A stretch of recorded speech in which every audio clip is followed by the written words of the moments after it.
everyone, Novels Wonderland here. Thank you all for the love and support you've shown me and the channel. Multiverse, Salvation begins in Danmachi, Chapter 36 to 70, Chapter 36. Personnel arriving at the scene 1536 words. Hello everyone, my name is Tsubaki, and I am the captain of the Hephaestus Familia. I usually lead a well-ordered life with good habits while dedicating myself to what I love most, blacksmithing. Funny story: a while back, I was in a foul mood after a failed test of a new weapon in the dungeon. When I came back, I spotted someone acting incredibly sneaky, trying to slip backstage. Like I was going to let that slide. I went up to stop him, fully expecting a fight so I could vent some frustration. To my surprise, he claimed he knew someone inside.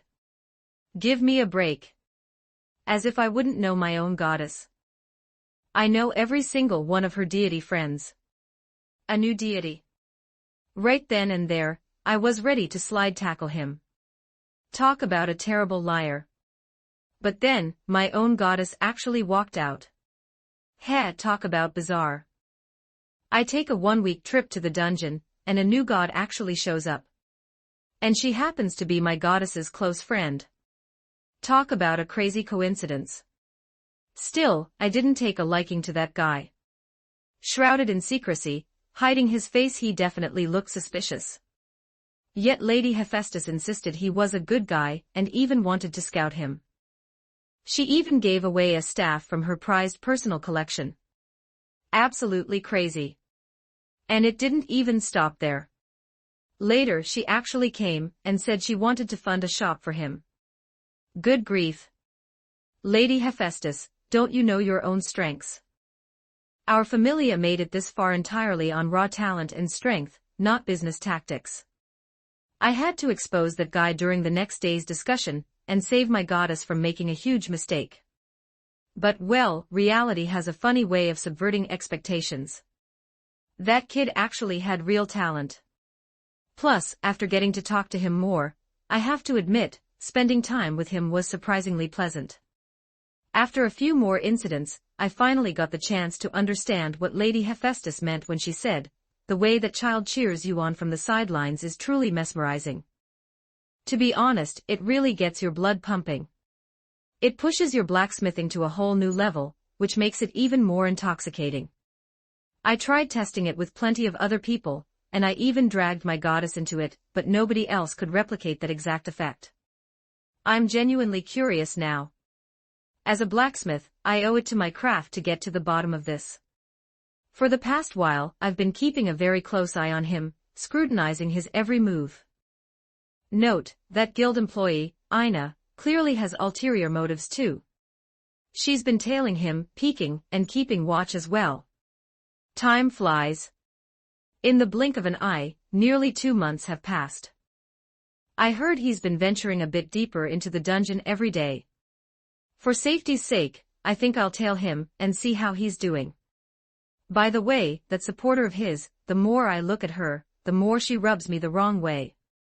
I need to find a chance to look into her background. Why is that little runt taking so long? She's keeping Lloyd waiting forever. When I get back, I'm going to suggest he replace her. Crouching on the rooftop, Tsubaki peered through her binoculars at the waiting Lloyd. The more she watched, the higher the corners of her mouth curled. He, the deeper levels of the dungeon are so dangerous. How can he manage without a senior looking after him? I'll just watch from behind when we go down. Then, when things get dangerous, I'll sweep in and save the day. Just like that, for full hours passed. Through the binoculars, she saw Lloyd suddenly break into a fast run. First he headed toward the guild, then toward the Soma Familia, and immediately after, he set off in another direction. Just as Tsubaki prepared to follow, she noticed a large group of Soma Familia members filing out and tailing him. Tsubaki's brow furrowed even as her lips twitched upward. Something seemed off. On the other side, Lloyd quickly located the flower shop they had mentioned. Even from afar, he could see a massive crowd gathered together.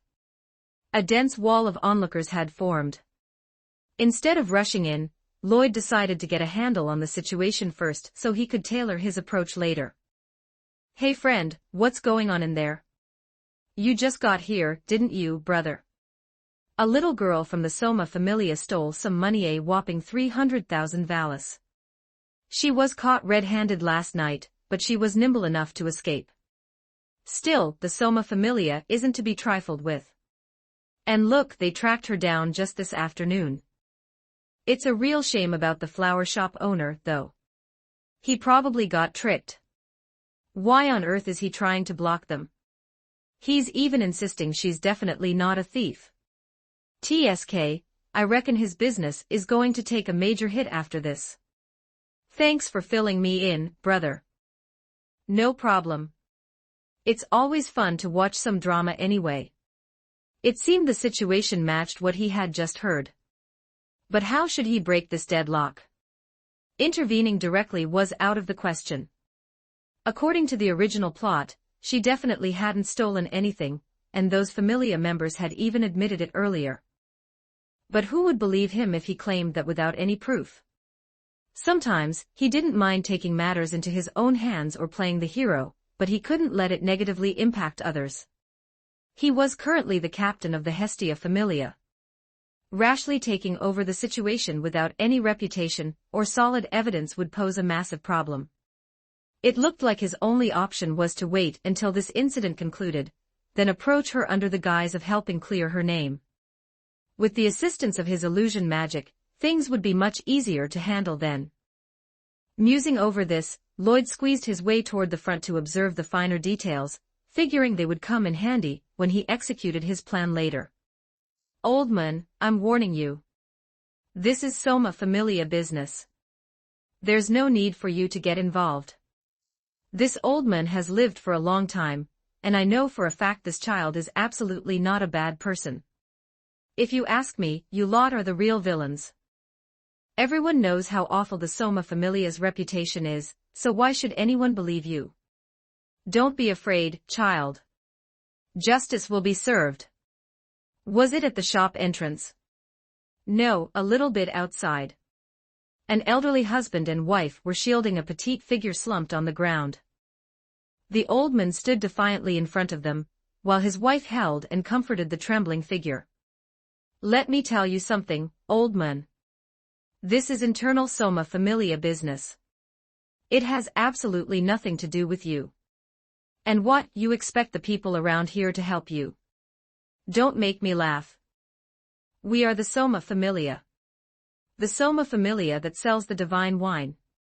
Anyone who dares interfere with our internal affairs is making an enemy of the entire Soma Familia. Hearing these arrogant words, the onlookers all nodded in agreement. It was an unspoken but clear rule that one shouldn't blindly interfere in another familia's internal business. Slumped on the ground, Lily's face was completely ashen. That's right. If anyone was going to step in, they would have done so years ago. How could my life have remained so miserable otherwise? Listening to the pointing and whispering of the crowd, those faint, spiteful words battered her mind like physical blows. Why won't anyone help? Why do you all just blindly believe whatever they say without seeing a shred of evidence? Are you all idiots? Total fools.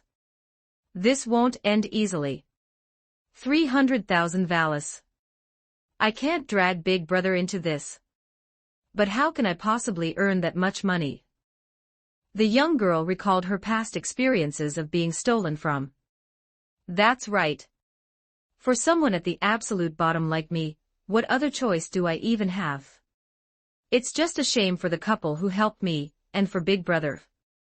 Her eyes completely hollow, Lily looked up as if guided by fate. A familiar black cloak.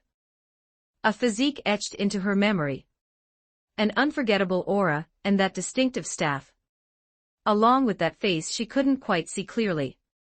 A few seconds ago, Lloyd had painstakingly squeezed his way to the very front, only to see the petite figure the moment he broke through. Those clothes, why do they look exactly like what Dee wore yesterday? Before he could fully process it, she looked up, her gaze locking with his. The young girl, her head wrapped in bandages, possessed beautiful eyes though they were currently entirely devoid of life. Lloyd murmured under his breath, entirely instinctively. Support me here, https://p@trian.com/oamon Multiverse, Salvation begins in Danmachi. Join the journey and become part of the story. Chapter 37, I am not a thief. 1568 words. As if startled by him, she immediately lowered her head, pulling her hood down tightly to conceal herself. Unlocked, Lily Luca Arde. Current affection, level 3.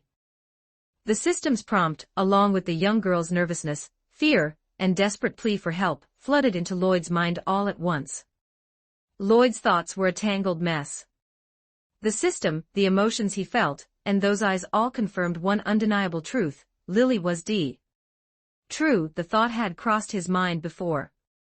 After all, Dee's mannerisms had occasionally seemed a bit feminine, and she always snuck off to take care of her business in private. To say he had never suspected anything would be a lie. But compared to those fleeting doubts, he placed far more trust in the bond they had forged over the past month. Although all the signs now pointed to her true identity, his earlier dilemma remained: as the captain of the Hestia Familia, what justification did he have to intervene? If he stepped in, would it cause problems? Would it bring trouble to Hestia? No, it definitely would. Playing the hero was fine, but charging in recklessly without caring about what others thought or considering the consequences. Lloyd usually classified such people as ungrateful, brainless fools. But Dee, or rather, Lily, was already collapsed right there on the ground. Who the hell are you? Get out of the way! An angry voice barked out. A burly man from the Soma Familia glared at the cloaked figure in front of him, his face contorted with impatience. Who was this guy? Right as he was about to shove the old man aside, this stranger had popped out of nowhere and shoved his way to the front. Did you hear me or what? What's your deal? Are you this old geezer's son? I'm telling you, this is internal Soma Familia business. We're here to drag a thief back where she belongs, and it has absolutely nothing to do with MMPH. His words were abruptly cut off. A hand clamped down hard on his face, forcibly silencing him. Who is a thief? I didn't quite catch that. Would you mind repeating it? The terrifyingly calm voice reached the ears of everyone present. For some inexplicable reason, a wave of icy dread washed over the crowd, sending shivers down their spines. The hand clamped over his face released its grip. The male adventurer stumbled back 2 steps, terror written all over his face. He finally remembered who this person was. It was Lily's party member, the one everyone had been talking about. What was he doing here? And what did he mean by just attacking out of nowhere? Who do you think you are? What gives you the right to stick your nose into Soma? His companion beside him also realized who Lloyd was. He immediately stepped forward, trying to use the name of their familia to intimidate him, but Lloyd was in no mood to listen. He raised his staff and swung it directly into the man's mouth. Aya! With a sickening crunch, the man was sent flying backward. He fell to his knees, clutching his mouth as blood dripped through his fingers onto the ground. When he opened his hand, 8 teeth lay neatly in his bloody palm. My teeth. Did I ask you a question? Chipping in uninvited like that, don't you know it's incredibly rude? Hearing this, the onlookers collectively shook their heads. No. Compared to you casually smashing out a guy's teeth, he was being perfectly polite. I'm in a party with her. I'm her captain, and I'm also her big brother. Lloyd shifted his gaze back to the first man. Now, tell me one more time. Who is a thief? This. Hurry up and say it. Wasn't this the plan all along? No matter who shows up, we brand her a thief. Come on, you stupid mouth, just say it. The man broke out in a cold sweat. He stammered and stuttered, completely unable to force the words past his lips. Lloyd shook his head in disdain. These are the kinds of people who bullied you into this state. The ones who made you too terrified to tell me anything. Lily, are you overestimating them, or are you just underestimating our friendship? The young girl hadn't uttered a single word since earlier, keeping herself completely buried beneath her cloak. But hearing Lloyd's words, her body began to tremble uncontrollably. She desperately wanted to say that wasn't true. She wanted to tell him that she was already used to being bullied, and that simply being happy while by his side had been enough for her. You really don't have to do this. You didn't have to stand up for me. He suddenly called out loudly before his voice softened. Stand up. Stand up and tell everyone exactly what happened. Tell them the whole truth. Speak up boldly and don't worry about a thing. Because I am right here. His tone was calm and collected, yet to Lily, they were the warmest words she had ever heard. The young girl lifted her head. She still couldn't see his face clearly under the hood, but she could feel the emotions radiating from him: heartache, regret, and an overwhelming sense of security. Fighting through the pain racking her body, the girl gently pulled away from the couple supporting her and stood up. I am not a thief. I'm not a thief. They cornered me out of nowhere and demanded I hand over all the money I've earned recently. I got these injuries because they beat me when I tried to resist. I am not a thief. The young girl stood there stubbornly. Meeting her big brother's gaze, she defended herself aloud for the very first time. She could have stayed silent, knowing perfectly well that no one else would believe her. But right now, in front of him, she refused to be seen as a bad person, a despicable thief. He was the one person, the only person she couldn't bear being misunderstood by. Did you hear that? She says she's not a thief. And honestly, I'm quite confused myself. How exactly does a weak supporter manage to steal money from adventurers? And such a massive amount, no less. Do the adventurers in your familia just enjoy stuffing all their cash into her room so they can cry thief later? Or do you just throw your money around haphazardly? It's like a small dog walking up in broad daylight and robbing a herd of pigs of their slop. Knowing pigs, there's no way they'd let someone take their food unless they handed it over on purpose. Though Lloyd's analogy was crude, it hit the nail on the head. It prompted the surrounding crowd to start thinking, how could someone so weak possibly steal that much money? Was the Soma Familia really that easy to rob? Did they really just leave that much money lying around? A few shifty-eyed individuals in the crowd began to calculate.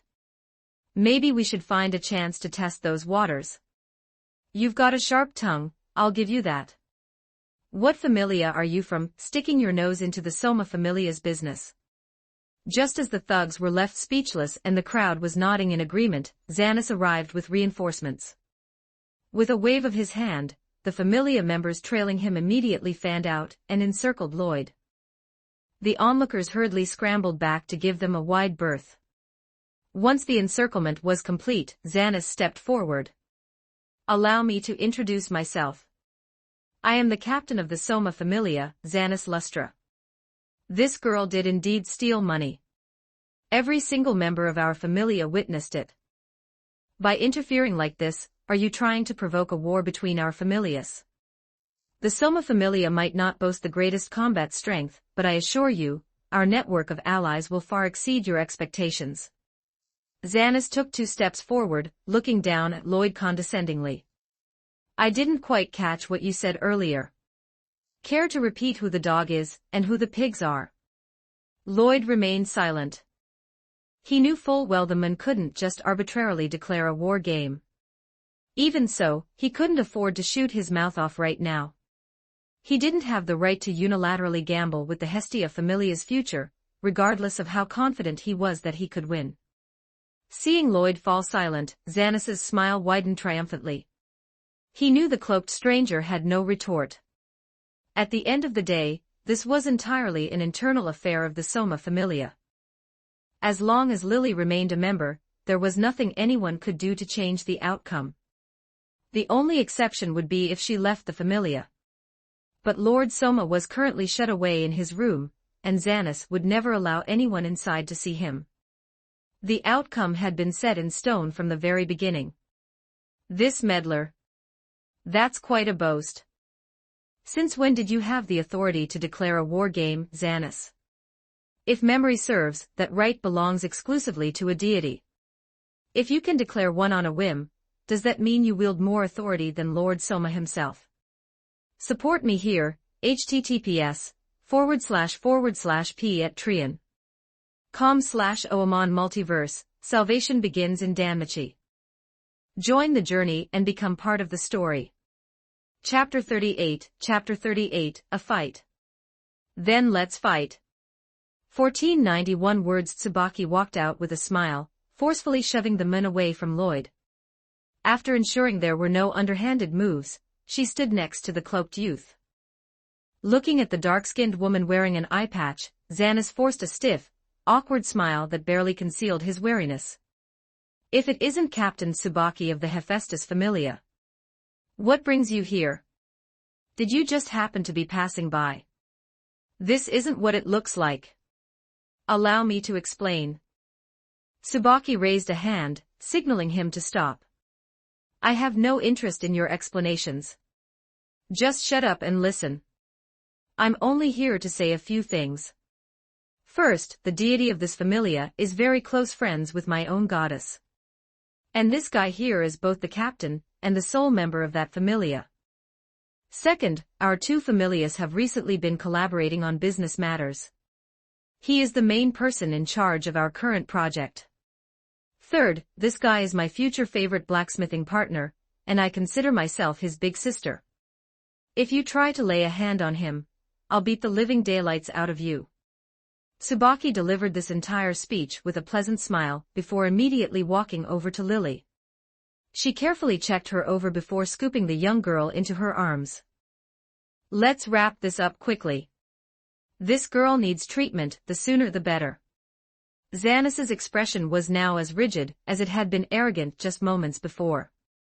He had noticed Tsubaki earlier, but he'd assumed she was merely a spectator watching the drama unfold. He never imagined she was here to back this kid up. Good grief. If you had this kind of backing, why didn't you just say so earlier? We could have easily worked something out regarding Lily. But now, he had already thrown his weight around and spat out harsh words in front of a massive crowd. How could he remain captain if he backed down like a coward now? Losing face for the Soma Familia was a minor issue, but this would undeniably ruin his future plans. It might even make it difficult to collaborate with others down the line. If he backed down after bringing dozens of men to corner one person just because of a few words from a bystander, who would ever respect him again? Then let's discuss how we're going to settle this, Lloyd spoke up first. Xanas's silence was as good as agreement. My demands are very simple. Option 1. I fight every single one of your familia members right here, right now. If you lose, you let Lily leave. Option 2. You let Lily beat up everyone who hurt her, and then she leaves the familia. Xanas's face darkened. Brother, surely we can negotiate a little more. Forget it. I prefer resolving things all at once. Take your pick. The clean, decisive rejection made Xanas's expression freeze. Was there a difference between the two options? If he won the fight in the first option, he would save face. But if he lost, things could go horribly wrong. What if this guy was a sore loser and called in reinforcements? What would he do then? And the second option was equally impossible. It wasn't just about his familia members, it would be a massive blow to his own prestige. Don't worry. Whatever the outcome of either option, I'll accept it. I won't go crying for backup or pull any dirty tricks. Seeing through the man's apprehensions, Lloyd offered this assurance proactively, even turning to say it to Tsubaki beside him. Although he was confused as to why she was here, and he was pretty sure he didn't remember some of the things she had just claimed, he figured he shouldn't sweat the details when someone was actively helping him out. Senior Tsubaki, this is my own decision. Regardless of the outcome, please don't retaliate against them later. Tsubaki frowned. There were dozens of people here, including a high-ranking level 2 adventurer. Was he really going to be okay? Lloyd nodded earnestly, indicating he had a plan. He silently asked her to trust him just this once. but it's limited to the Soma Familia members currently present. If they try any funny business, don't blame me for stepping in. In the end, Tsubaki chose to trust him. Seeing that their witness had made her stance clear, Lloyd, still hidden beneath his cloak, scanned the surrounding Familia members before locking his gaze on Xanis. Oh, look at the pitch-black auras radiating off every single one of you. You lot must commit evil deeds on a daily basis. Especially this hypocritical, white-haired bastard in front of me. His aura is practically oozing darkness. Just looking at him makes me want to punch his lights out. If we were down in the dungeon instead of on the surface, I could slaughter half of these scumbags without batting an eye. TSK, especially this guy right here. As for Lily, he was simply being fiercely protective of one of his own. Damn it all. I'm going to beat every single one of you into the dirt, and then I'm letting Lily take turns smacking you all. Captain of the Soma Familia, do you have any other concerns? Xanis's expression shifted rapidly before he finally let out a hearty laugh. Since you put it that way, what else can I do? Shall we find a different location to discuss the specifics? No need to rush. I'll take him somewhere secluded first. We can have a proper chat and see if we can smooth things over. With dozens of our men here, plus me, there's no way he's foolish enough to actually take us all on by himself. We'll just put on a show, I'll find a chance to yield gracefully, and this whole mess will blow over. And if he's dead set on fighting and actually turns out to be overwhelmingly strong, that's fine too. As long as there are no witnesses, it's no big deal. Xanis's plan was flawless, except he miscalculated one crucial detail. Lloyd genuinely wanted a fight. His only goal was to beat every single one of them to a pulp and vent his anger. Forget it. Right here is fine. Let's just agree on who's paying for any collateral damage to the area. Surely the great Soma Familia, which casually frames and bullies a little girl, won't try to weasel out of paying a bit of compensation. Wouldn't you agree, Captain Xanis, the current man in charge? Those 3 sentences plunged the atmosphere into a freezing chill, completely shattering any chance of a peaceful resolution. Since you're so hell-bent on this, don't blame me for not holding back when you're giving me no face whatsoever, Xanis sneered. Everyone. The bottom of the staff struck the ground, ringing out with a crisp sound.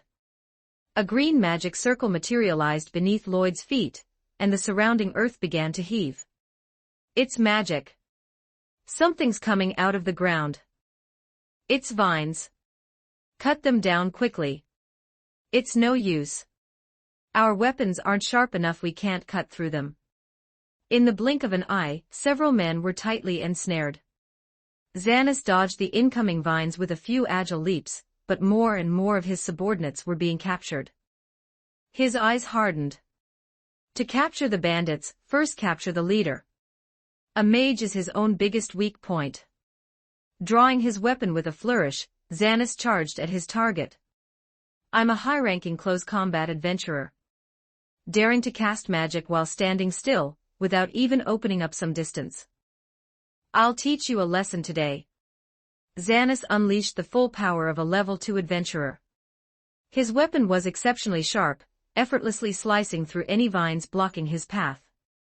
Watching the men rapidly approach with a twisted expression, Lloyd felt absolutely nothing.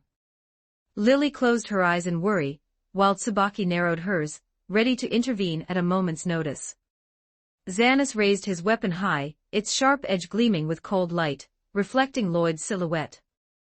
With a single hand, Lloyd casually raised his staff, effortlessly blocking the attack. Xanis's face contorted in shock. This was a weapon worth millions. How could it be blocked so easily? A light chuckle accompanied an irresistible, overwhelming force. Shaken to his core, Xanis immediately leaped back to put some distance between them, staring at his opponent in sheer disbelief. He knew his own capabilities. His weapon could easily shatter the defenses of an adventurer at his level. Moreover, he was a level 2 close combat specialist. Yet he had been completely stopped by a mage. Getting distracted in a fight, that's a fatal mistake. Dozens of thick vines erupted from the ground simultaneously, instantly binding Xanis tight. Support me here, https://p@trian.com/oamon multiverse. Salvation begins in Danmachi. Join the journey, and become part of the story. Chapter 39, Chapter 39, The Soma Familia's Free Experience, the Hardcore Edition. 1423 words. The surrounding vines had woven themselves into a dense wall, punctuated here and there by the terrified faces of the ensnared men. If this weren't the middle of Rio, people would have assumed they'd stumbled upon some horrific plant-type monster in the deeper levels of the dungeon. Lloyd walked over slowly and crouched down to pick up the fallen weapon. Seems like a decent piece, but it's still not as good as mine. With that, he found the scabbard on Xanis's person, and, right before the man's bleeding eyes, tucked the weapon into his cloak. He just pocketed it. Just like that, right in front of him. What are you staring at? If you have a problem, speak up. If not, wait your turn. It wasn't that he didn't want to speak. He just didn't have the ability to do so while vines were gagging him. If he could, he'd be begging for mercy right this second. Don't be in such a hurry. Let's see what else you're carrying. Lloyd manipulated the vines to search the man, and sure enough, he struck gold. Looking at the ledger and records in his hand, Xanis's face turned the color of ash. Beneath his hood, Lloyd's smile grew radiant. Good stuff. This is really good stuff. You've got some serious skill, kid. For your mana to reach this level. Impressive, Tsubaki remarked as she walked over carrying Lily. It's all right. It's mostly the staff doing the work, Lloyd replied modestly, scratching his head. Evenly matched? Until an opponent's strength surpassed a War Shadow's, they didn't even have the right to be called evenly matched. He wouldn't have picked a fight he wasn't certain of winning. Just look at these guys wrapped up like rice dumplings, looking for all the world like pigs waiting for the slaughter. Tsubaki reached out to touch one of the vines, lost in thought. Could the magic engraved in that staff really reach this level? As a piece from her own goddess's collection, she knew the history of that staff. It had been a gift from the goddess Loki. Apparently, it had been intended for someone else, but the results were underwhelming, so it was shelved. She hadn't expected it to perform this exceptionally well. Was it really the user that made the difference? What she didn't know was that it was all a lie. The initial magic circle had indeed come from the staff, but the majority of the vines that appeared afterward were the result of Lloyd's own magic. The staff had nothing to do with it. He had tested the limits of the staff a month ago. It could restrain a War Shadow, but the mana consumption was astronomical. Moreover, its range and capacity were abysmal. Absolute garbage. Newbies didn't have the mana to use it, and those with enough mana didn't need it. It was practically useless. Actually, that wasn't entirely true. The material was quite sturdy. It felt great when he used it to whack people. Noticing the young girl with her head bowed, Lloyd called out both names. Her body flinched at each one. Tell me, which one should I call you? The petite frame trembled slightly. Forget it. Lloyd placed a hand on her head. How are you feeling?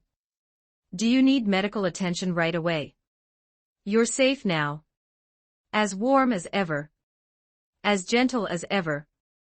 As reliable as ever. The girl lifted her head, looking at the cloaked figure before her. Her expression grew increasingly aggrieved until, finally, she buried her face in his chest. Wah-ah. The sudden impact startled Lloyd, but hearing her heart-wrenching sobs, he simply smiled and gently stroked her hair to comfort her. It's okay. It's all over now. The suffering of the past is gone. From now on, no one will bully you again. Because I'm here. Wah-ah. The girl cried even harder. Lily's crying snapped Tsubaki out of her thoughts. Seeing the two embracing, her expression stiffened. What's this? Since when did they get so close? But reflecting on their recent time spent together, and hearing the girl's agonizing cries, Tsubaki chose to remain silent. Just this once. Only this once. Lloyd held the girl, offering comfort until her emotions stabilized 10 minutes later. However, she still didn't pull away. Maybe she hasn't fully recovered yet. Lloyd waited patiently. Another half-hour passed. Lloyd began to sense a lot of strange, conflicting emotions coming from the girl in his arms. Beside them, Tsubaki finally lost her patience. "Hey, girl. Are you done yet?" He's so soft and smells so good, so comfortable." The moment the words escaped her mouth, Lily snapped back to reality. She immediately dropped into a crouch, wrapping herself tightly in her cloak. Beneath the hood, her face was exploding with a deep, burning crimson. Lloyd scratched his head in awkward silence, then turned to Tsubaki, whose expression was rather peculiar. "Senior Tsubaki, could I trouble you to inform and compensate that couple? It would be even better if the truth could be made public." Fine. I'll handle it." Tsubaki walked into the crowd with a disgruntled look. "The truth has come to light. The captain of the Soma Familia framed her. This supporter girl is innocent. Auntie, uncle, you can rest easy. Here, take this as compensation for the trouble. Please accept it." While things were being settled outside, the girl inside had also regained her composure, though she remained crouched on the ground. "Lily, stand up," Lloyd's voice rang out, cold and firm. "Who caused these injuries on your body? And who else has bullied you in the past? Point them all out. Every single one." The person on the ground took several deep breaths before standing up with determination, locking eyes with Lloyd. "All of them. Every single one of them has bullied me." "Then let's start with the first one." The two walked up to the first man. Seeing them approach, he began to struggle frantically, his eyes filled with a desperate plea for mercy.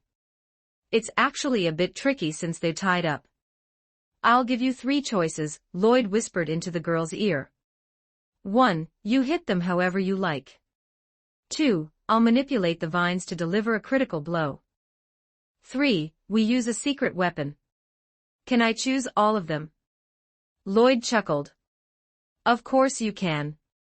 He used his mana to manifest a perfectly shaped vine for her to use as a whip and manipulated the restraining vines to clear a path. Lily tested the whip to get a feel for it. "Does it feel right? Are you physically up for this, or should we get you treated first?" "I'm fine. This is perfect." The girl shook her head. Looking at the bastard position before her, the corners of her mouth slowly curled upward. "Wait a second." Tsubaki suddenly appeared, handing over a bottle of red chili water. "I'll handle the crowd outside." Lloyd looked at the red liquid in his hand, then at Lily. She nodded. "All right then. Let's do this." Adventurers were still flesh and blood. After a few lashes, his skin was torn open. Combined with the chilly water, the wounds glowed a brilliant, painful red. "Are you done with this one?" "He's a small fry. There are many more, and there are a few in particular I need to take care of properly. You go ahead. Leave the rest to me." Lily began working her way through the line. Lloyd moved toward a man who was drenched in sweat, his unease growing as Lloyd approached. This guy's aura was too dark, he had definitely committed some heinous crimes. There was no mistaking the justice in this. Lloyd manipulated the vines to wrap the man even tighter until he looked like a cocoon, then clenched his fist. Thump! A muffled sound echoed from below. The man's eyes nearly bulged out of his head. He gave one frantic, violent struggle before his eyes rolled back, and he collapsed into unconsciousness, frothing at the mouth. "Man, that looks brutal." Even Tsubaki, who was secretly watching from the side, furrowed her brow. "That one's gotta hurt." But the retribution wasn't over yet. There were still more to go, and the biggest target was still waiting. Support me here, https://p@trian. com/oamon. Multiverse, salvation begins in Danmachi. Join the journey, and become part of the story. Chapter 40, Illusion. The 1717-01 words succubi natural masters at manipulating illusions. However, an individual's innate talent can vary wildly depending on the circumstances. Some can materialize physical entities based on their illusions, with the strongest among them capable of creating entire worlds. Others can focus entirely on the mental aspect of their illusions, achieving the terrifying effect of total psychological collapse. Lloyd only discovered his own specific talent today, upon successfully casting it for the very first time. It was quite ordinary, yet exceptionally rare. Deceive perception, or more accurately, deceive bodily perception. Specifically, it used illusions to simulate a scenario so vividly that the target's physical body fully accepted it as reality, causing it to react accordingly. Approaching his target, Lloyd stared directly into the man's eyes. A magic circle flashed briefly across his pupils, and the man's tense expression instantly relaxed. "What are you doing? Why are you just standing there dazed? We're about to go drink in a bit." Exactly. Who knew that brat Lily actually had so much money? And the captain was really awesome too. The adventurer, who had been writhing in agony outside just moments ago, now found himself standing inside a lively pub, surrounded by his closest brothers. He suddenly remembered. Over the past 2 days, they had successfully carried out Captain Xanus's mission. As a reward, they were allowed to enjoy the divine wine to their heart's content for an entire day. "I need to go relieve myself quickly. That way, when the drinking starts, I won't have to keep leaving my seat, and I can drink way more." Unsure of who had brought up the idea, everyone began moving toward the restroom. Anxious to rush back and secure a prime spot at the table, he quickened his pace. Ha, I'm first. Just you wait, all of you." The adventurer wore a smug, proud expression for snagging first place, his face flushed with the blissful anticipation of the upcoming divine wine. Back in reality, Lloyd stood observing the men. He watched as the bastard's expression grew more and more ecstatic. Immediately following that, a foul, pungent odor faintly wafted into the air. Looks like it was a total success. Time to get away from here, fast. Weren't you acting so tough before? Try acting tough again, I dare you. Lily seemed to be having an exceptionally wonderful time venting her frustrations. Lloyd peeked into the depths of her emotional state. Seeing that her psyche was perfectly stable, he didn't worry further. As long as she knew her limits, he could focus on his own business. An experiment with a subject so willing to cooperate was a rare luxury. He had to seize the opportunity. In truth, this entire incident had caused a massive stir throughout the area. First, dozens of onlookers had gathered, followed by the arrival of dozens of Soma Familia members. Then came the sudden, widespread eruption of massive plant life. The guild and several nearby familias had caught wind of the commotion long ago, and several representatives had indeed dispatched to investigate. However, the moment Tsubaki Kalbrand, the captain of the Hephaestus Familia, planted her feet at the scene and personally explained the situation, the atmosphere shifted. Upon learning that the Soma Familia had pulled such a despicable stunt, practically everyone spat on the ground in disgust and simply stayed behind to watch the drama unfold. The guild staff waited patiently on the sidelines, fully intending to step in and demand the return of the funds once the dust settled. As time ticked away, the crowd gathered around the perimeter continued to swell. Aside from those sent on official orders, a few powerhouses who happened to be strolling nearby also gravitated toward the commotion. 2 prominent figures walked up to stand beside Tsubaki. One of them stared intently at the dense mass of plant life, lost in thought. "What's going on here? Why are there so many people? And what is the deal with this patch of vegetation? A monster invasion or magic?" The speakers were the green-haired elf queen, Riveriel Joe's Alf, and the sturdy dwarf veteran, Gareth Landrock. The one who had just spoken was the former. "What are you two doing here?" "It's just a minor incident," Tsubaki replied casually. As part of the absolute elite tier of blacksmiths in Orario, and given the close relationship between their respective deities, the three of them were highly well acquainted. After listening to Tsubaki's breakdown of the events, both of their brows furrowed tightly. Gareth was the first to offer a merciless sneer. Has the Soma Familia truly degraded to such a pathetic state? What a bunch of absolute scumbags. If you ask me, we ought to submit a formal proposal to the guild to completely disband that familia. Keeping a tumor like that around serves absolutely no purpose whatsoever. The dwarf's harsh words garnered widespread, silent agreement from the onlookers. The Soma Familia might technically be classified as a standard familia, but there were virtually no decent human beings left within its ranks. They were either thugs, swindlers, or hopeless alcoholics. To put it mildly, it was an absolute train wreck.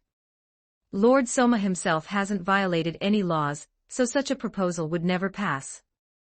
Unless, of course, someone challenges them to a war game, Riveria pointed out from beside him. Though her tone remained calm, the underlying disgust in her voice was palpable. By the way, you still haven't answered my question. Are these plants the result of magic or something else? Oh, this. It's magic. A rookie cast it using that old staff of yours. My staff? You know, that piece of wood you brought over a while back. The one our goddess modified into a proper staff. Riveria's memory was jogged. Ah, that one. She gave it away. A new deity arrived recently and hit it off pretty well with our goddess. That familia only has a single member, but our goddess thought highly of the kid. Having established the origin of the magic, Riveria didn't press further. Instead, she turned her analytical gaze back toward the vines, a trace of confusion lingering in her eyes. How strange.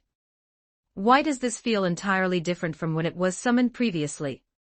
The vegetation right now, it feels as though its raw vitality is far more potent. It resembles something that grew naturally in the wild, rather than a construct. Did I remember it wrong? Furthermore, within the core, why can I detect distinct waves of mana fluctuations, yet there isn't a single trace of a visible magic circle? The high elf watched for a few moments longer, her confusion only deepening. Why were so many baffling anomalies presenting themselves all at once? Suddenly, the mana fluctuations within the barrier ceased. Are they coming out? Right on cue, a figure draped in a dark cloak stepped out from the foliage, carefully cradling someone in his arms. Tsubaki quickened her pace to meet him, gently taking the exhausted girl from his grip. Is everything taken care of? If it's over, I'll let the authorities head inside. Yes, it's completely finished. Thank you for your immense help today, Senior Tsubaki. While Tsubaki went over to coordinate with the guild officials, Lloyd's attention was drawn toward Riveria and Gareth. They were simply too prominent to ignore an overwhelming reservoir of mana, a commanding presence, and an incredibly pure aura. For someone like Lloyd, whose senses were highly acute when it came to reading emotions and tracking mana, overlooking individuals of their caliber was an absolute impossibility. Riveria glided over gracefully. Her eyes locked onto the staff gripped in his hand as she spoke. Hello. If it isn't too much trouble, may I borrow your staff for a brief moment to inspect it? Met Riveria Joe's Alf. Current affection, 0. Riveria took the staff into her hands.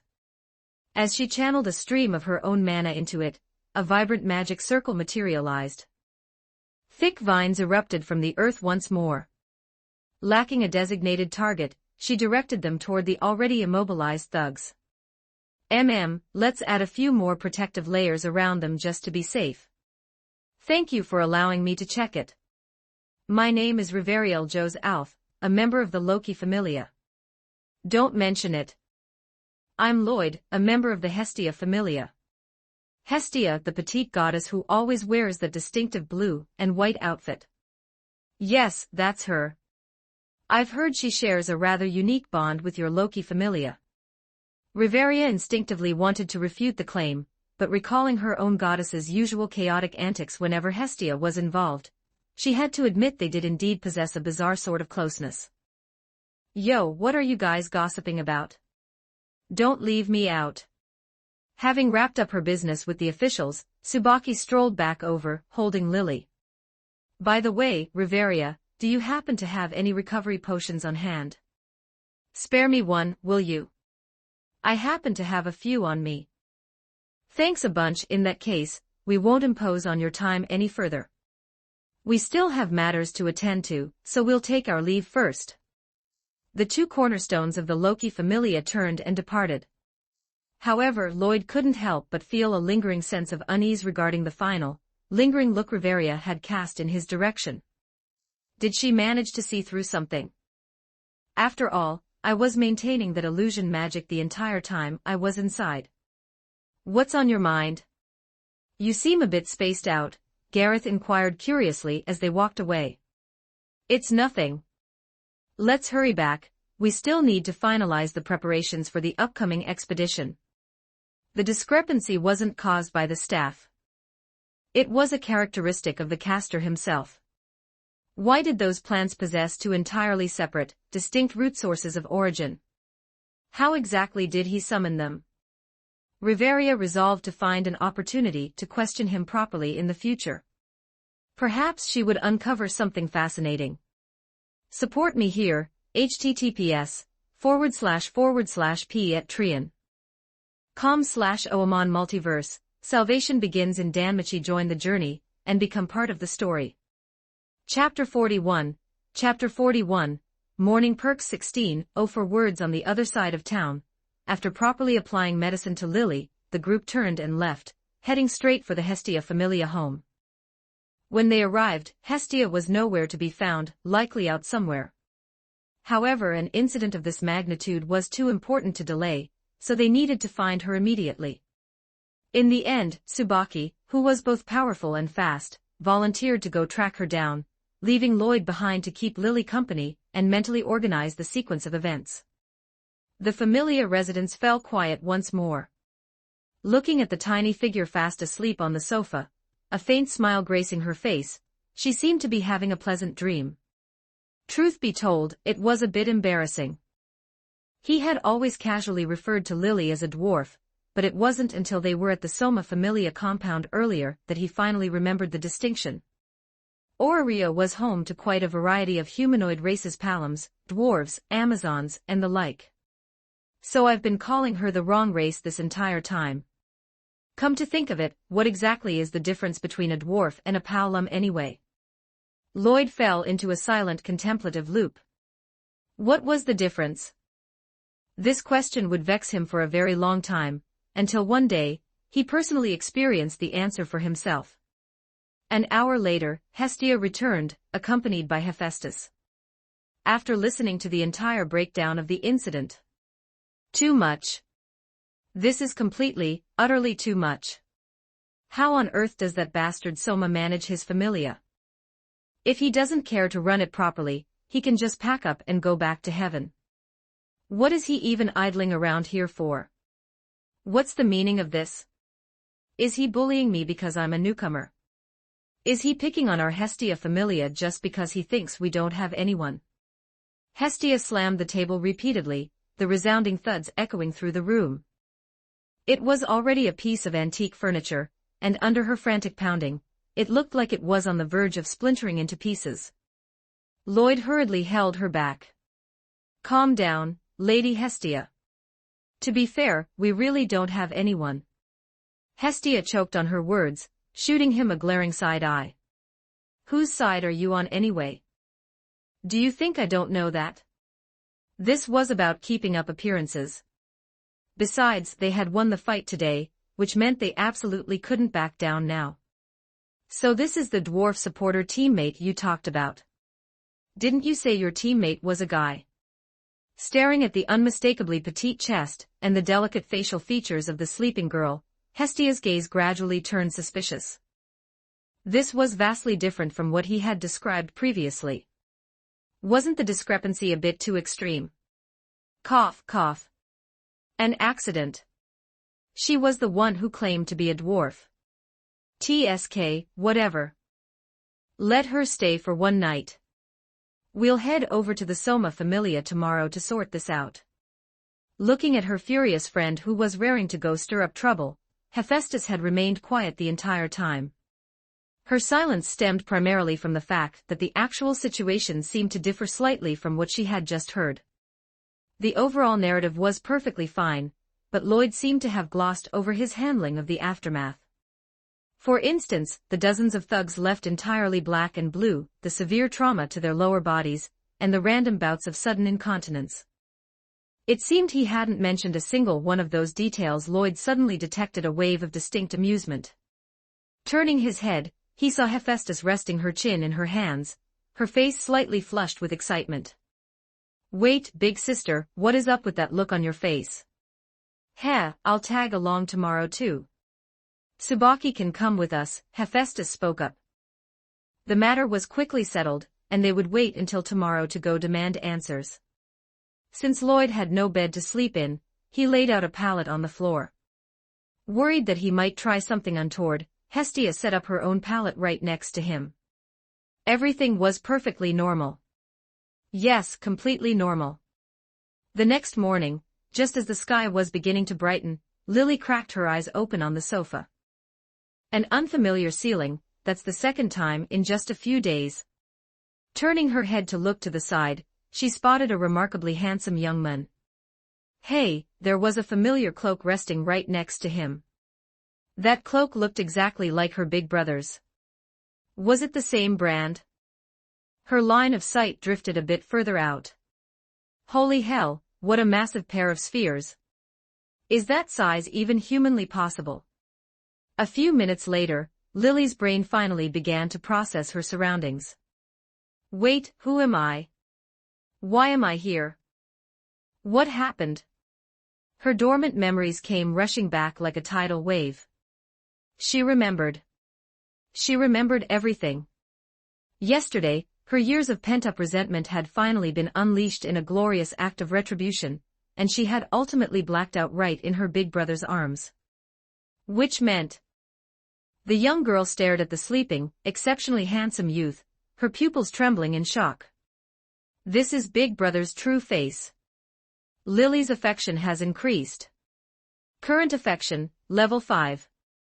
The girl desperately tried to keep her soaring emotions in check, carefully slipping down from the sofa.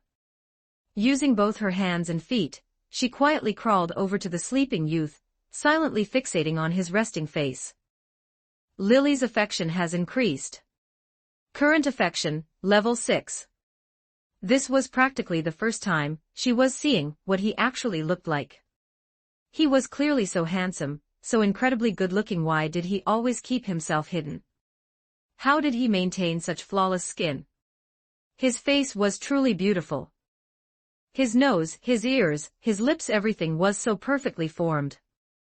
The most flawlessly proportioned. Those rosy, inviting lips were right in front of her face. Lily suddenly realized that she might not be entirely sane yet. Otherwise, why would she be staring so intently at her big brother's lips, and why would she feel this overwhelming urge to lean closer and kiss him? No way, I must still be out of it. Are you awake? What are you staring so hard at? A sudden voice shattered the silence. The incredibly well-endowed woman, who had been sleeping over on the other side, sat up, rubbing her eyes as she looked over. What's wrong? Is it morning already? Hearing the commotion, Lloyd woke up as well. The moment he opened his eyes, he saw Lily sitting with her legs folded to the sides in a duck sit. He instantly snapped to full alertness. Lily, you're awake. Does your body hurt anywhere? How are you feeling mentally? Lily had quickly composed herself just a moment prior, answering hurriedly, I'm fine. I've fully recovered. That's great. By the way, this is my familia's residence, the Hestia familia's territory. He then gently nudged Hestia forward. And this is my goddess, Lady Hestia. Hello, Goddess Hestia. My name is Lily, and I'm a supporter. I hope we can get along well from now on. Ah, hello Lily. I look forward to working with you too. A groggy Hestia gave her reply automatically, but she immediately realized something was off. Why did those words sound so incredibly strange? Wait, no. We're not working together. I haven't agreed to let you join the Hestia Familia yet. If you want to come in, you'll need to show me some real sincerity first. You two take your time chatting. I'll go whip up some breakfast. Lady Hephaestus and Tsubaki should be arriving soon anyway, Lloyd interjected. I want century egg and lean pork congee. Lloyd gave a reassuring hand gesture as he stepped out of the room, leaving the two women to stare at each other. Hestia adopted a stern posture once more, waiting for the girl's response. Lloyd saving her was one thing, but there was no rule stating that saving someone meant automatically granting them entry into the Familia. If they accepted every single person he rescued out of the goodness of his heart, the Familia would have been bursting at the seams long ago. I lost my parents when I was very young, and I grew up being constantly bullied by my Familia members and exploited by my adventuring parties in the dungeon. Just 2 days ago, I was ruthlessly framed. If it weren't for Big Brother Lloyd, I probably would have completely given up on myself, or perhaps even left this world entirely. I have a modest amount of savings. If you give your approval, Goddess, I will hand all of it over to the Familia. So please accept someone as pitiful, orphaned, and miserable as me. Lily spoke while maintaining her polite sitting posture, her delivery entirely calm, and devoid of self-pity. She laid out a life story that was tragic to the absolute extreme in a remarkably simple, matter-of-fact manner. Hestia scratched her cheek awkwardly. All right, I get it. Don't make me look like the bad guy here. But I still can't officially accept you right now. We need to pay a visit to the Soma Familia first. Hestia narrowed her eyes. She had a few choice words she fully intended to deliver to that absolute deadbeat Soma. Support me here, https://p@trian.com/oamon Multiverse. Salvation begins in Danmachi. Join the journey, and become part of the story. Chapter 42, The Art of Restraint in the Soma Familia 1702 words. A short while later, Hephaestus and Tsubaki arrived at the residence, joining the others for breakfast. The moment they tasted the congee Lloyd had prepared, every single person at the table with the sole exception of Hestia wore an expression of absolute bliss. Hephaestus, who had been staring at Lloyd ever since she walked through the door, was seeing his true face for the very first time. Savoring the incredibly delicious food, and recalling the memory of how intoxicating it felt to have him cheering her on from the sidelines, she suddenly stood up. Under the bewildered gazes of everyone present, she marched straight over to him. She set Lloyd's bowl down on the table, waited until she finished chewing her food, and then forcefully pulled him into a tight embrace. Hestia, let me have this young man Lloyd. I promise I will take absolute, wonderful care of him. Hestia, Lily, and Tsubaki. Hephaestus. What on earth do you think you're doing? Let go of Big Brother Lloyd this instant. Lady Hephaestus, let go of him quickly. It's fine if you want to bring him back to our Familia, but you can't get this close to him. The morning became unexpectedly chaotic right out of the gate. For his part, Lloyd experienced his very first face full of softness across his past and current lives combined. As the person receiving this first-hand experience, Lloyd had a few thoughts to share. Incredibly soft. Furthermore, there was absolutely no danger of suffocation, nor was there any magical milky fragrance. You can really only believe half of what you read in web novels. The farce quickly concluded, and Lloyd donned his black cloak once more. The group exchanged glances and set off for their destination. Inside the Soma Familia compound, the scene was nothing short of spectacular. Dozens of members were heavily wrapped in bandages. They walked with an awkward, wobbly gait, their lower bodies clearly in immense discomfort. That bastard went entirely too far. He beat us into this state when we hadn't even raised a hand against him. Among the group who had been drinking away their sorrows all night, one man finally couldn't help but complain. That first voice acted like a breach in a dam, unleashing a torrent of grievances from the rest of the crew. And that Lily is just as bad. So what if we collected a tiny bit of protection fees from her? How could she disregard our bond as familia members and hit us that hard? It's completely uncalled for. We only confiscated her money because we were worried she'd squander it haphazardly. We fully intended to return it to her down the line. Sigh, she's still too young. She doesn't understand our good intentions. The complaints flowed freely, yet notably, not a single person brought up the terrifying individual who had actually immobilized them and dealt the beating. Where is that deadbeat Soma? The front door was violently kicked open. Hestia led the charge inside, flanked by their familiar acquaintance Lily, and the representatives from the Hephaestus familia. And right behind them stood that nightmare-inducing silhouette. It's you. That wretched, demonic cloaked bastard. The shout rang out with jarring clarity across the suddenly silent room. Every single eye locked onto the figure in question. Lloyd, huh? My main body's identity has been blown. Soma Familia members, what a brave soul. Well, well. You lot have the nerve to frame and gang up on my kid, and now you're openly hurling insults. Hestia barked. Ha, where is that deadbeat Soma? And get that captain who led the charge yesterday out here right now. Hestia marched deeper into the compound with her hands on her hips. Right now, she possessed the aura of an absolute powerhouse. I asked you a question. Lord Soma is in his private workshop at the very end of the hallway. Just walk straight back. As for the captain, he's still confined to his bed. His room is back there as well. Hestia waved her small hand. As Lloyd walked past the huddle of thugs, he paused and turned toward them. Leaving you all standing here makes me a bit uneasy. What if you decide to barricade the doors and plant explosives? That single, casual sentence sent a jolt of pure panic through the room. One of the thugs quickly offered a suggestion. How about we wait outside? We promise we won't get in the way of you esteemed elites. Sigh, I'm not comfortable with you being outside either. The bottom of the staff lightly tapped the floor, and a green magic circle materialized. Just bear with it for a little while. This way gives me peace of mind. Lloyd gently pulled a eager, fist-clenching Lily along to catch up with the others, leaving behind a room full of thugs bound by vines in various avant-garde performance art poses. We already laid hands on them yesterday, so we don't have a valid justification to do it again right now. Let's see if we can find a good excuse once we get inside.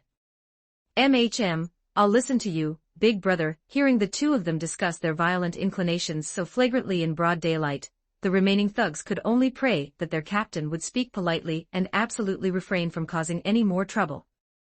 In his private quarters, Xanas was lying face down on his bed, his expression haggard as he hurled endless curses into the empty room.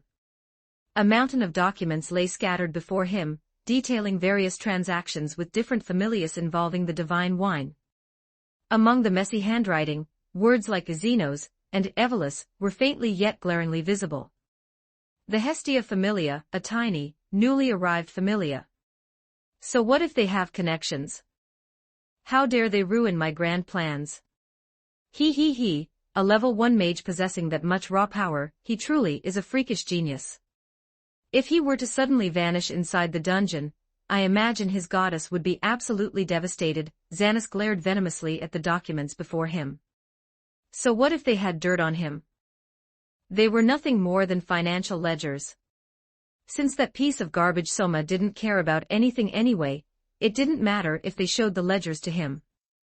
Nothing had happened to him last night, which meant they were probably holding on to them. It didn't matter. As long as that meddlesome brat was eliminated, everything would return to his control. Ha ha ha. Try competing with me. I spent so many years fattening up so many connections. I sent this exactly the moment to use them. The door was abruptly shoved open, cutting Xanas's laughter dead in its tracks. You lot are. The moment he spotted the familiar black cloak, his instinct screamed that something was wrong. He lunged forward to grab the documents and stuff them into his mouth, but the vines were predictably much faster. Let's see what kind of fascinating treasures you have here that you're so desperate to destroy on sight. Hephaestus walked over out of curiosity, picking up the papers that had fluttered onto the floor. The last trace of light completely vanished from Xanus's eyes. He recognized her, the goddess of the Hephaestus familia. It's over. I'm completely finished. The red-haired goddess's brow furrowed tighter and tighter with every line she read. Hestia tried to lean over to sneak a peek, but Hephaestus firmly pushed her back. This isn't something you should be looking at. Humph! Hestia puffed out her cheeks in a sullen pout. Tsubaki, you stay here with me. Hestia, take the other two and go find Soma first. If anything happens, come back and locate me. Seeing the dead serious expression on her friend's face, Hestia knew the matter was severe. Without pressing further, she led the remaining two towards Soma's chambers. Hephaestus handed the documents over. The moment Tsubaki's eyes swept across the contents, her pupils contracted violently. This is a massive issue. Help me search the rest of the room to see if there's any other hidden intelligence. Tsubaki never could have anticipated that stepping in to help a friend, and watch some drama, would lead to uncovering a trail directly connected to the Evolus remnants. It was absolutely mind-boggling. While the two women began thoroughly tossing the room, Hestia quickly located her destination, Lord Soma's personal workshop. Hestia delivered a forceful kick to the door, but it failed to budge. Before she could feel embarrassed by her failed breach, the door swung open from the inside. Why are you making so much noise out there? The man standing in the doorway wore heavy gloves and a white lab coat. Long, unkempt black hair completely obscured his eyes, and his voice was incredibly soft. Had the room not been completely silent, and had the visitors not possessed highly trained hearing, they wouldn't have caught a single word he said. Soma stared at the unfamiliar children before him. Is Xanus recruiting new blood again? Come to think of it, that person in the blue and white outfit looks awfully familiar. You're Hestia, right?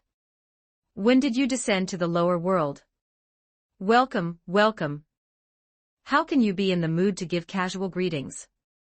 Do you have absolutely no control over your own familia? Hestia clenched her fists, sorely tempted to sock him right in the face. But looking at his genuinely bewildered expression, she recalled what Lloyd had advised her this morning. The deity of the Soma familia doesn't manage his affairs. To put it simply, he's just throwing a prolonged temper tantrum. Don't be in a rush to get violent when you see him, Lady Hestia. Have a proper chat with him first. At the time, she had dismissed the advice with a snort. Soma was a deity, regardless of how pathetic he seemed. He had lived for countless millennia. How could he possibly be throwing a temper tantrum? Did Lloyd think gods were toddlers? There was no way a deity could act that petty.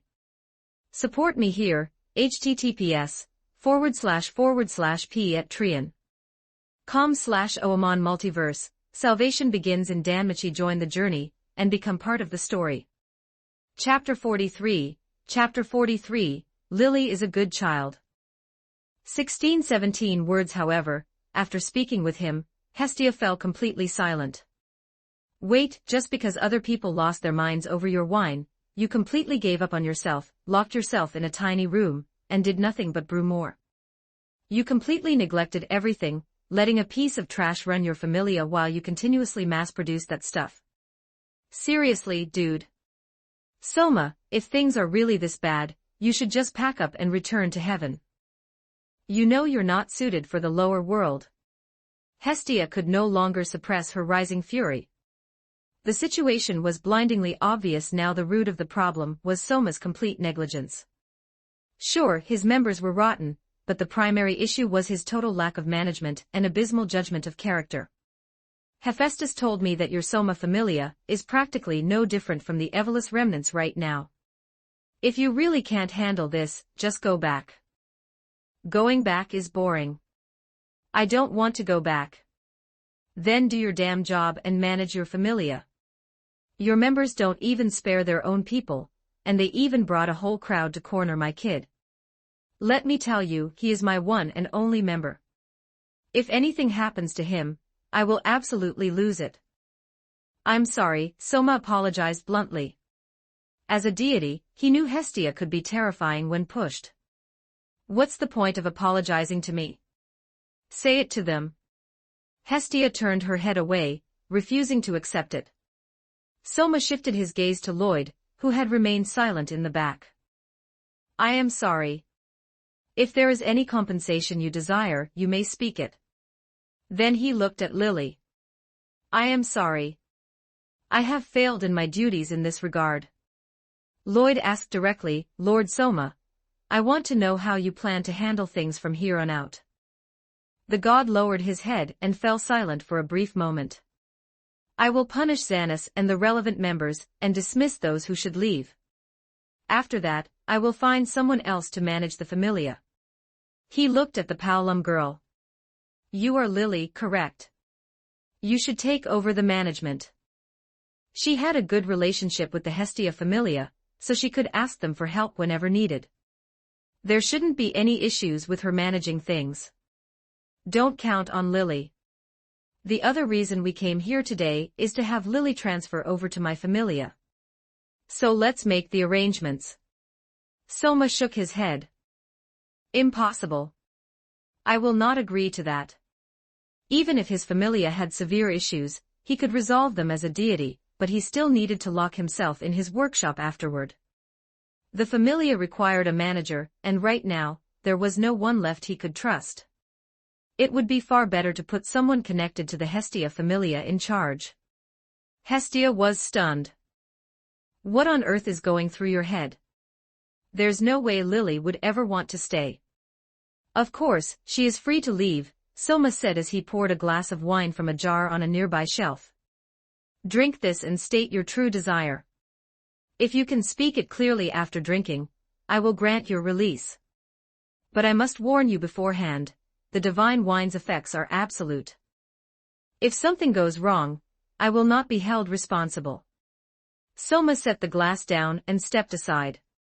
His actions suggested complete indifference, yet Lloyd distinctly sensed a profound wave of anticipation radiating from him. This guy hadn't completely given up on everyone yet. Or rather, he was still searching for a specific sight he desperately wanted to see. Lily stared at the exquisite wine before her. She remembered everything. Back before the Soma Familia fell entirely under Xanis's control, Lord Soma actually cared about his children. When he first brewed the divine wine, he had shared it out of genuine affection. It was only after everyone became entirely obsessed with drinking it that he grew completely disheartened. As a member of the Soma Familia, even though she hadn't frequented this workshop back then, she had still been given a cup. Back then, she had lost her mind to the addiction just like everyone else. Though she eventually managed to snap out of it later. Now that several years had passed, could she truly maintain her sanity? She lifted her head to look at the youth beside her, her eyes filled with deep anxiety and dread. Over the years, during her desperate struggle to survive, she had done bad things. She had even resorted to stealing, even if it was rare. Could someone like her truly maintain consciousness? If she failed, would it prove she was no different from those scumbags outside? A soothing warmth enveloped the top of her head, as a gentle voice reached her ears. Just follow your own heart.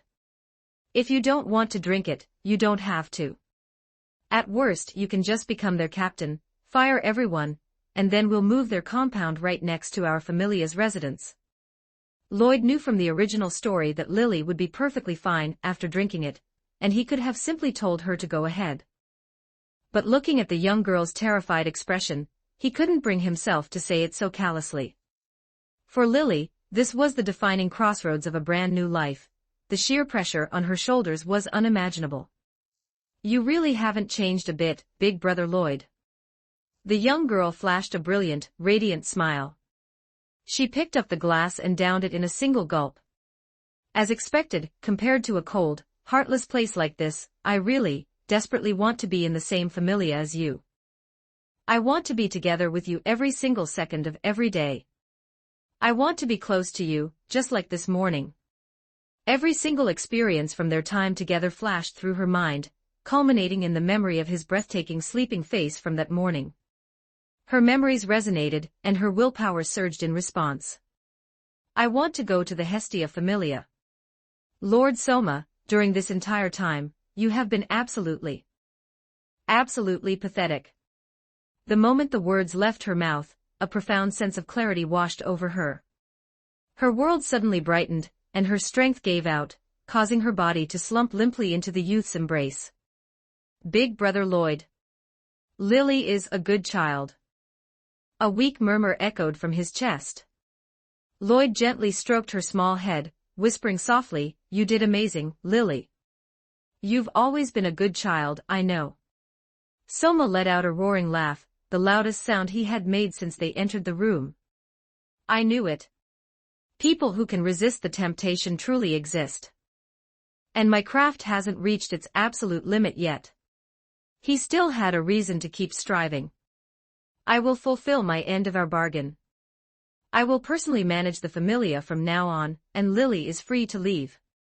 Lily's ordeal had finally come to an end, and a collective wave of relief washed over everyone. However, looking at Lily, who still hadn't pulled away from Lloyd's embrace, veins began to pop on Hestia's forehead. Why hasn't she let go yet? Just how long does she plan on hugging him? For some inexplicable reason, a terrible premonition began to gnaw at her. With the matter settled, the group prepared to leave. First, because Soma needed to begin restructuring his Familia, and second, because Hephaestus and Tsubaki were still waiting outside. They filed out of the room one by one. Out of sheer curiosity, Lloyd drifted over to a jar of wine, wanting to see what exactly this divine wine was all about. The necklace resting against his chest flared with a subtle white light, and his succubus traits simultaneously began to trigger automatically.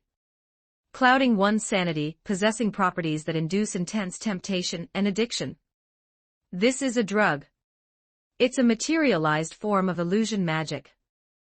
Necklace and succubus genes, this is a bad thing. Total garbage. Pure water. Fragrant wine.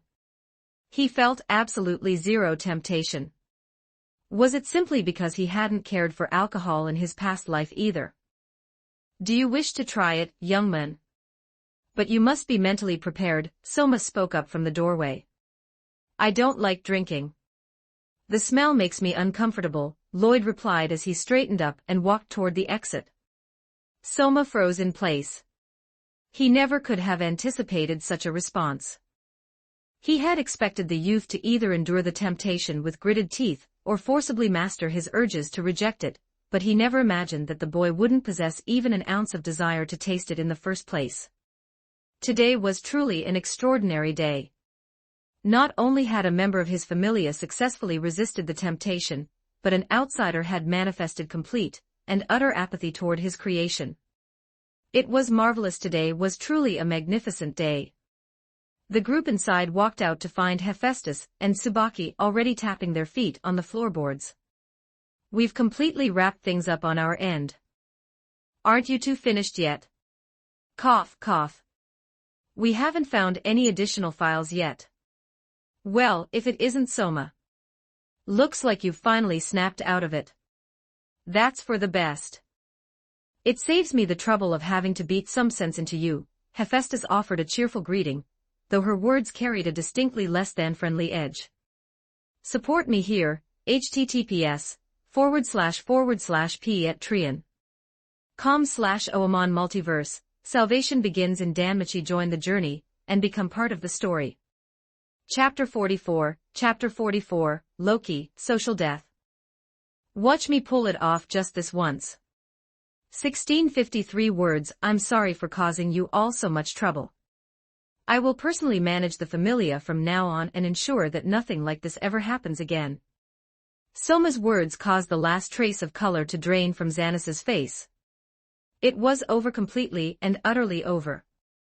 Lloyd watched the two women who were still tossing the room and mused, why don't you let me try? Maybe I can find something. Do you want to interrogate him? This guy probably won't talk, Hephaestus said, assuming Lloyd wanted to beat a confession out of him.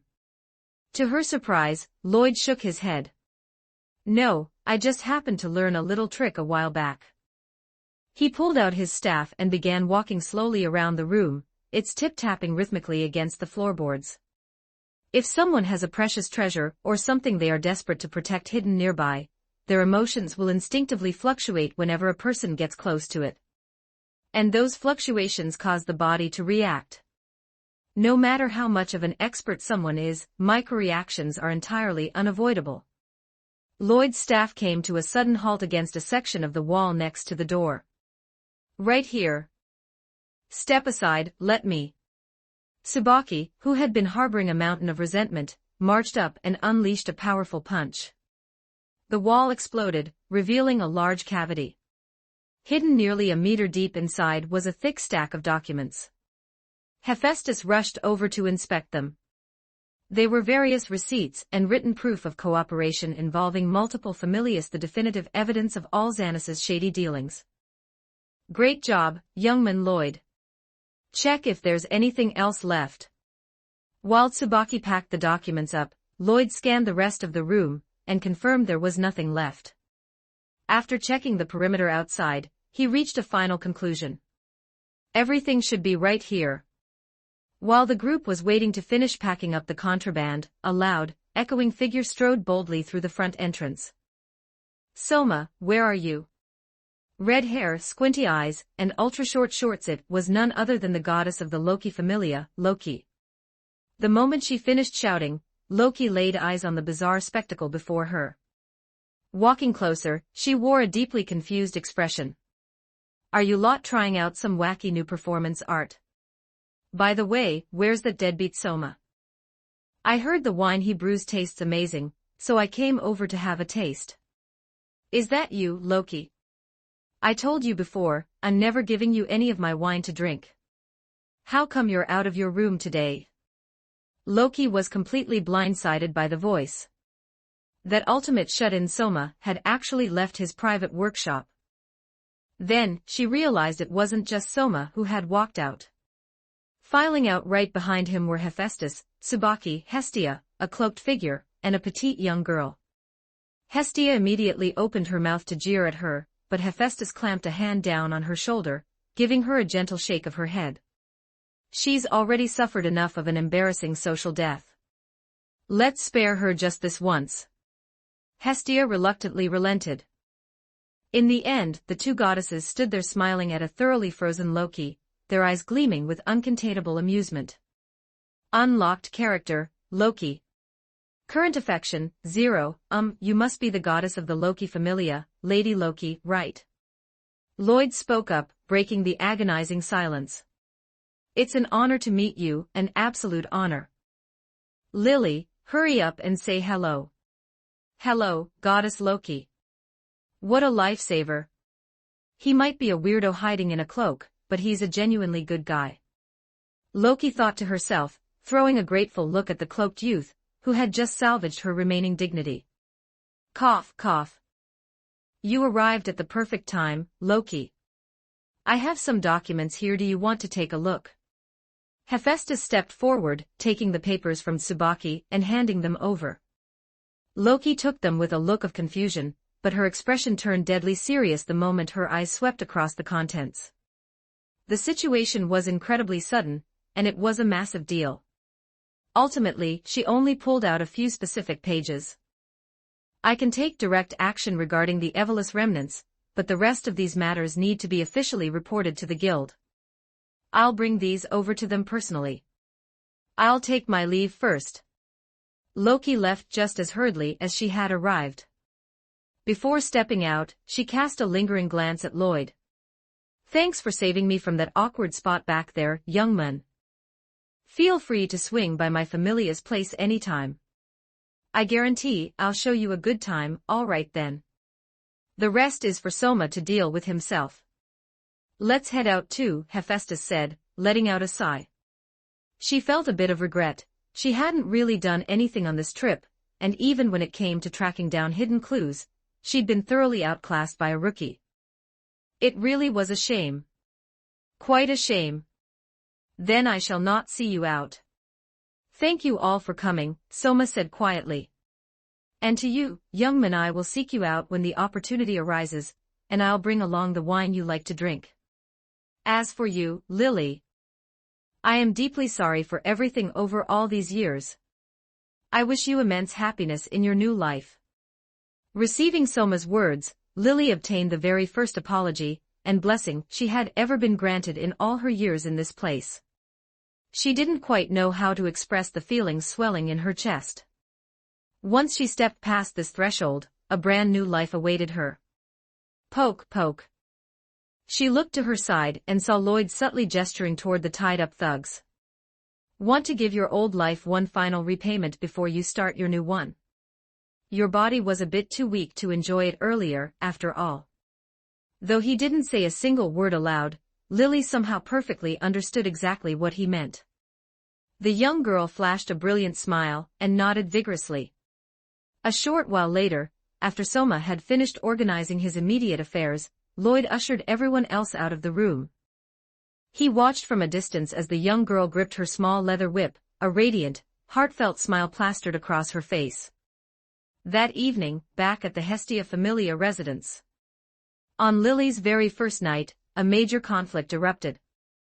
The newly arrived girl and her new goddess, Hestia, engaged in a fierce, heated argument. Goddess, there's no need to say any more. It's perfectly fine if I sleep out here in the main room. You must sleep inside. We have actual rooms available here. I really don't need it. I'm completely fine out here. I'll just set up a pallet on the floor. How could I let a young girl sleep on the floor? You absolutely must sleep inside. Lloyd is a boy and boys are wolves. Even if he's a wolf, it's fine. I'm not afraid. Like hell you aren't, you little dummy. You're sleeping inside, and that's final. Take the room right next to mine. Hestia huffed, crossing her arms. I've already got all the furniture set up for you. If you keep refusing, I won't let Lloyd take you down to the dungeon anymore. I'll make you stay on the surface and manage the workshop instead. Ultimately, under Hestia's overwhelming, tyrannical pressure, Lily suffered a total defeat. Lloyd, didn't you say you wanted to update your status? Hurry over, come on. Having successfully dealt with the rebellious girl, Hestia happily patted the space beside her, urging the youth to lie down.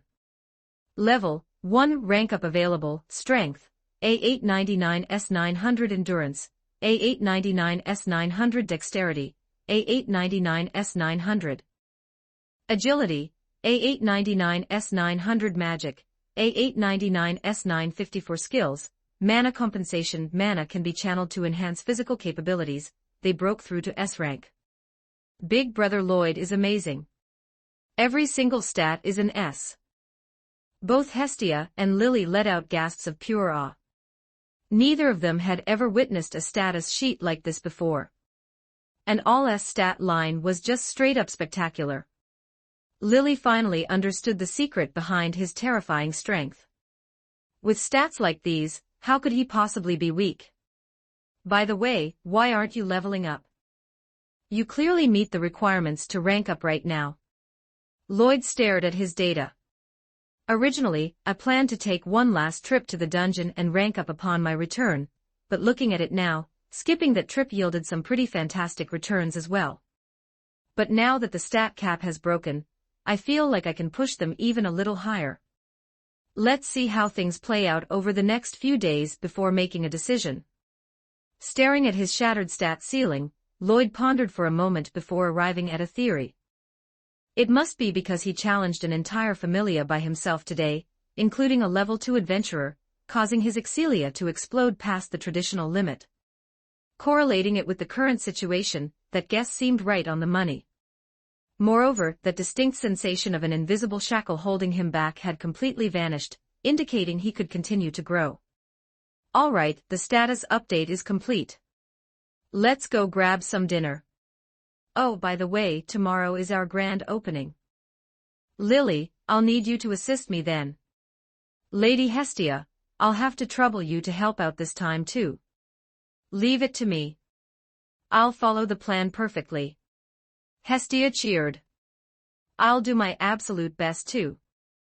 Lily smiled warmly. Support me here, https://p@trian.com/oamon Multiverse. Salvation begins in Danmachi. Join the journey, and become part of the story. Chapter 45. Chapter 45. That time I opened a shop after reincarnating. 1506 words. Rio hadn't changed much recently, and there wasn't much entertainment to speak of aside from the Soma Familia getting thoroughly counterkilled a couple of days ago. The biggest news over the past 2 days was the Hephaestus Familia launching a brand new business venture. Building upon their original storefronts, they had set up adjacent shops featuring prominent, glowing neon signage. The merchandise sold inside consisted of items never before seen in this world. Yet, compared to the actual shops and the goods on display, the dual goddess billboard standing right outside the main entrance was arguably the true crowd pleaser. A stunningly well-endowed yet petite new goddess, Hestia, alongside the heroic and dashing red-haired goddess, Hephaestus. Seeing these two deities co-endorsing a single brand left the passing masses deeply struck with awe. Just who on earth could manage to rope both of them in together? It was simply spectacular. Merely out of respect for the Hephaestus brand, plenty of adventurers and ordinary citizens lined up to take a look inside. And upon entering, welcome, valued customers, allow me to guide you through everything. Beholding the gentle, gorgeous lady before them clad in a long-skirted uniform, the entering adventurers blushed furiously. This shop is awesome. This shop is paradise. Our shop's philosophy is that you can enhance your strength even without stepping foot inside the dungeon. Everything we sell here consists of professional training and exercise equipment. This is great, this is great. Our boss has personally consulted both deities and level 5 adventurers. Stat growth can be achieved not just through dungeon exploration, but also via dedicated physical training. For many adventurers, the absolute beginning is the most perilous phase. If you can train your body for a period before venturing into the dungeon, it becomes significantly safer. Hearing this, many adventurers fell into deep thought. Everyone here had experienced that grueling initial rookie phase. Generally speaking, there were only 3 paths available back then: Path 1, asking a few basic questions, and then diving down to adventure entirely alone. Path 2, being lucky enough to have a kind veteran or a captain in your familia arranged to guide you. Path 3, acting as a supporter for seniors, slowly piggybacking off them to steadily raise your stats. Among these, the first and third options were the reality for the vast majority, making them the most common. As for the second option, it was rare, agonizingly rare. Rookies only worried about these things because their strength was severely lacking. If they could boost their attributes right at home, it might actually be a fantastic alternative. Excuse me, miss, is this training suitable for any kind of adventurer? Regrettably, our standard inventory only covers level 1 and level 2 adventurers, though level 3 mages can safely purchase them as well. As for anything higher than that, it requires custom tailoring. For pricing on those, you'll need to consult our specialized staff. Can you absolutely guarantee that this will be effective? What happens if it doesn't work? The shop assistant cheered internally. How is someone playing along so perfectly? She rapidly recalled the promotional material provided by her boss. That is an excellent question, sir. You clearly look like a highly experienced adventurer. After showering him with praise, she pulled out a small booklet detailing the training regimens. Our boss anticipated these exact concerns long ago, which is why he specially prepared this manual. It thoroughly documents which equipment to use, which postures train which specific muscle groups, and how targeting those areas will enhance corresponding attributes. It even outlines the ultimate milestones to strive for, and whether you should intensify your routine, or rest based on your body's physical feedback. Our boss has mapped out absolutely everything for you. By the way, our boss is the sole dependent of the newly formed Hestia Familia, the very same person who challenged the entire Soma Familia single-handedly just a couple of days ago. Some of you might have witnessed him effortlessly blocking the Soma captain's strike with a single hand. To that, I must add, our boss is actually a level 1 adventurer, and a mage at that. Finishing her pitch, she pointed toward an elevated platform in the back. Sure enough, a figure draped in a dark cloak stood there, flanked by the young girl from that day. Everyone, I am the person who challenged the Level 2 Soma captain the other day. I imagine many of you have heard of me. First, allow me to introduce myself. The Hestia Familia, established just over 2 months ago, is my familia. Furthermore, I am indeed a rookie adventurer. On this matter, Miss Ina of the guild staff and my goddess can personally vouch for me. Following his cue, 2 figures walked up onto the stage, Ina and Hestia. Lloyd's dedicated advisor. I can confirm that Lloyd is indeed a rookie adventurer, Ina stated firmly. I am the goddess Hestia, and I guarantee that everything Lloyd says is the absolute truth. Hestia added, pumping her fist. The 2 stepped down after completing their endorsements, immediately followed by Tsubaki and Hephaestus walking up onto the stage. Standing there like 2 towering guardian deities, they remained silent, simply offering pleasant smiles to the crowd below. As for whether our training equipment and regimen manuals are effective, the 2 standing beside me are my personal guarantors. This succession of heavyweight endorsements successfully eased the anxieties of the adventurers. Naturally, their focus immediately shifted to the timeframe required for results and the pricing. Upon noticing that the manual described a gradual improvement, many furrowed their brows. Exactly how slow was slow? Could it really allow a rookie to solo an entire familia within 2 months? Lloyd had anticipated this reaction long ago. Training depends heavily on raw talent and personal dedication. I will freely admit that I am an exception. However, I can guarantee that as long as you persevere with your training, you will undoubtedly reap rewards. The purpose of this training is to accelerate your stat accumulation toward a rank up, giving rookies alternative means to bolster their combat power before venturing deep below. Ultimately, after listening to Lloyd's speech, quite a few people abandoned the idea of purchasing. Sounds nice and all, but at the end of the day, it's just about talent. Pointless, completely pointless. Nevertheless, a substantial number of onlookers still intended to buy. After all, anything capable of raising attributes was well worth a try. With his part of the promotion concluded, Lloyd left the stage and retreated to the backstage area, where several of his friends were waiting. Long time no see, Miss Ina. Thank you immensely for your help earlier. Expressing his gratitude, Lloyd handed her a promotional booklet. I've been buried in work these past couple of days and completely forgot to give you one. My apologies. Don't worry about it at all. I still have duties to attend to at the guild, so I'll head back first. Don't forget that you owe me a favor. Ina departed with a bright smile. Her parting words caused Lily's eyes to narrow from the side. This woman is highly suspicious. Goddess Hephaestus, Senior Tsubaki, thank you for your help just now as well. It's a small matter.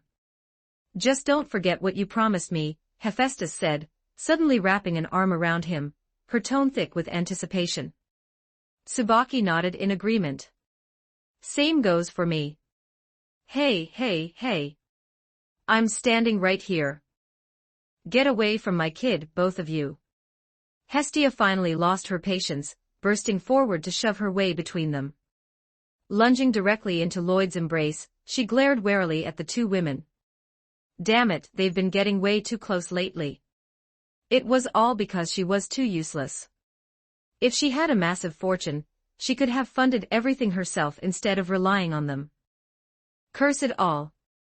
The 2 women opposite her didn't argue back. Instead, their eyes gleamed with pure amusement, their cheeks faintly flushing with delight as they watched a fiercely protective Hestia.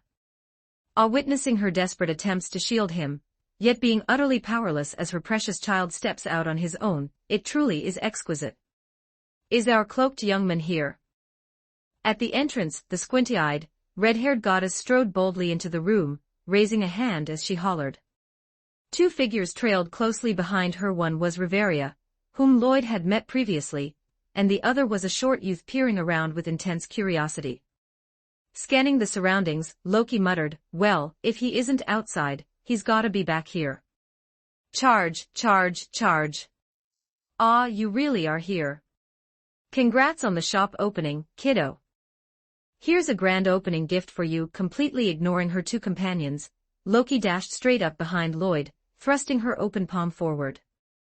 Resting on her hand was a magic stone. A magic stone.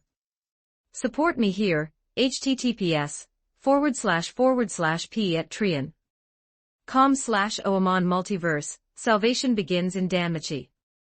Join the journey and become part of the story. Chapter 46, Loki, Youngman, come have a drink 15-12 words, MHM. I noticed your staff has a slot to hang something, so I brought this along, Loki said. He, even though it's just a leftover piece from a while back, please don't mind. Isn't this a bit too valuable?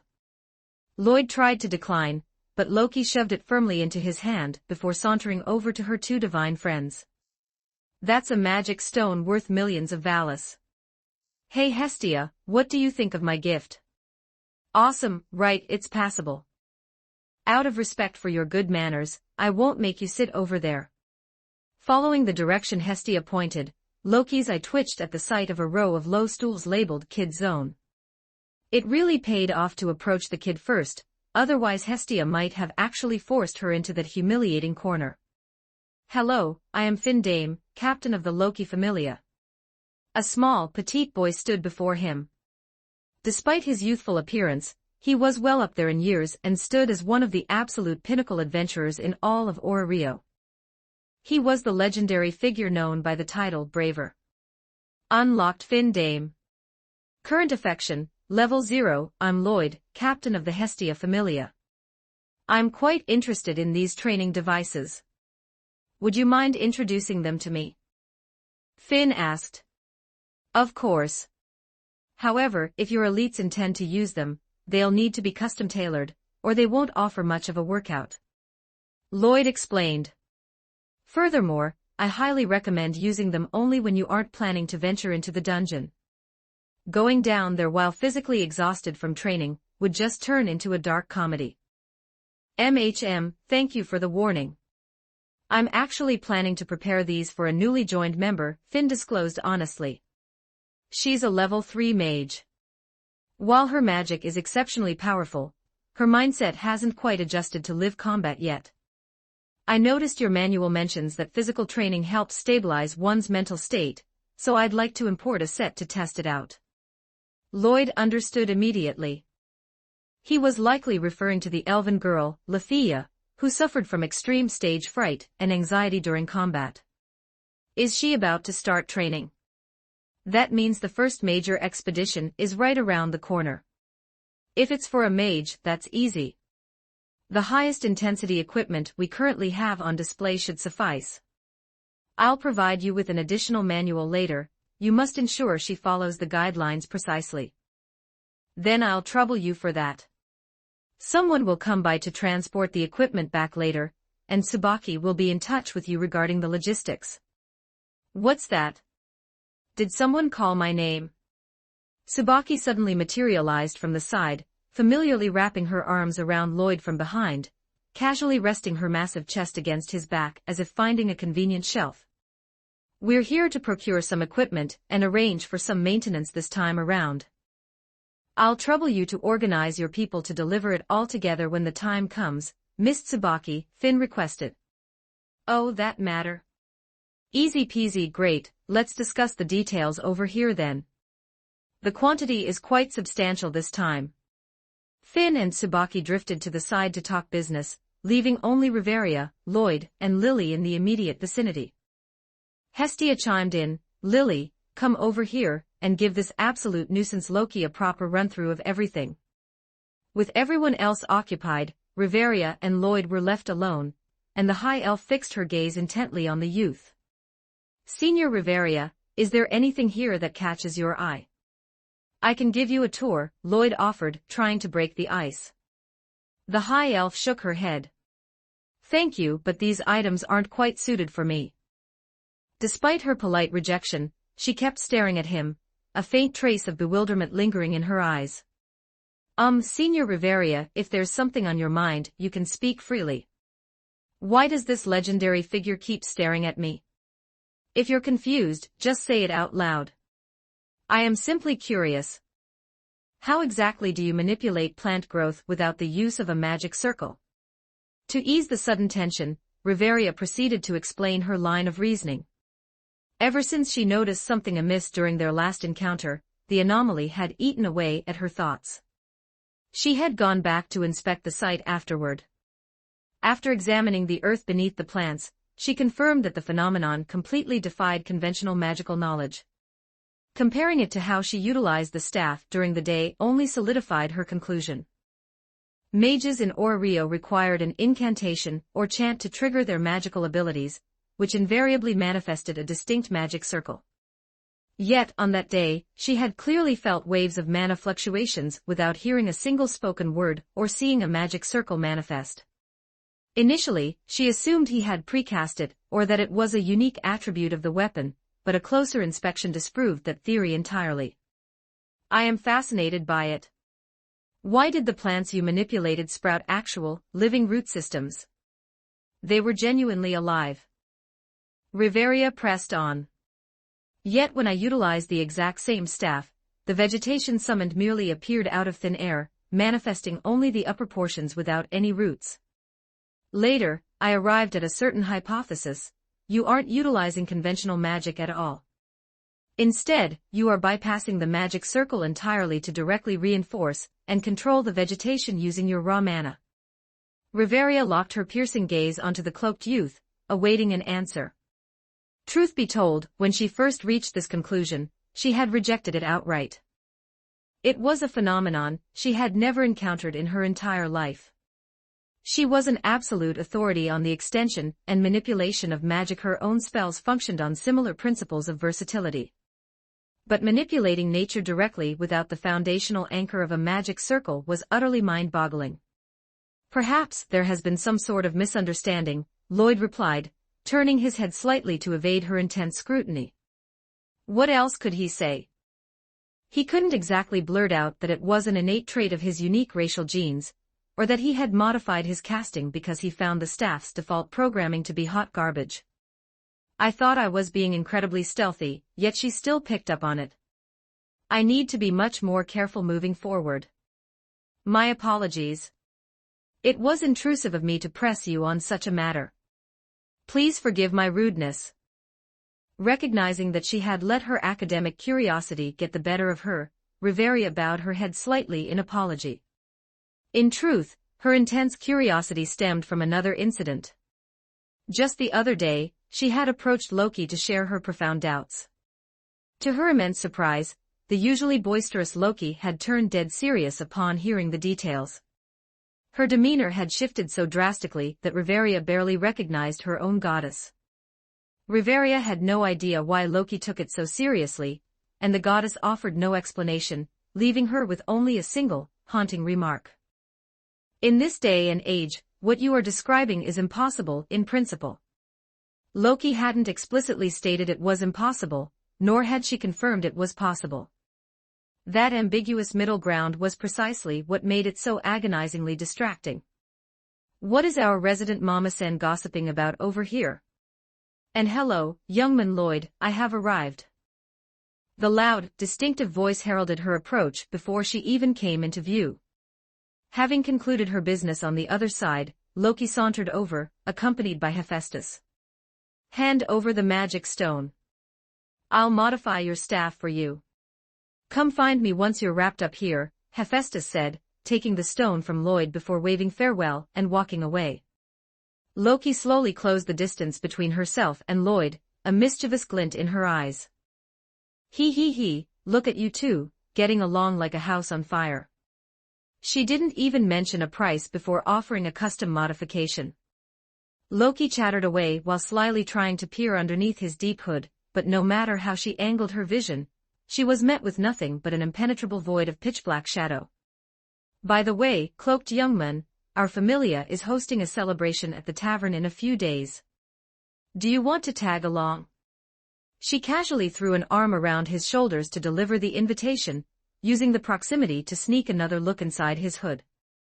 Just moments prior, the absolute troll that was Loki had expressed her profound curiosity regarding the young man's true appearance to the other two goddesses, only to be shut down immediately by both Hestia and Hephaestus. Want to know? Go look for yourself, or wait until Lloyd feels like telling you. Thus, the moment her business was concluded, Loki couldn't wait to scramble over. A mystery this juicy and entertaining, how could she possibly pass up the chance to crack it?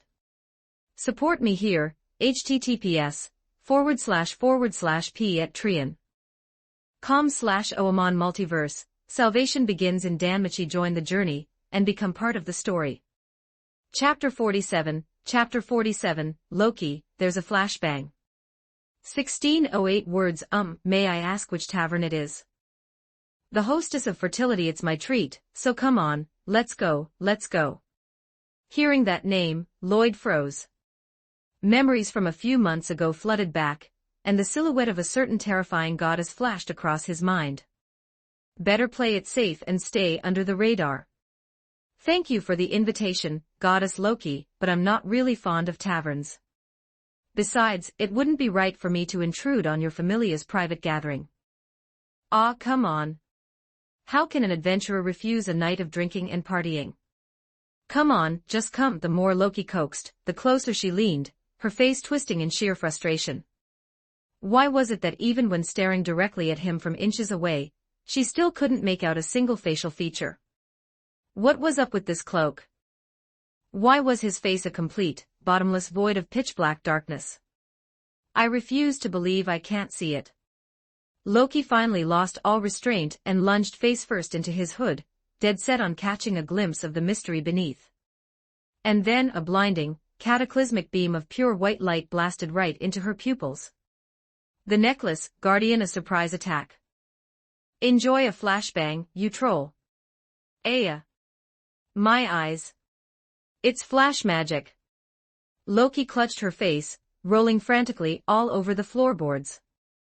Riveria facepalmed in sheer exasperation. This was beyond humiliating. But considering they were still in public and this was her own deity, she ultimately sighed, and helped the thrashing goddess up to offer some comfort. It's fine, it'll pass. You'll recover in a bit. Mama-san, that guy comes with a built-in flashbang. That's just playing dirty. Loki wailed, burying her face in Riveria's embrace while rubbing her streaming eyes and pointing an accusing finger at Lloyd. You're the one who tried to force your way into his hood. You can't blame anyone else for the consequences, Riveria chided gently. Finn happened to walk back over just then. Looking at a teary-eyed, pathetic Loki, he asked in confusion, what happened to Lady Loki? She brought it on herself, Riveria deadpanned, before turning her gaze back to Lloyd. Well, since our procurement is wrapped up, we'll head out. Keep that gathering in mind, give it some thought. Allow me to see you out. As Lloyd escorted the trio to the entrance, they ran into an unexpected visitor. Lord Soma.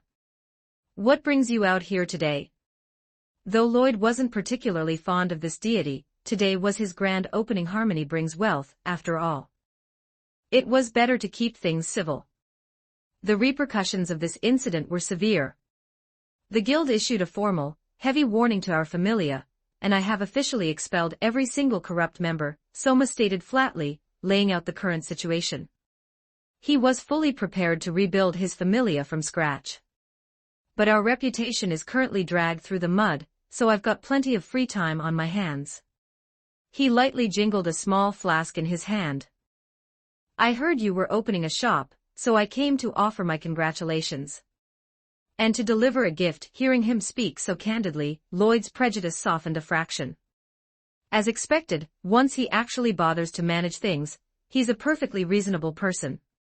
Still, Lloyd hadn't completely warmed up to him just yet. By the way, let me pour you a glass right now. Let's see if you can drink it. Before Lloyd could politely decline, the god had already conjured a cup from nowhere and filled it. Staring at the pale green liquid and catching a subtle, refreshing aroma of fruit, Lloyd blinked. Fruit wine. Would you care to try it? Since you've gone to the trouble, Lord Soma, I'll have a taste. Lloyd took the cup, took a tiny sip, and immediately handed it back. At its core, it still has the burning bite of hard liquor. Not my thing. Soma wasn't discouraged in the slightest. On the contrary, his competitive drive flared even brighter. Then I'll try brewing an entirely different variety next time. Are you absolutely set on brewing hard liquor? I really don't enjoy that harsh, burning sensation. Looking at the shut-in god who was suddenly raring to go and sensing that his current emotional baseline was actually quite positive, Lloyd decided to engage him in a proper debate. As a former internet contrarian from his past life, it was time for Lloyd to drop some serious truth bombs. There's really no need to restrict yourself solely to conventional liquor, Lord Soma. You brew wine to have people accept and enjoy it, right? True validation only comes when the masses appreciate your craft. It's not the same. Wine is wine. Then how exactly do you define wine, Lord Soma? If a region has entirely different customs and refuses to consider your brew to be wine, what then? Why is wine called wine? It's only called that because that's the label humanity agreed to give it. Some call it a spiritual elixir, while others simply call it a beverage. Though the names vary wildly, people's love for it remains identical. Fruit wine is wine. Beer is wine. Harsh spirits, rice wine, sake, and yellow rice wine, they are all wine. Why must you confine yourself to a single, rigid definition? As the god of wine, shouldn't your purpose be to brew all kinds of alcohol to bring joy to everyone, rather than obsessing over a single formula while completely neglecting everything else? I've always believed that alcohol exists to help people unwind and forget their worries. And because humanity is incredibly diverse, the craft should naturally blossom into 100 different varieties. A god of wine is elevated by the adoration of the people who love their craft. The title isn't automatically dictated just because a specific liquid exists.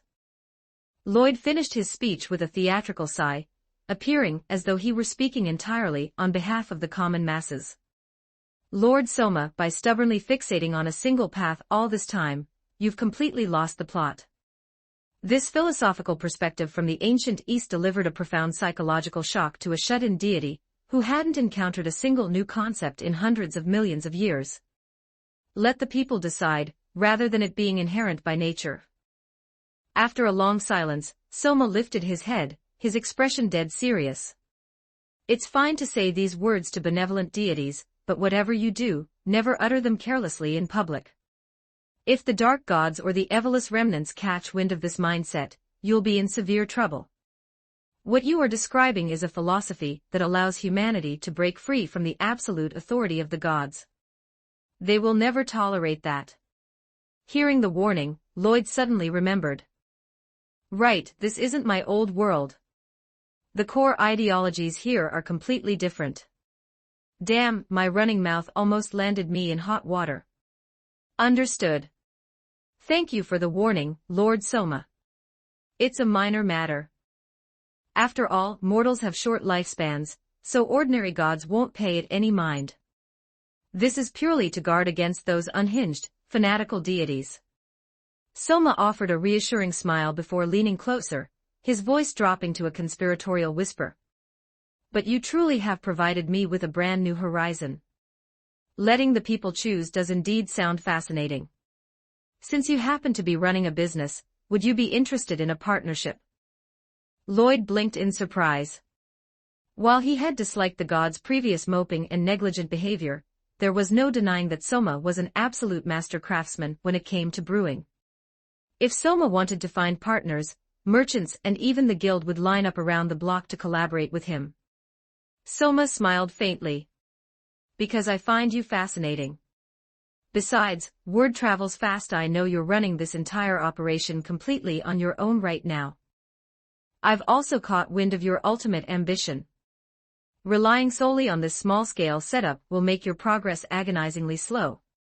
If you scale this up into a proper factory-level enterprise, I will handle the entire production pipeline for you, just as I do now. As for how much that accelerates your ultimate goal, that will depend entirely on your own capabilities. Lloyd sucked in a sharp breath of cold air. He thought about the astronomical volume of alcohol consumption in Rio. He thought about the staggering scale of corporate beverage giants in his past life, and how he could easily build a massive supply chain ecosystem around it down the line. This god truly hadn't lived for countless millennia for nothing. His business calculations were incredibly precise. Lord Soma, you've officially bought me over. Give me a couple of days to head down to the dungeon. Within 3 days of my return, I will bring a complete business proposal straight to your compound. In the meantime, I'll trouble you to thoroughly document the brewing processes, raw materials, and various technical nuances. Ideally, keep it entirely free of any divine power or arcanum. The two quickly finalized the blueprint of their cooperation, and Lloyd found Soma significantly more pleasant to look at. As the old saying goes, a man who acknowledges his faults and mends his ways is beyond measure. A prodigal son's return is worth more than gold. But a mistake is still a mistake, and retribution is mandatory. I'll just have to find a good opportunity to milk him for all he's worth later. Support me here, https://p@trian.com/oamon Multiverse. Salvation begins in Danmachi. Join the journey, and become part of the story. Chapter 48. Chapter 48. I am a good boss. 1638 words after seeing Soma off, a man who had been waiting nearby stepped forward. Was that Lord Soma? I heard there was a massive incident recently, which is why the guild has temporarily barred them from expanding their familia. Hey, brother. When did you get here? The newcomer was none other than the guild employee permanently assigned to handle Lloyd's monster material exchanges, the counter guy. As one of his few well-acquainted and genuinely kind friends in this world, Lloyd had naturally invited him to the grand opening. I just arrived a moment ago. Seeing how intensely you two were chatting, I didn't want to interrupt. He scanned the dense crowd packing the storefront. Looks like business is booming. Hurry along and tend to your customers. I'll just look around on my own. I won't be too busy. We have plenty of shop assistants, and honestly, not that many people are actually buying yet. Lloyd shook his head. If you don't mind, brother, how about I give you a personal tour? Haha, in that case, I won't stand on ceremony. Since Lloyd put it that way, there was no reason to refuse. Still, the older man couldn't help but marvel at how vastly different this kid was compared to standard adventurers. As they stepped further into the shop, Lloyd waved off a pretty young shop assistant who had approached to greet them.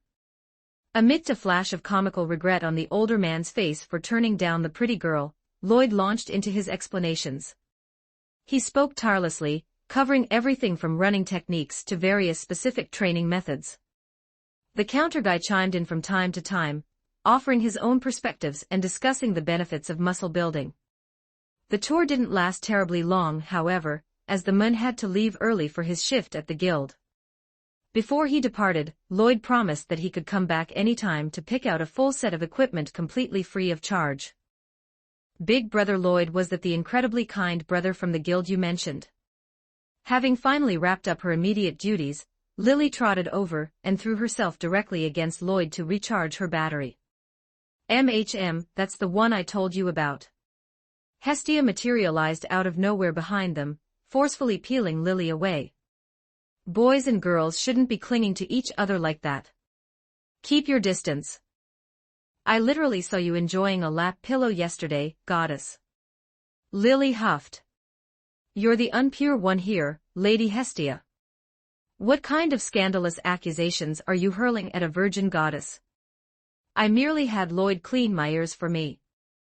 Watching the two bicker yet again, Lloyd let out a gentle smile. However, beneath their energetic facades, the undercurrents of exhaustion radiating from their emotions didn't escape his notice. He knew neither of them had it as easy as they let on. Over the past few days, Hestia and Hephaestus had been running themselves ragged, rushing all over town to shoulder as much of the logistical burden as possible. As the mastermind behind the entire operation, Lloyd was even more overwhelmed, juggling staff training, drafting rules and regulations, and establishing employee benefits. Lily had also been terrifyingly busy lately. Her primary responsibility was scouting out impoverished households with good, honest character to hire. Having endured severe hardships herself, she possessed an incredible eye for it and quickly tracked down a massive pool of candidates. The factory workforce was filled to capacity immediately. In the end, they selected the most visually appealing hires to staff the storefront to barely get by. Still, with many more branch locations slated to open in the future, overhiring wasn't a concern. Lady Hestia, Lily, why don't you two go get some rest? We have temporary resting quarters set up on the second floor. Lloyd suggested. Things have stabilized now, so it's perfectly fine for me to keep watch alone. I'll come wake you when the day is done. Ah, but we can stay and help out together, Hestia pouted. Yeah, exactly, Lily chimed in reluctantly. They knew perfectly well that Lloyd had to be exhausted too. I'm sending you to rest precisely because there's nothing left to do. Look around, does it look like I'm drowning in work? Having everyone loiter around here is just a waste of human resources. Lloyd pointed to the surrounding shop. A single person could easily manage the current flow. There was absolutely no need for a full crowd. If anything comes up, I promise I'll call for you. Now off to bed. Under Lloyd's gentle coaxing, the two finally relented and headed upstairs to rest, repeatedly reminding him to call them if any emergency arose. After seeing them off, Lloyd stretched his arms and dove back into his work. He pulled out a notebook to log any operational issues he observed, occasionally stepping in to greet customers whenever the shop assistants were overwhelmed. Unfortunately, as a bizarre individual draped entirely in a dark cloak, he was thoroughly shunned by the patrons. Left with no other choice, he resigned himself to handling logistical duties and heavy lifting, continuing like this until the noon break. Once the final customer departed, he closed the doors and flipped the sign on the glass to read "Closed for break." In the break room, pots of hot water had been prepared well in advance. The group of young shop girls immediately began chugging water to rehydrate. I'm alive again. I've been running around since morning without a single sip of water. It was brutal. He, our boss is surprisingly considerate. He timed the hot water perfectly so it would be ready right as we went on break. And the wages are fantastic too. I wonder if we'll get a tiny bonus since we were so slammed today. It's already a massive amount.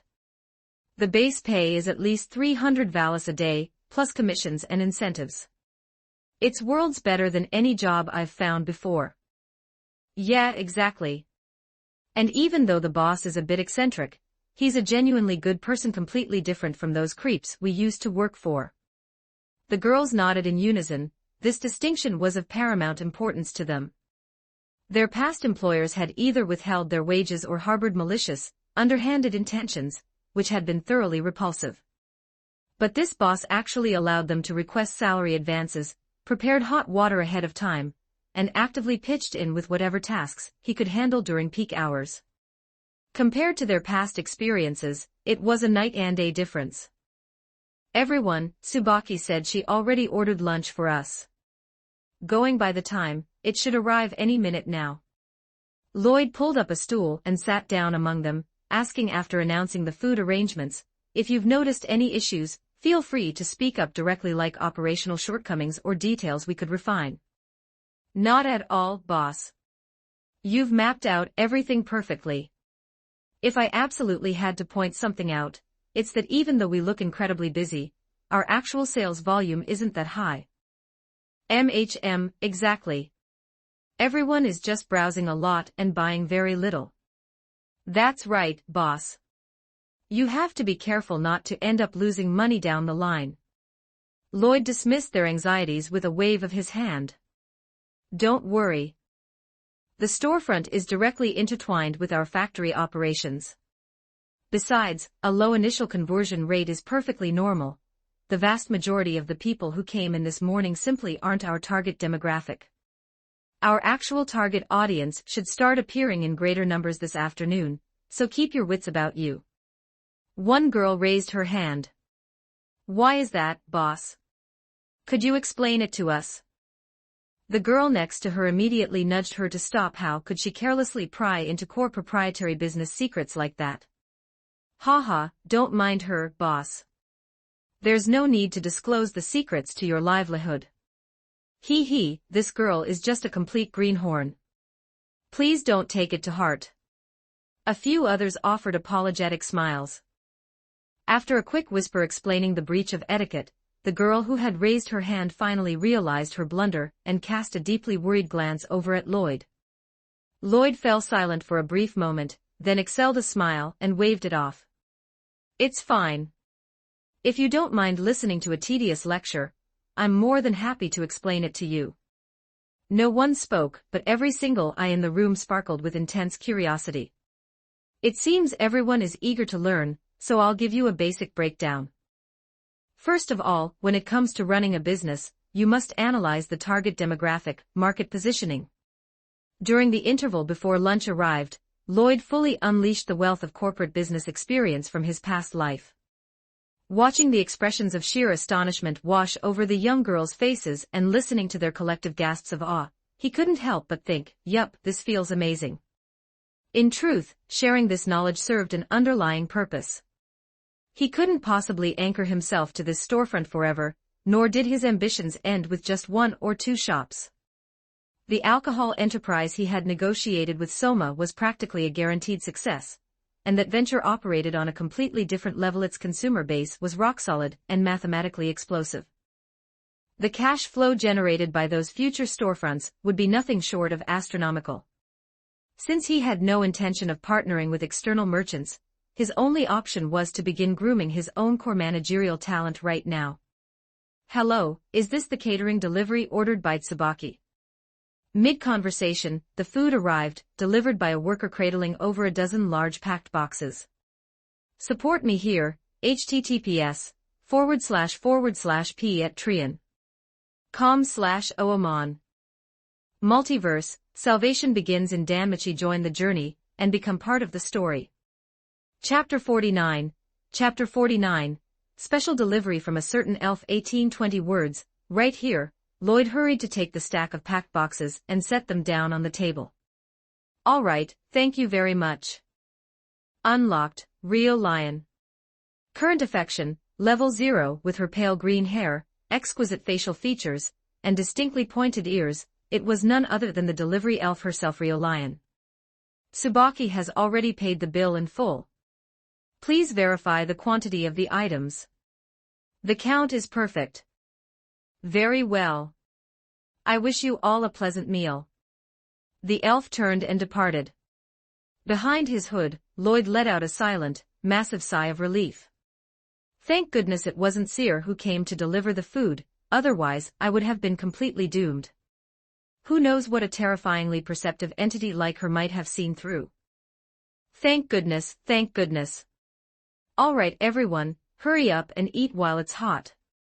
I'll head out and grab some drinks for you all. Oh, and could someone please head upstairs to wake the 2 who are currently sleeping? Long live the boss. Long live the boss. The shop girls cheered in unison, collectively singing the praises of their wonderfully considerate employer. A short while later the girls stared blankly at the bottles placed before them, falling into a perplexed silence. Wait, if they remembered correctly, this specific brand of beverage tasted absolutely awful. Why on earth did the boss pick this one? At the same time, Hestia and Lily, who had just shuffled downstairs in a groggy daze, casually picked up a bottle each and took a sip. In the very next instant, both of them snapped wide awake, their eyes locking onto the drinks in their hands. Their gazes were filled with utter confusion and bewilderment. Who on earth bought such a bizarre, mind-shattering drink? How does it taste? Pretty good, right? The last time I bought this, everyone who drank it said it was fantastic, Lloyd said, his tone thick with innocent anticipation. Hearing his expectant voice, the 2 goddesses exchanged a complex glance and nodded simultaneously. Sure, the first sip is incredibly weird, but it actually isn't bad once you get used to it. Beholding this reaction, the surrounding shopgirls came to an immediate understanding. Ah, so it's a special tonic meant to completely refresh the mind and banish fatigue. Wow, the boss is so incredibly thoughtful. The noon break quickly concluded. Just as Lloyd had predicted, the afternoon brought a noticeably lower volume of foot traffic, but a dramatically higher purchase conversion rate. Soon enough, the afternoon business hours drew to a close. After a quick tidy-up of the premises, Lloyd stepped forward and announced that everyone would receive triple pay for the day, adding that they could clock out the exact moment the cleaning was finished. Amidst the ecstatic cheers of the young girls, a highly successful and grueling first day officially came to an end. The trio left the storefront and made their way directly over to the Hephaestus Familia compound. Yo, you're finally here. Your gear has been ready for a while now. Hephaestus slid a sleek bracelet across the counter toward him. Forged entirely from pure mithril to ensure seamless mana conductivity. The quality of the magic stone embedded in the center is quite excellent, though its raw tier is a bit on the lower side. Thank you immensely, goddess. How much do I owe you for the crafting and assembly fee? Not much. Just 10 times, Hephaestus said, holding up her fingers with a playful smile. Lloyd nodded. 10 times, huh? That really isn't much. As a side note, his previous 1 million Valis debt had already been converted into sessions, at a valuation of 100,000 Valis per session, meaning those initial 10 times were already completely cleared out. Then there was the debt incurred from opening the storefront. Since the final logistical invoice hadn't been fully tallied up yet, it remained unpaid for the time being. Obtained, Magic Stone Bracelet, Danmachi variant. Properties, permanently increases max mana by 30%, increases mana recovery speed by 5%. This component can only be attached directly to your staff. Wearing it on your own body won't yield any practical effects, Hephaestus reminded him. Good stuff. Absolute top-tier gear. The exact moment he slotted it onto his weapon, Lloyd felt his maximum mana capacity expand significantly, and his passive recovery rate surged. Is this the baseline of what the Loki Familia utilizes? It's hard to even comprehend just how terrifyingly powerful Reveria must be right now. By the way, youngman Lloyd, are you planning to venture a bit deeper on your next excursion into the dungeon? That's the plan. Once operations here stabilize over the next couple of days, I intend to make a descent. My target milestone this time is the 12th floor. In that case, Lily, come over here for a second. If I recall correctly, your primary combat role involves utilizing a ballista launcher, right? There's something for me too. Lily gasped in surprise, her eyes widening. She hadn't expected to receive a custom upgrade. Since you're heading deep into the lower levels, you'll need some proper, heavy-duty means to protect your life. In the end, Lily walked away with a specially reinforced mini ballista, and a medium-sized deployment ballista, specifically calibrated to launch Lloyd's daggers and custom-engineered projectiles. The destructive power of this equipment alone was more than enough to let her run rampant and undisputed through the upper levels of the dungeon. Showering the goddess with gratitude, the group returned to the Hestia Familia residence. After a hearty dinner and a quick wash, everyone headed off to bed. Following that chaotic opening day, the operational routine over the next few days turned out to be far more stable. 3 days later, once Lloyd confirmed that the business infrastructure could run smoothly without his constant supervision, he notified Lily to pack her gear. They would be staying down in the depths for at least 1 to 2 days this time. He planned to start grinding his way down systematically from the 7th floor, engaging every single variety of monster they encountered along the path. His goals were twofold: first, to analyze which monster drop materials commanded the highest market value and stability. Second, to determine which specific floor offered the highest cost-benefit efficiency for mass farming mobs. Having thoroughly prepared their logistics and coordinated their itinerary with both Hestia and Hephaestus, the two set off toward the dungeon entrance. As for Senior Tsubaki, she was currently completely buried under a mountain of blacksmithing orders, so Lloyd chose to leave her to her work. After their formal application to venture down to the 12th floor was cleared by Ina at the guild counter, she pulled Lloyd aside to offer a parting warning. The dungeon has been rather unsettled lately. Watch out for malicious individuals, and if you sense anything even slightly amiss, stay far away. Whatever you do, do not venture into the middle or deep levels prematurely. Unexpected anomalies might arise. Oh, and if you happen to run into core members of the Loki familia down there, make sure to follow their tactical arrangements. Keeping her warnings firmly in mind, Lloyd and Lily entered the maw of the dungeon and began their descent. The moment they stepped onto the active floors, they received a highly enthusiastic welcome. After all, it had been a hot minute since their last visit. Right off the bat, they were swarmed by dozens of goblins and basic mobs. Lloyd didn't even need to lift a finger. Lily's high-speed mini ballista barked repeatedly, effortlessly clearing the path. After meticulously packing away the magic stones and drop materials, they pressed forward. Imps and lizard men were systematically liquidated, and they soon arrived at a threshold they had never crossed before. This floor consisted primarily of narrow, labyrinthine corridors, which felt vastly more oppressive than the open chambers of the higher levels. After all, you never knew what might be lurking just around a blind corner. The first true threat materialized as a massive killer and burrowed its way out of the cavern wall. "Do you want to handle this, Lily, or should I step in?" "Just watch my back, Big Brother Lloyd." "Leave this to Lily." The young girl raised her mini ballista and loosed a precise bolt across the corridor, striking the creature dead on its most vulnerable spot, the neck joint. It was an instant kill, and the massive insect slumped lifelessly to the ground. Patting her small head, Lloyd praised, as expected of Lily. "Beautiful shot." He, it was nothing. After using Lloyd's dagger to cleanly extract the magic stone, the carcass dissolved into ash, and the two continued their march. That's right. To make it easier for Lily to utilize her larger deployment ballista in an emergency, Lloyd had already officially handed his specialized short sword over to her keeping. Doing so bolstered her independent combat capabilities, ensuring she wouldn't be caught empty-handed if they were ever separated. They continued making their way down. From the 7th to the 9th floors, the enemy composition remained fairly consistent. Goblins virtually stopped spawning entirely. Instead, they were replaced by aggressive killer ants, needle rabbits with sharp horns protruding from their skulls, and purple moth-like aberrations fluttering through the dark corridors. Every now and then, they would encounter the exceedingly rare appearance of a cyan-winged blue butterfly. Throughout this entire stretch, Lily handled almost all the frontline fighting. Lloyd would only interject if a monster caught her off guard, or if unique targets appeared, such as a sudden war shadow manifestation, or a cyan butterfly attempting to make a rapid escape. After realizing which specific monsters had a lower drop rate when killed by normal piercing bolts, Lloyd personally handled those targets to maximize their haul, carefully storing away their spoils.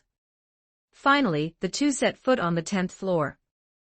Natural traps and dense, freezing fog began to manifest across the terrain, but for Lloyd, these structural hazards were trivial to bypass. When in doubt, send the vines out. Any corridor that looked suspicious, slightly off, or blanketed in thick fog, go, vines, go. Furthermore, brand new brute enemies began to emerge here, massive orc-like monsters boasting human physiques and boar heads, some even wielding uprooted young trees as clubs. Alongside them were imps, which were noticeably more cunning than standard goblins, though their bodies remained incredibly fragile. Despite their official classification, Lloyd preferred to refer to them simply as dark-skinned goblins. "We should be roughly halfway through the 10th floor by now," Lloyd noted, scanning the foggy expanse. "Let's pick up the pace. I want to reach the 12th floor before our baseline energy dips. Once we give that zone a thorough farming sweep, we can head back to the surface. Support me here, https://p@trian.com/oamon Multiverse, salvation begins in Danmachi. Join the journey and become part of the story." Chapter 50, Imps. No, these are dark 1553 words in the middle of the vast 10th floor, for thick vines erupted from the ground, weaving together in midair to form a perfectly square, box-like shelter. Inside this secure, enclosed space, the two adventurers, Lloyd and Lily, were taking a well-deserved break while mapping out their current position and future plans. "Our supplies are still plenty, and with Big Brother Lloyd's magic, we could easily camp out here for days without any issues," Lily remarked after reviewing their inventory, her face lit with immense excitement under the glow of their magic lamp. "This magic is amazing. Seriously, absolutely perfect. He, the two of us resting together in such a cozy, enclosed space." Beside her, Lloyd tilted his head slightly. Why did Lily seem even more thrilled now? She had been like this from the very start of their journey. "I guess reaching the 12th floor, a place she's never been able to explore before, must be really exhilarating for her. After all, there are no bad guys around to exploit her this time, and she's been actively pulling her weight. All right, let's grab a bite to recover our energy. In a bit, we'll make a straight dash for the 11th floor. Let me get the food." Lily pulled out the rations and went to hand them over, but the moment Lloyd reached out, her gaze shifted subtly and she lunged forward. "Oh my, I tripped over my own feet," the young girl mumbled as she threw herself directly into his arms. "Are you all right? I'm still not fully used to this vine magic, so the floor is a bit uneven for now. You have to watch your step." Sensing the petite, soft, and fragrant figure plumping into his chest, Lloyd asked out of genuine concern. This magic structure was modeled after a certain legendary wood-style house builder from his past life, but due to his lack of mastery, the construction remained rather crooked, even he had tripped a few times. As for whether Lily did it on purpose, he figured probably not. First of all, she didn't trip that often, averaging maybe once every 2 rest breaks. Plus, since Lily was a Paolum, tiny gaps in the wood that meant nothing to him were much wider for her. Not to mention, alongside her excitement, he caught a clear wave of apology from her. Combined with the system's affection counter staying firmly at level 6, Lloyd logically concluded that it was entirely accidental. "I'm perfectly fine. Being able to find a secure place to rest inside the dungeon is already a luxury. More importantly, I hope I didn't hurt you when I bumped into you, Big Brother Lloyd."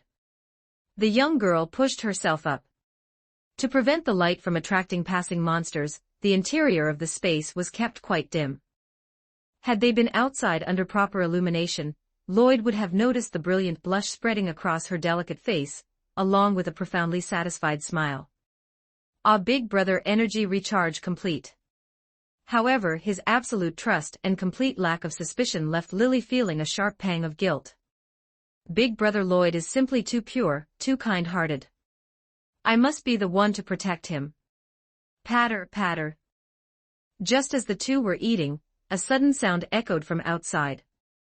Lloyd gave a silent hand gesture and peered cautiously through a viewing slit he had left in the vines. Through the swirling fog, a figure could be seen sprinting past, radiating a strong wave of intense fear. Lily crept closer, pressing herself right up against Lloyd. "It's a single person. Looks like they're being pursued. They look completely terrified," Lloyd whispered.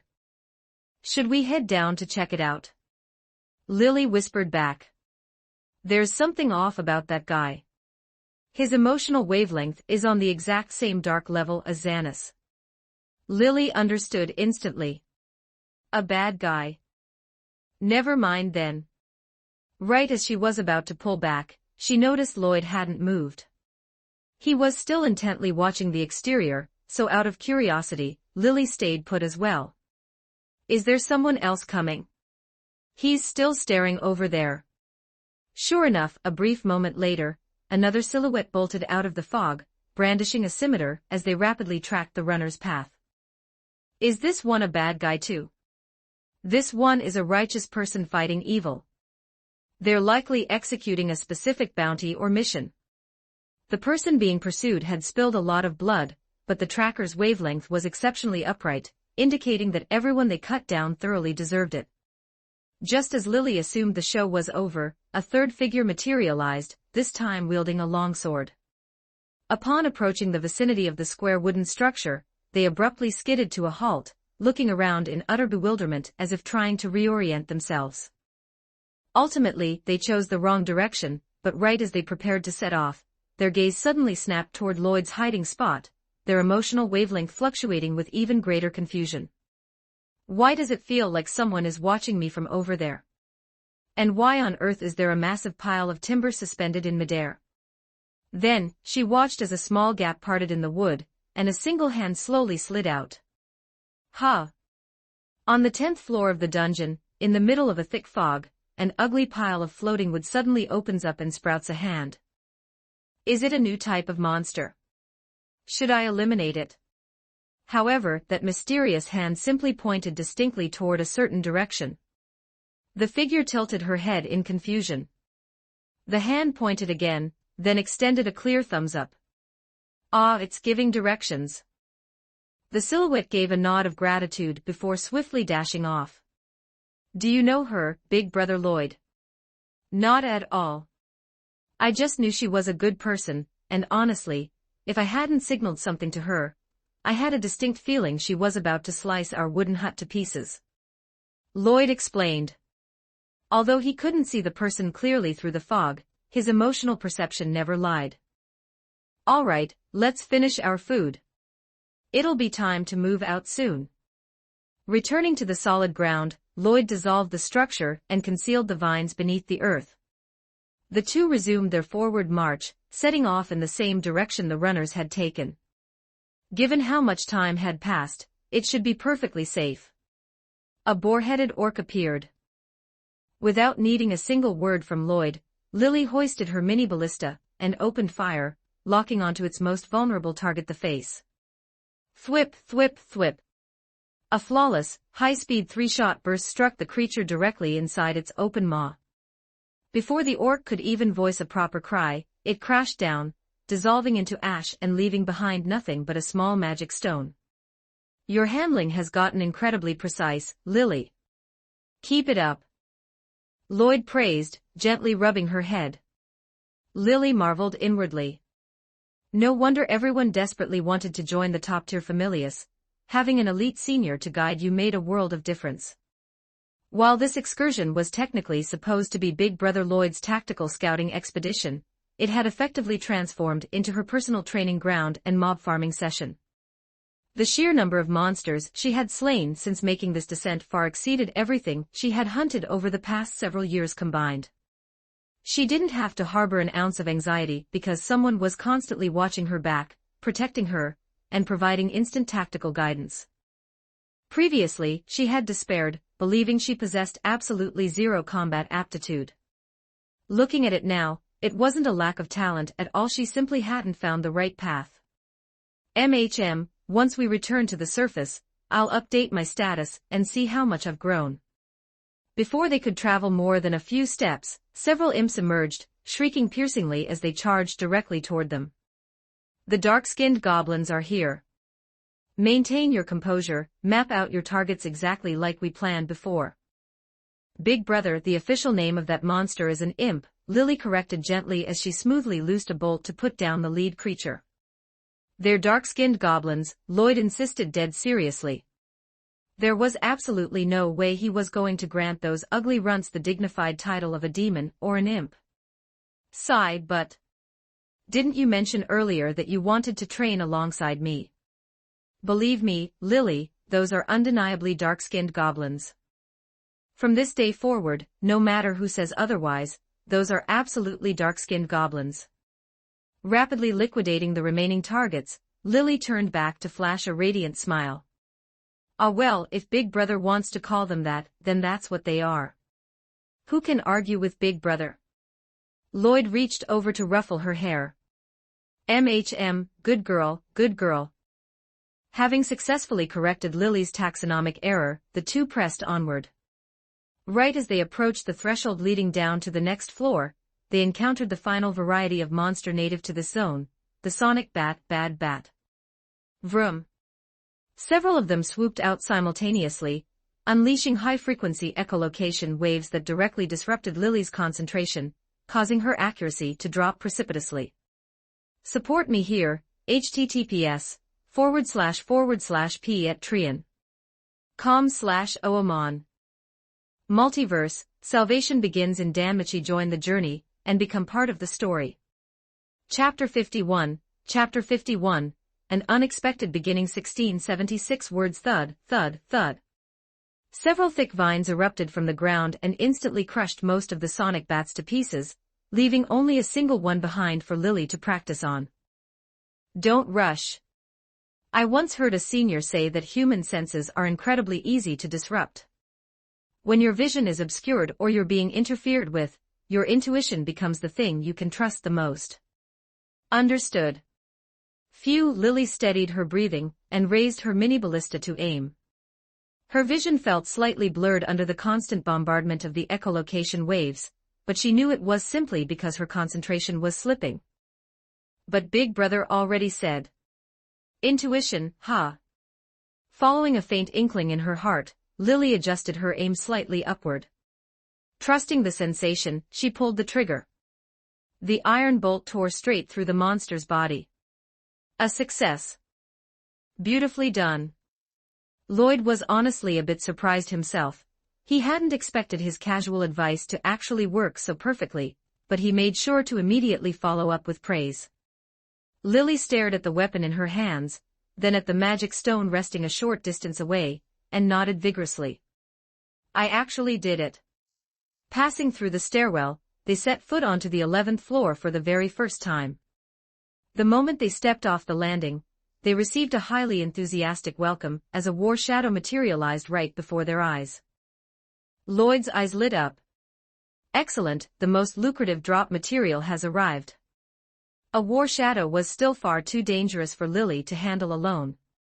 After all, it was widely known as a rookie killer, a hyperfast creature with no obvious or specific weak points. Therefore, Lloyd personally stepped in to liquidate the threat. After harvesting a pair of obsidian claws, they resumed their march. The monster spawns on the 11th floor were relatively sparse.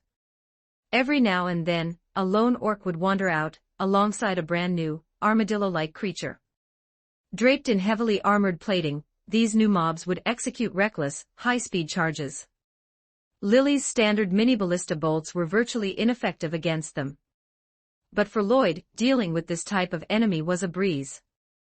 With a casual wave of his hand, thick vines erupted from beneath the earth, flipping the creature flat onto its back and exposing its highly vulnerable underbelly. Seizing the opening, Lily launched a fierce barrage and smoothly put down their very first armored target. However, this tactical approach wasn't efficient enough, and it placed too much of a logistical strain on Lily. Although her inventory included armor-piercing bolts, those specialized projectiles suffered immense wear and tear after a single use. What if she ran out? They needed to find a structural solution. Lloyd's gaze drifted toward the creature's head and its rear end. Leaning close to the girl's ear, he whispered, "Lily, try aiming for the openings at the front and back to see which one is easier to penetrate." The blunt phrasing caused Lily to blush furiously, though she knew perfectly well that he wasn't trying to make an inappropriate joke. When the next armadillo-like monster spawned, she began experimenting. Ultimately, she confirmed that the frontal opening was significantly easier to target, whereas the rear opening was positioned too low to hit reliably. Lloyd let out a sigh of mild disappointment. It seemed utilizing his vine magic to flip them remained the most practical approach. Still, this wasn't a bad outcome, otherwise, the consumption rate of her specialized bolts would be too high. A thunderous bellow echoed through the corridor as a massive silhouette materialized. A giant, silver-furred ape charged fiercely in their direction. It was the undisputed apex predator among the standard spawns of the 11th and 12th floors, a silverback. This was the exact same species of monster that Belle had famously battled in the original storyline, the ultimate benchmark mob used to test a newly forged weapon. "Big Brother Lloyd!" Lily yelled, loosing a rapid volley from her mini ballista. The bolts struck true. However, the creature's immense physical frame granted it massive vitality and a high tolerance for damage. Furthermore, the silverback raised its thick forearms to shield itself, causing all the incoming projectiles to bury themselves harmlessly in its muscular limbs. "Don't worry, let me try." Donning his custom-engineered combat gloves, Lloyd lunged forward, fully intending to clash with the silverback in a pure test of physical strength. Granted, as a dedicated mage, relying on magic was fantastic. It was both flashy and convenient. But that didn't mean he had completely abandoned close-quarters combat. After all, this was precisely why he had meticulously ground every single one of his basic attributes to their absolute limits. A massive, heavy fist crashed downward, only to be brought to an abrupt halt upon colliding with his staff, leaving a deafening shockwave echoing through the cavern. Lily's pupils contracted in absolute shock. He actually matched a brute force monster like a silverback blow for blow in a head-on clash. Even though he feels so slender and lean when he holds me, his raw physical power is terrifying. Lily's thoughts suddenly took an unexpected detour. Possessing such immense strength must mean his physical constitution is incredibly robust, which means... What on earth am I thinking? How can my mind wander to something so scandalous? Bring it on. With a thunderous roar, Lloyd engaged the silverback in a brutal, direct exchange of flying fists. Finding its prideful, apex strength completely neutralized by a slender mortal, the silverback bellowed in fury, unleashing a frenzied flurry of consecutive strikes. Exhilarating. This is absolutely exhilarating. Ha ha ha ha ha. He seems to be having the absolute time of his life, Lily thought, tilting her head comically as she casually picked off a few minor mobs spawning along the perimeter. The reckless brawling didn't last terribly long, however. After all, they still needed to continue their descent, and expending too much stamina here would be poor tactical judgment. Finding a clean opening, Lloyd overwhelmed the beast with sheer pressure, manipulating a cluster of vines to erupt from the flank, tightly binding and liquidating the monster. Few have wanted to experience a raw brawling match like that for a while now. Today, I finally got the chance. Once you grow stronger, Lily, you should give it a try too. It's incredibly satisfying cough cough when the opportunity arises. Lacking the heart to burst his bubble, Lily could only offer a tentative agreement. Systematically harvesting magic stones from the mobs they liquidated along the way, Lloyd had to admit that the monsters native to the 11th floor provided an exceptionally rich bounty of mana. Previously, it would take slaughtering over 1,000 basic goblins to fully replenish his reserves, whereas here, a mere few dozen kills brought him right back to capacity. Aside from their relatively low material drop rates, grinding here for pure mana replenishment was an absolute dream. Sigh, our material harvest is rather meager this time around. We probably won't make a ton of profit. I wonder if we'll be lucky enough to cross paths with an infant dragon. It would be amazing if we could secure some of its premium drops. Lloyd glanced at the material pouch tucked inside Lily's massive backpack. Though it wasn't exactly small, its volume paled in comparison to their previous hauls. After all, our primary objective for this excursion is different, Big Brother Lloyd. Plus, given your unique casting method, we can't preserve the standard magic stones, so our direct baseline revenue is bound to take a hit. Besides, you're already an absolute freak of nature, Big Brother Lloyd. Earning that astronomical amount of money back on the 6th floor every single time you read the anomaly here. Lily chattered away in mild exasperation. As a thoroughly ordinary supporter, she possessed a very clear understanding of what standard dungeon revenue looked like. A phenomenon like Lloyd, who triggered a high-tier material drop with virtually every single kill, was something she had never even heard of in all her years. She would wager anything that if this secret ever leaked to the public, the absolute largest familius in Rio would instantly launch a bloody campaign to scout him. If they brought him along to the deep floors to deliver the final blows, a single sweep would likely secure enough wealth to fund an entire organization for years. I know. I just felt like venting a bit. Buried in debt, severely lacking in power, a guy's gotta do what a guy's gotta do. At this point, even Lily couldn't bring herself to indulge her humble-bragging big brother. She firmly resolved to give him the silent treatment for the next 3 minutes. Within these 3 minutes, she absolutely would not initiate a single line of conversation. While the two continued systematically pushing their way downward, an entirely unpredictable crisis was unfolding down on the 12th floor. For some reason, the 12th floor was unexpectedly barren of human activity today.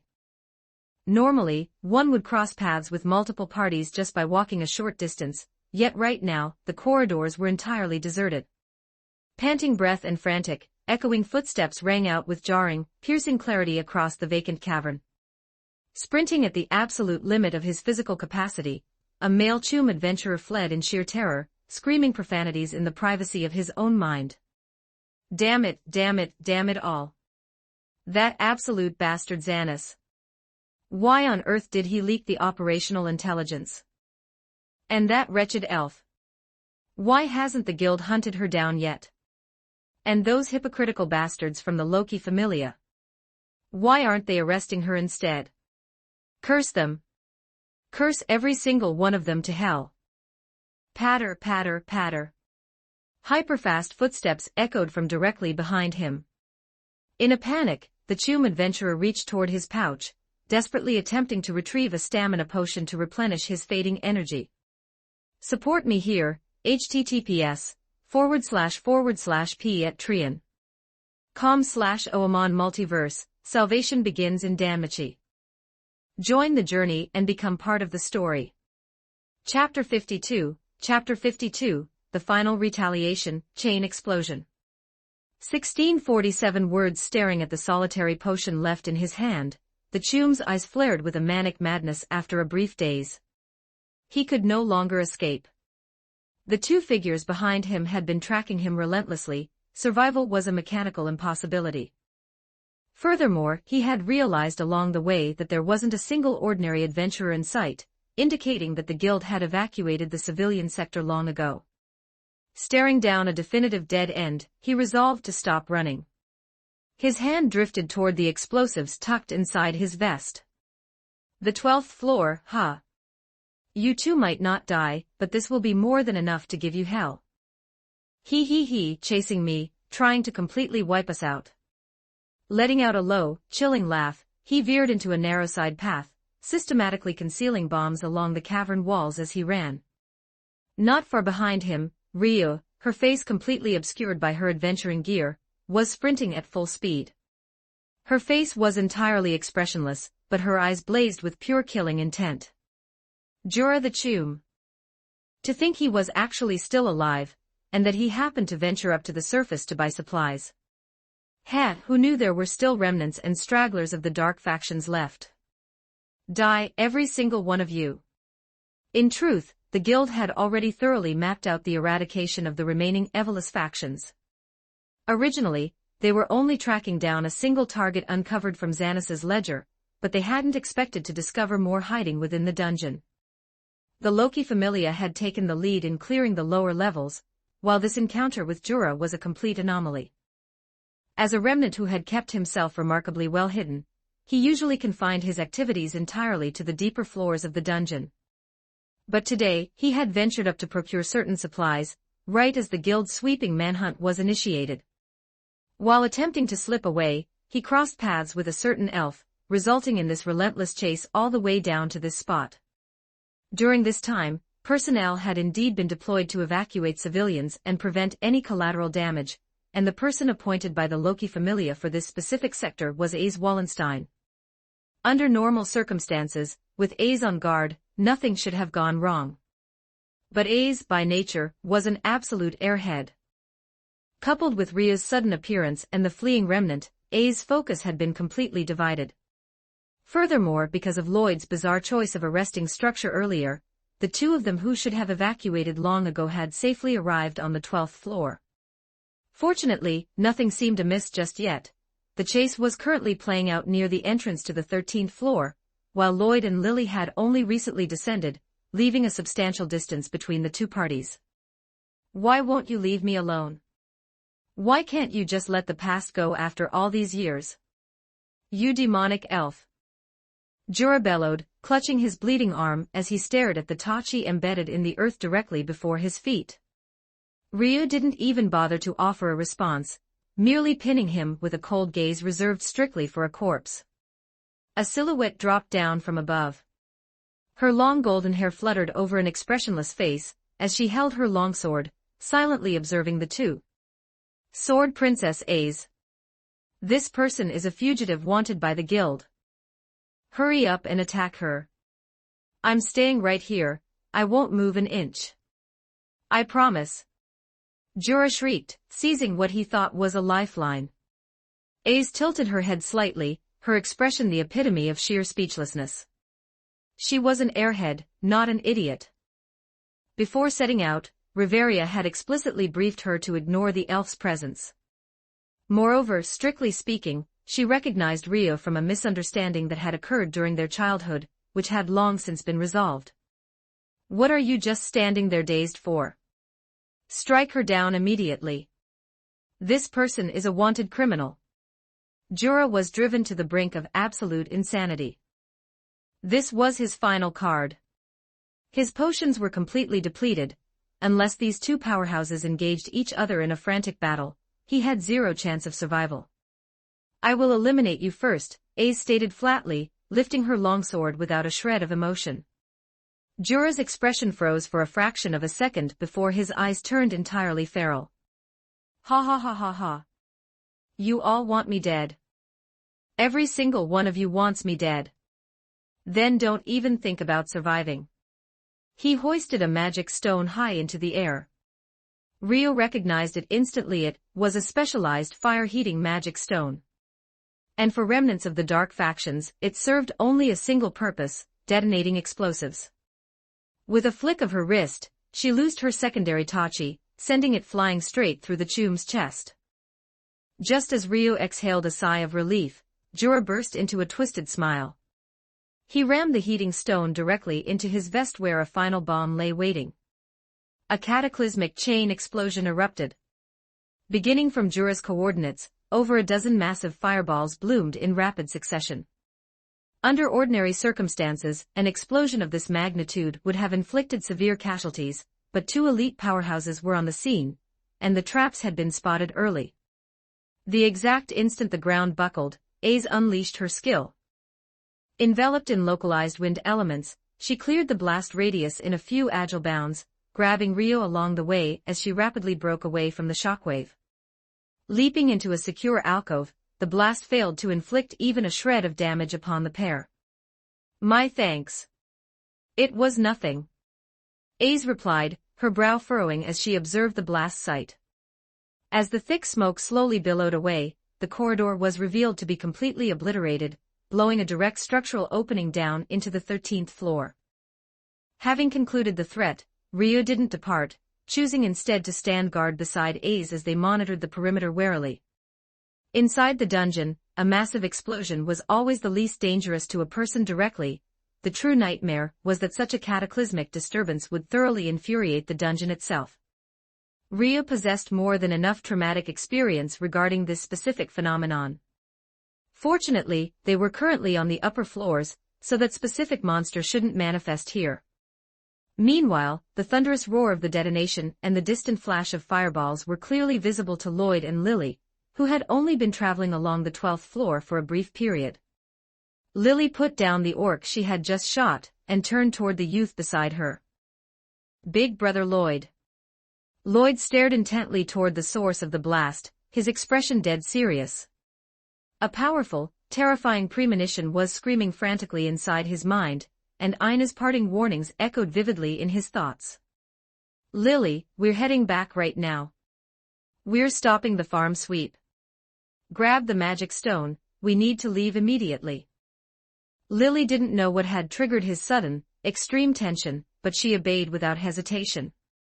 The moment she scooped up the magic stone, Lloyd suddenly gathered her up into a swift princess carry, and broke into a full sprint. The sudden embrace caused the young girl's face to flush crimson, but her heart simultaneously filled with deep anxiety. What on earth is happening to make him this panicked? Back on the other side, Rio and Ace had already engaged the first wave of monsters. Mobs were pouring out en masse from the opening leading down to the 13th floor. A massive horde composed of hellhounds the size of small calves, two-legged almirage rabbits, and remarkably cute palams brandishing small hand axes. A multi-species monster festa was unfolding right before them. As expected, they're here, Rio muttered, lifting her wooden blade as her eyes sharpened, locking onto the swarming horde. Extermination required, Ace summarized simply. It seems executing a stunt like this on the upper levels truly mitigates the structural danger significantly. though it remains quite a chilling sight nonetheless. The elf, having survived far more apocalyptic catastrophes in the past, could only offer a trace of grim mockery toward the scale of the current horde. Aze didn't offer a spoken reply, choosing instead to dive directly into the center of the monster wave to initiate a systematic slaughter. Wherever her silhouette flashed, every monster within her striking radius was instantly cleaved to pieces. Rhea watched the display out of the corner of her eye, noting inwardly, she has grown significantly stronger. However, I won't be outdone either. O distant skies of the fated forest! Countless stars embedded in the endless night sky, answer the voice of a fool like me and grant me the protection of starlight once more. Grant bright mercy to those who abandoned you. Come, wandering wind, traveling wanderer. Fly across the sky, sprint through the wilderness, move faster than all things. Smite the enemy with the radiance of the stars. Luminous wind, Rhea's signature wide-area annihilation magic. Following the sacred spoken incantation, an immense cluster of emerald starlight orbs materialized around her person, systematically sniping the targets one by one. The sheer disparity in their respective levels transformed the battle into a one-sided massacre. The moment a starlight orb collided with a monster, the creature was instantly obliterated. While the horde on their end was being rapidly liquidated, Lloyd and Lily, who had managed to sprint back up to the 11th floor, encountered a severe crisis of their own. Staring at the cavern walls, which were systematically and endlessly splitting open to vomit out a continuous stream of monsters, Lloyd's grim premonition was fully realized. He set Lily down, his gaze darkening beneath his hood. They were a single step too slow. Support me here, https://p@trian. com/oamon multiverse, salvation begins in Danmachi. Join the journey, and become part of the story.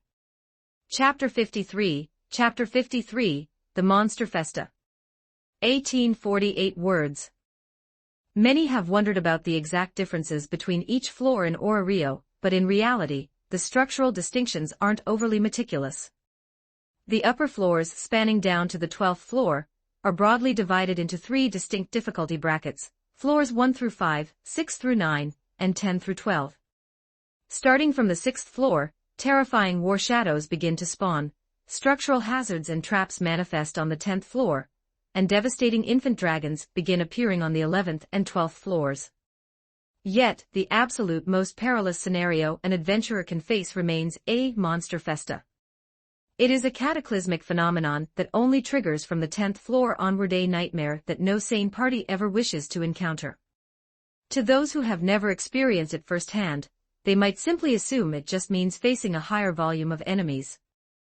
At the very least, that was what Lloyd had previously thought.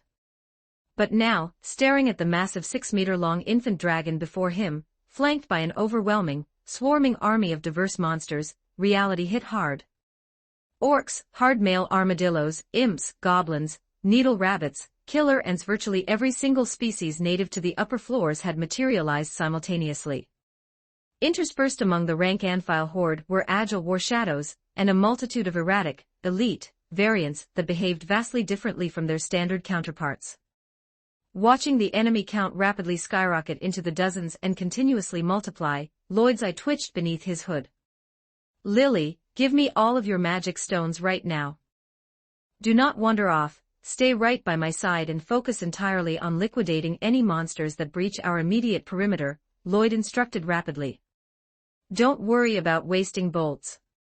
Deploy the heavy ballista and prepare to strike that infant dragon at any given moment.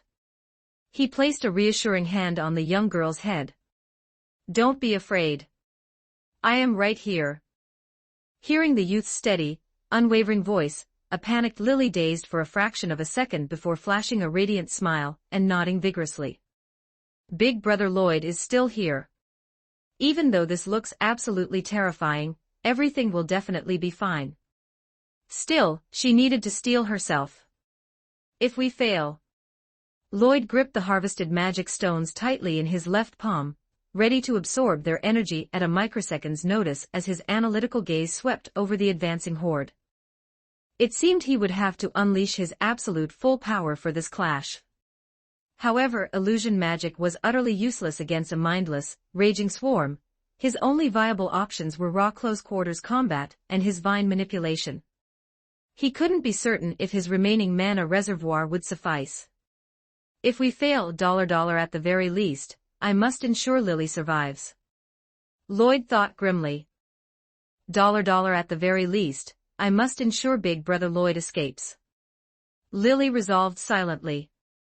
Finally, as the sheer volume of monsters continued to surge exponentially, Lloyd decided to seize the tactical initiative. The bottom of his staff lightly tapped the stone floor. This time, it wasn't a standard green magic circle that materialized. Instead, a vibrant, blazing purple magic circle erupted beneath his feet, the signature color of Lloyd's own raw, unrestricted mana. He directly executed a dual cast right out of the gate. Facing a crisis of this magnitude, he needed to drop a tactical nuke immediately. It was do or die. Sensing the sudden, violent shift in the atmosphere, the infant dragon let out a thunderous bellow, commanding the entire horde to surge forward like a tidal wave. Plant manipulation. Rumble, rumble, rumble. Vines significantly thicker and more robust than usual erupted violently from the earth. They prioritized crushing the elite variants and airborne flyers, while a cluster of roots beneath their feet rapidly wove together into an elevated wooden platform, hoisting the two high into the air. Deploy the heavy ballista first. Focus on the aerial threats, then liquidate the standard mobs closing in. Lloyd barked. While Lily rapidly calibrated her gear, Lloyd hoisted his right hand high, a massive torrent of raw mana erupting from his person. Simultaneously, he thrust his left hand directly into his pouch of magic stones. His mana was depleting at an astronomical rate, and the magic stones were dissolving into dust just as fast. Lloyd was pushing his spellcasting limits.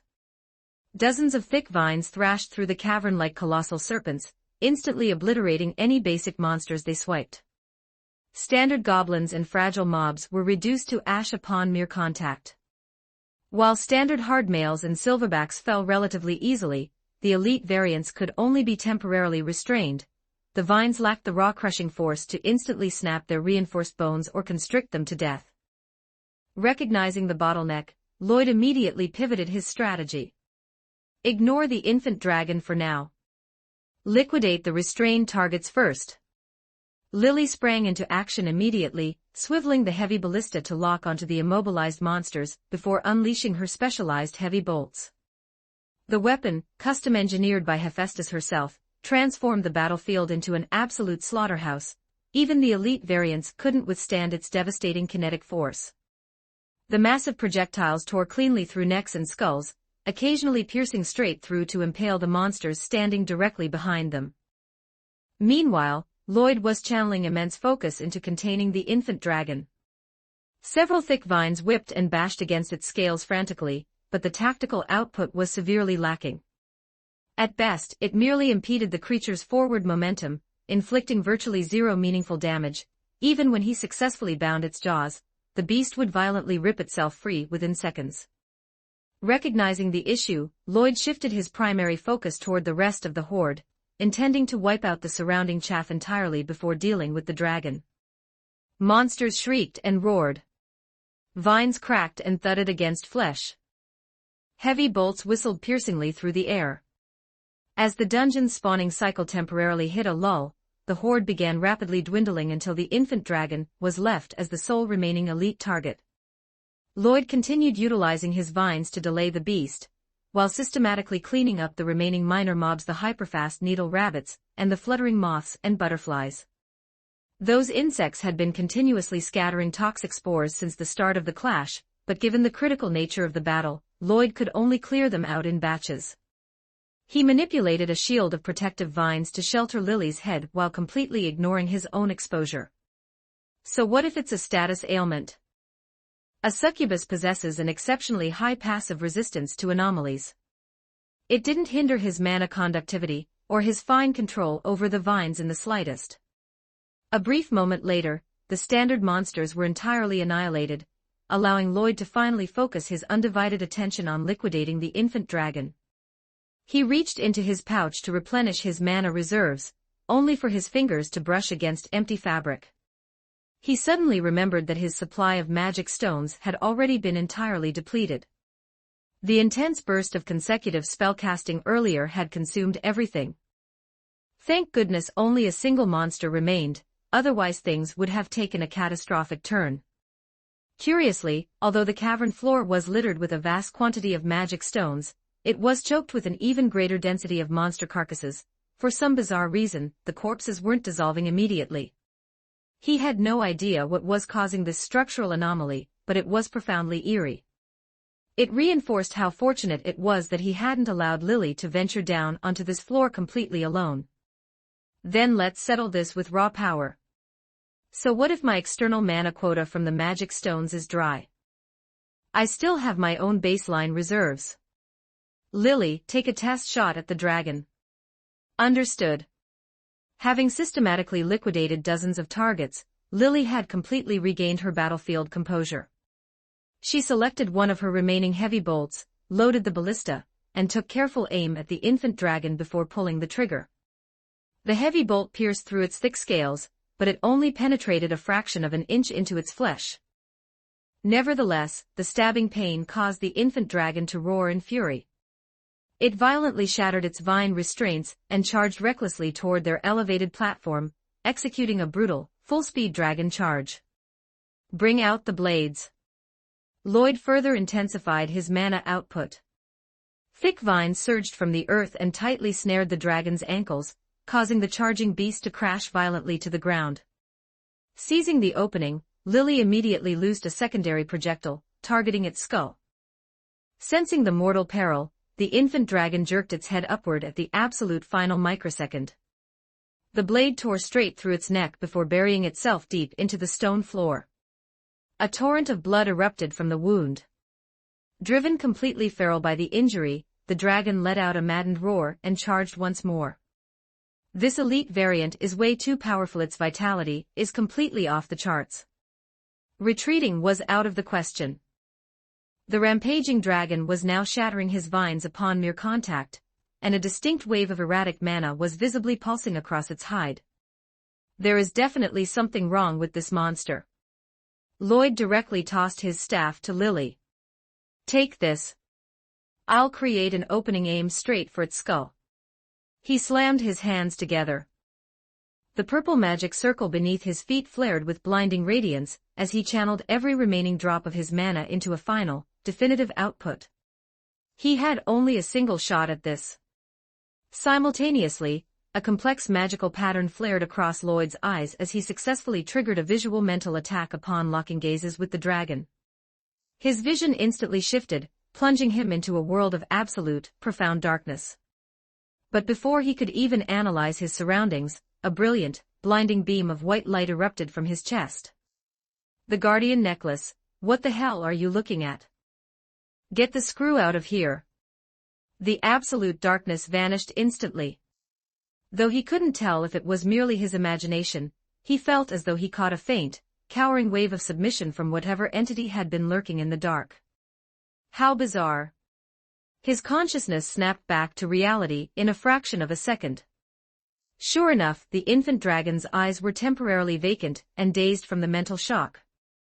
Seizing this golden opportunity, Lloyd unleashed the absolute final dregs of his mana. A massive cluster of vines bound the dragon in a suffocating grip, leaving only its head exposed. Sensing the imminent fatal threat, the dragon began to struggle frantically, systematically snapping through layer after layer of the constricting vines.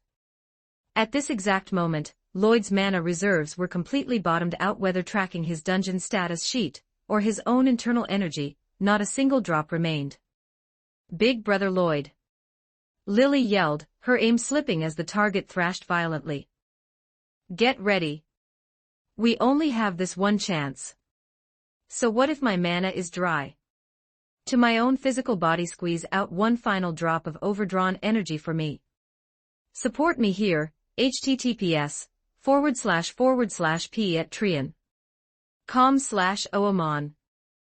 Multiverse, salvation begins in Danmachi. Join the journey and become part of the story. Chapter 54, Limit. 1851 words forcibly squeezing the absolute last dregs of mana from his physical body, Lloyd slammed both hands heavily onto the stone floor. A massive wave of thick vines erupted once more, binding the infant dragon into an completely immovable cocoon.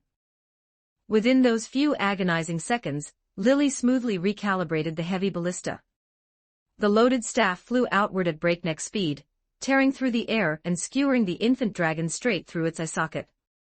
With one final, agonizing shriek of pain, the creature's colossal frame crashed heavily to the earth, kicking up a massive cloud of dust. As the breath of life completely faded from the dragon, Lloyd finally let out a massive sigh of relief. In the very next instant, a wave of profound exhaustion and severe physical backlash washed over him.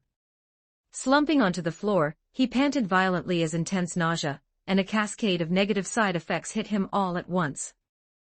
Big Brother Lloyd. Lily rushed over to his side, her heart breaking with worry, yet she felt entirely helpless. Hold on, let me catch my breath, my staff. Food and water, right? I'll get them right away. Lily swiftly retrieved their rations and water, but Lloyd lacked even the raw physical strength to lift his arms right now. The young girl dazed for a split second before instantly realizing the situation. She hurriedly broke the food into smaller pieces and began carefully feeding him. With the influx of fresh nutrients, combined with the passive recovery buff granted by his mithril bracelet, his baseline energy finally began to trickle back. A short while earlier, down on the 13th floor. Having successfully liquidated the swarming monster horde, Rhea was currently rummaging through the jagged debris, desperately searching for the weapon she had thrown earlier. Given its material durability, it shouldn't have broken. Why on earth can I only find one of them? The elven girl muttered anxiously under her breath. The profound sentimental value of those twin wooden tachis meant the world to her, losing one was absolutely out of the question. Yet, despite her frantic efforts, her search yielded absolutely nothing. Rhea slumped onto the stone floor, staring blankly ahead with hollow eyes. A total loss. This excursion was an absolute disaster. What was I thinking throwing it out like that?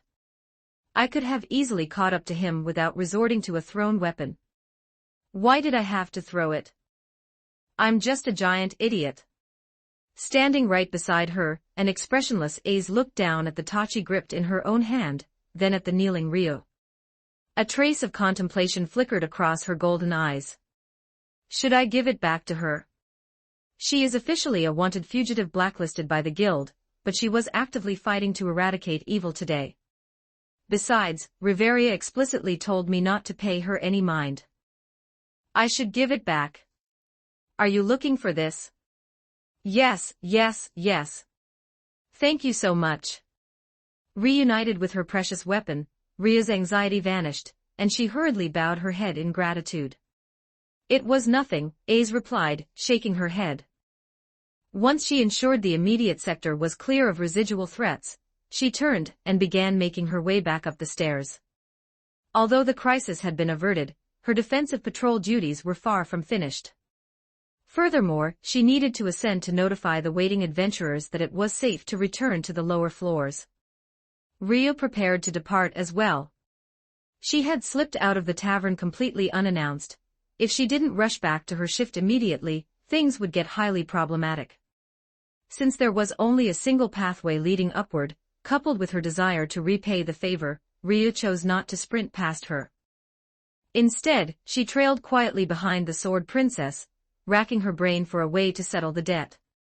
The moment they crossed the threshold back into the 11th floor, a suffocating, pungent scent of fresh blood assailed their senses. A's eyes sharpened and she immediately accelerated into a full sprint. After a brief daze, Rhea shot forward to catch up. As expected, a cataclysmic disturbance of that scale couldn't possibly conclude so smoothly throughout the rest of the dungeon. For a scent of blood to be this overwhelming, just how many casualties must have occurred to? On the other side of the cavern, Lloyd, who had been quietly eating to restore his mana reserves, suddenly froze. He used his staff to push his exhausted body to his feet. Someone is coming. Highly accelerated footsteps. Hearing the warning, Lily immediately retreated to stand guard beside the heavy ballista. Before she could even adjust the weapon's trajectory, two silhouettes dropped into the chamber in rapid succession. Wild, chaotic vines carpeted the terrain, many of them still binding the mangled carcasses of over a dozen elite monsters. The stone floor had been dyed a brilliant, viscous crimson, littered with an immense sea of scattered magic stones and high-grade material drops. And resting on an elevated wooden platform a short distance away were the two survivors, positioned right behind the colossal corpse of the fallen infant dragon. Absolute disbelief flared across A's eyes, swiftly replaced by a wave of profound, suffocating self-blame. No wonder not a single monster spawned along my patrol sector earlier. They were all drawn here.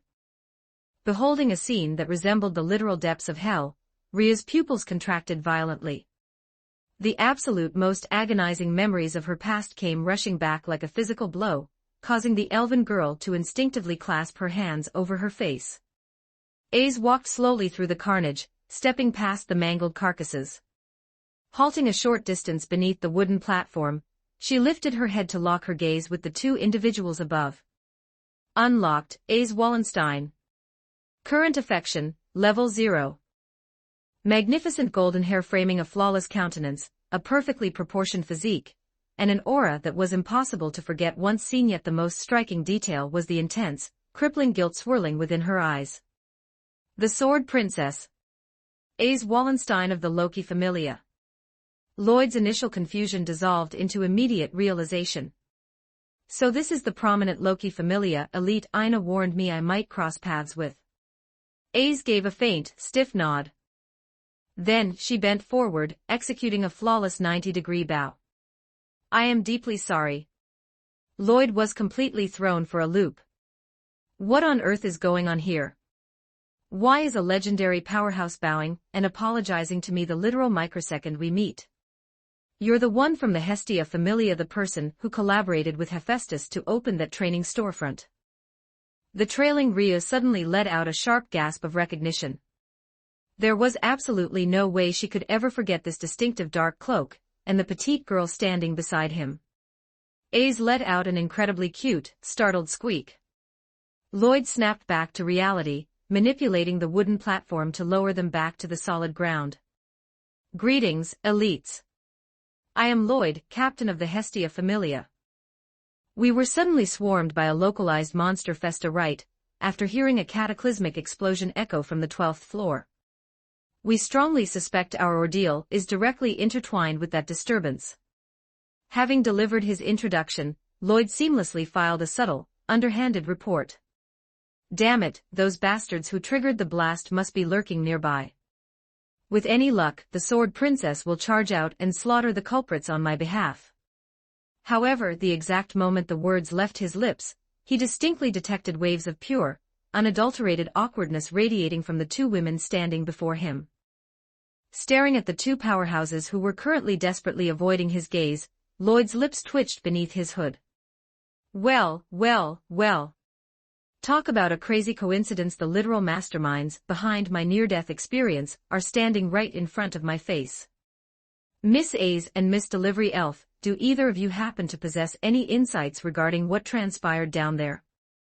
I am so sorry. A's executed another crisp, instantaneous bow of apology. Rhea's pupils dilated in panic.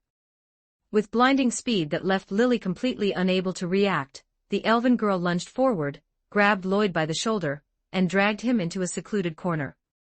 The Sword Princess, meanwhile, remained frozen in her deep bow. How on earth did you recognize my identity? The elven girl hissed in a frantic whisper. Are you serious right now? Is your disguise supposed to be a joke? How is this look any different from your normal appearance? Lloyd stared at her in sheer, bewildered disbelief. Seriously, big sister, what kind of bizarre question is that? You literally just threw a basic cloak over your shoulders without concealing a single thing underneath. More than half your face is completely exposed, and you're still wearing your signature tight bodysuit and short shorts. Anyone who isn't clinically blind could spot you from a mile away. Rhea fell into a stunned silence. That shouldn't be possible. My stealth infiltration protocols have always been flawless. I've utilized this exact setup for years, and not a single soul at the tavern has ever caught on. Don't worry, I have absolutely no intention of leaking your secret to the public. However, I do have a minor condition. Beneath the shadows of his deep hood, Lloyd let out a subtle smile.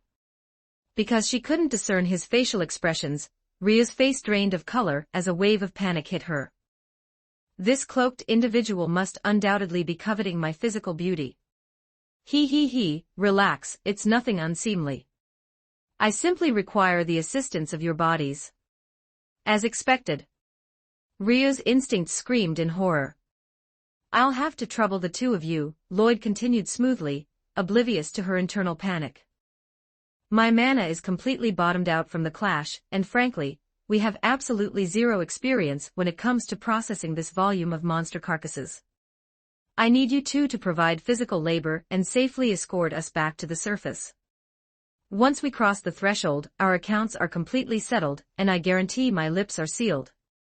A short while later, while Lily focused entirely on systematically gathering the scattered magic stones and high teardrop items, Aze and Rhea stood side by side, patiently teaching Lloyd the precise anatomical methods required to harvest and process the unique monster carcasses.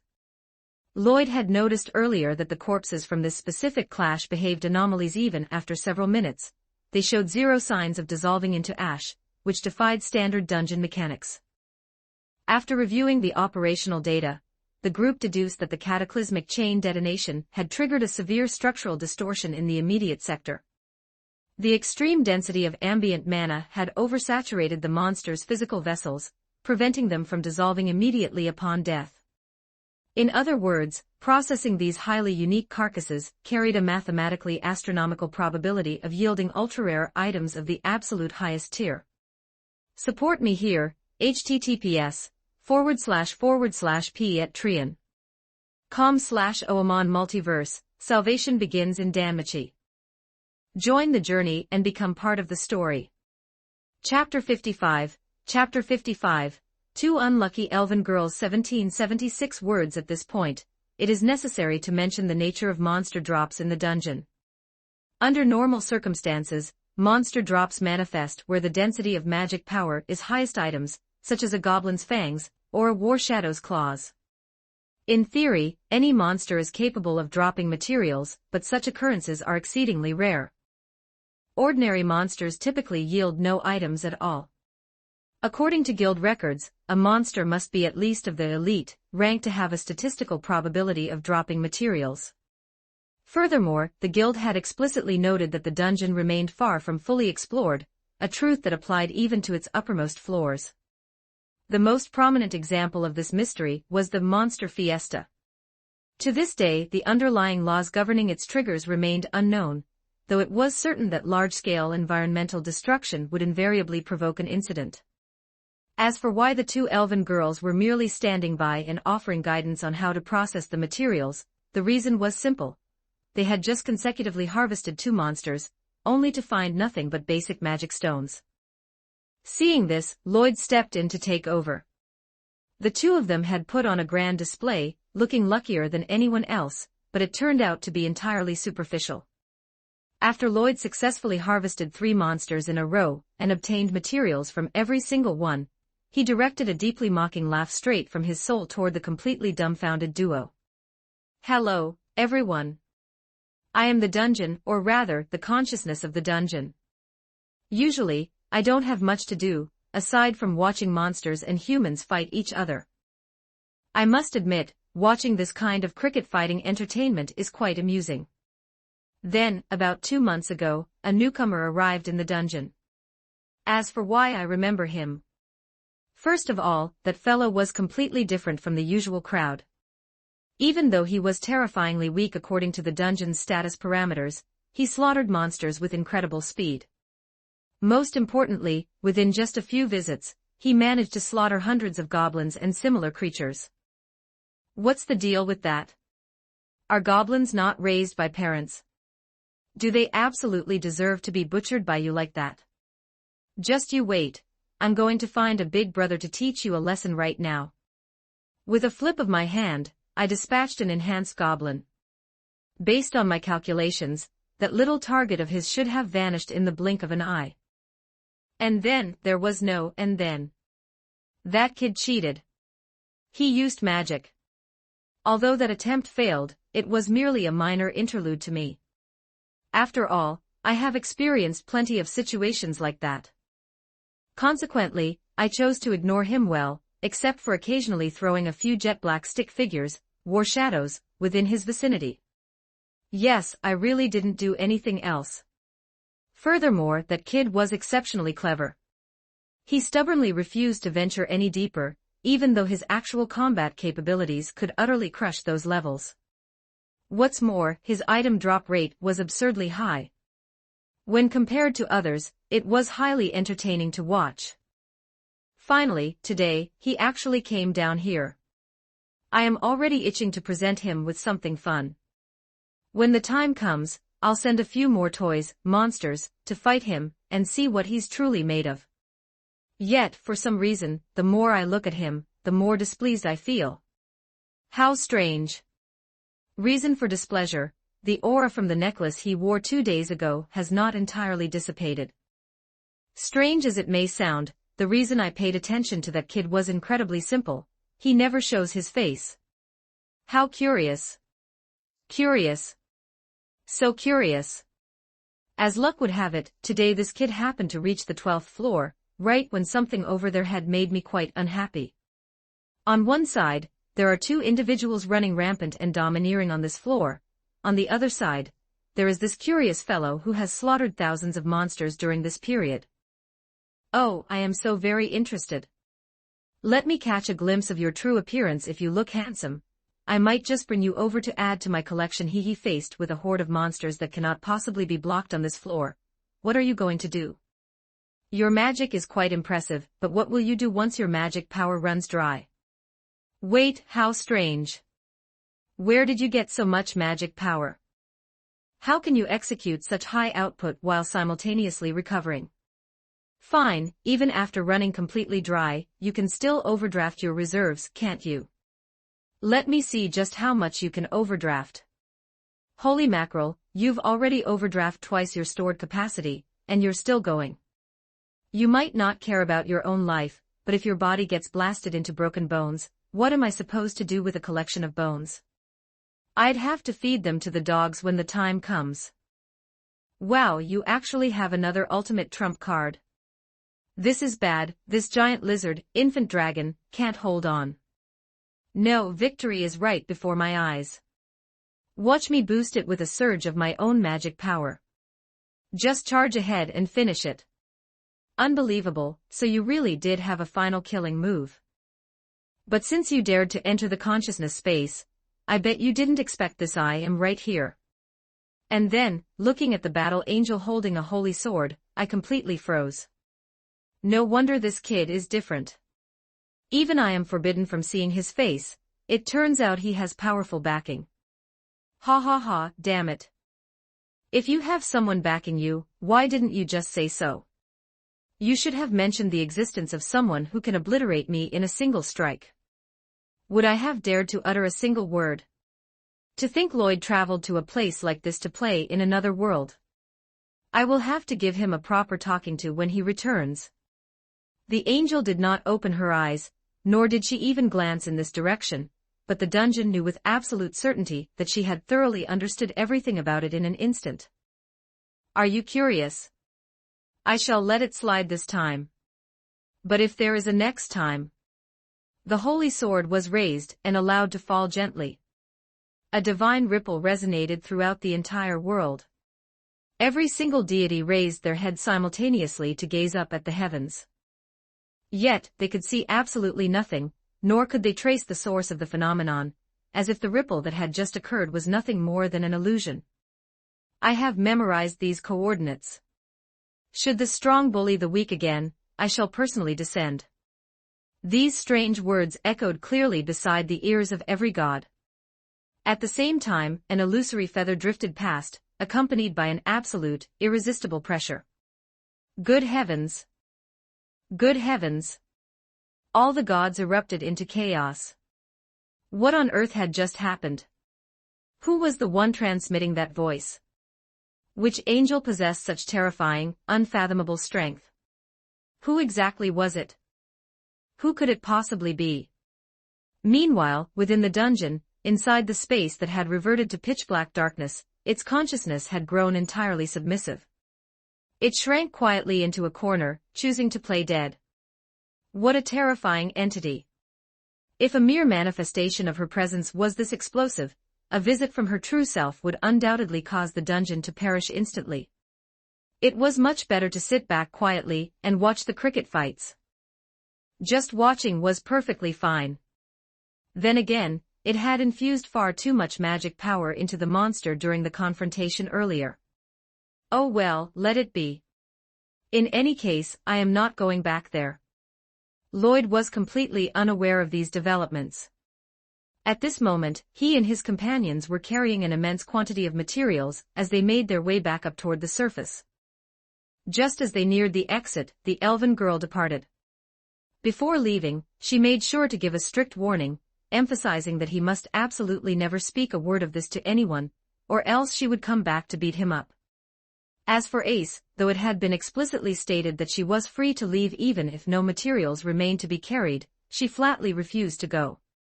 She insisted that she had to see the materials safely delivered to the purchasing facility, no matter what. Consequently, Ace found herself lugging a backpack that was even larger than the one Lily usually carried. There's still quite a distance from here to the Hephaestus Familia. Why don't we leave the materials at the guild first? I can call some people over to transport them, Lloyd suggested. Ace agreed to his proposal. I will pay for it. To the guild first. Well, the only reason Lloyd had made that suggestion was to get Ace to leave sooner. Otherwise, if word got out that the Sword Princess herself was helping someone carry raw materials, the public reaction would absolutely explode. In fact, right at the beginning, she had actually wanted to carry him directly on her back. If he hadn't adamantly refused her, she really would have done it. Although everything had been cleared up and no one was hurt, Ace proved to be exceptionally stubborn regarding this matter. Left with no choice, the three of them arrived at the guild in this manner. The moment they stepped through the door, Ina rushed out in a frantic hurry. Lloyd, are you all right? Ina checked him over from head to toe, patting him down until she was absolutely certain he was unharmed before letting out a massive sigh of relief. Heaven only knew how worried she had been just now.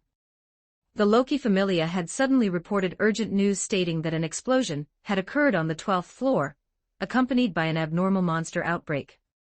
Although their subsequent request to intervene was denied, Ina could not help but worry immensely when she recalled Lloyd's current destination. She wondered whether Lloyd had encountered members of the Loki Familia, whether he was operating in a safe area, and whether he might have met with an accident. The young woman had been consumed by anxiety. It was only when the familiar cloaked figure finally appeared that her heart settled. She quickly rushed forward to examine him.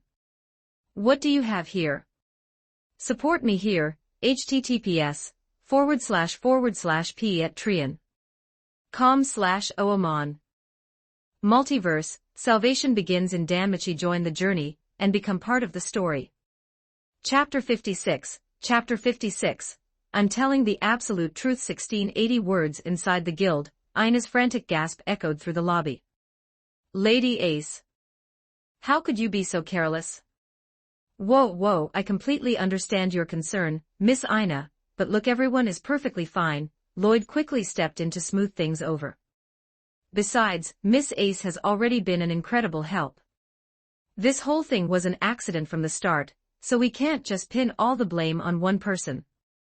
Ina took a deep breath, realizing she had indeed been a bit too impulsive just now. My apologies, Miss Ace. I got a little too emotional. Ace shook her head. It is fine. I understand. Even though the two actual victims had been insisting they were fine the entire way back, Ace still saw this as her mission. Failing to protect them properly meant she had failed her duty. To her, a failure in duty meant a lack of capability, and that was something she absolutely could not tolerate. Standing to the side, Lloyd scratched his head in sheer helplessness. Why is everyone around here so stubborn? Part of the blame did technically lie with the Loki Familia since their hunting efficiency hadn't been fast enough to contain the outbreak at its source, but it certainly wasn't intentional. Besides, their starting points had been miles apart. They had run across a two-floor gap before finally crossing paths. At this stage, it wasn't even a matter of anyone's responsibility. The blame fell squarely on whatever broken system ran the dungeon. To make matters worse, the moment Ace showed up, she insisted on carrying everything herself. It had reached a point where both Lloyd and Lily felt entirely too embarrassed to just stand there. Looking at the guilt-ridden blonde swordswoman, and then at the anxious, lecturing half-elf coordinator, Lloyd sighed once more. What a mess. Lily, stay right here and don't wander off. I'm going to go buy some Orna drinks. Then I want one too. A few moments later, Lloyd returned with a handful of the beverages he frequently bought. Truth be told, he had never actually tasted them himself, and didn't even know what they were called. He just knew that whenever he bought them, whoever he gave them to drank them without complaint, so they had to be decent. Here you go, Miss Ina. Have a drink and cool off a bit. Miss Ace, here is one for you, and Lily, this is yours. Sure enough, the moment everyone took a sip, the tense atmosphere vanished. Their anger was instantly replaced by a collective look of confusion. Well, at least getting them to ponder the taste was better than letting them simmer in negative emotions. Before long, the porters arrived, and Lloyd decided it was the perfect time to make his exit with Lily. All right then.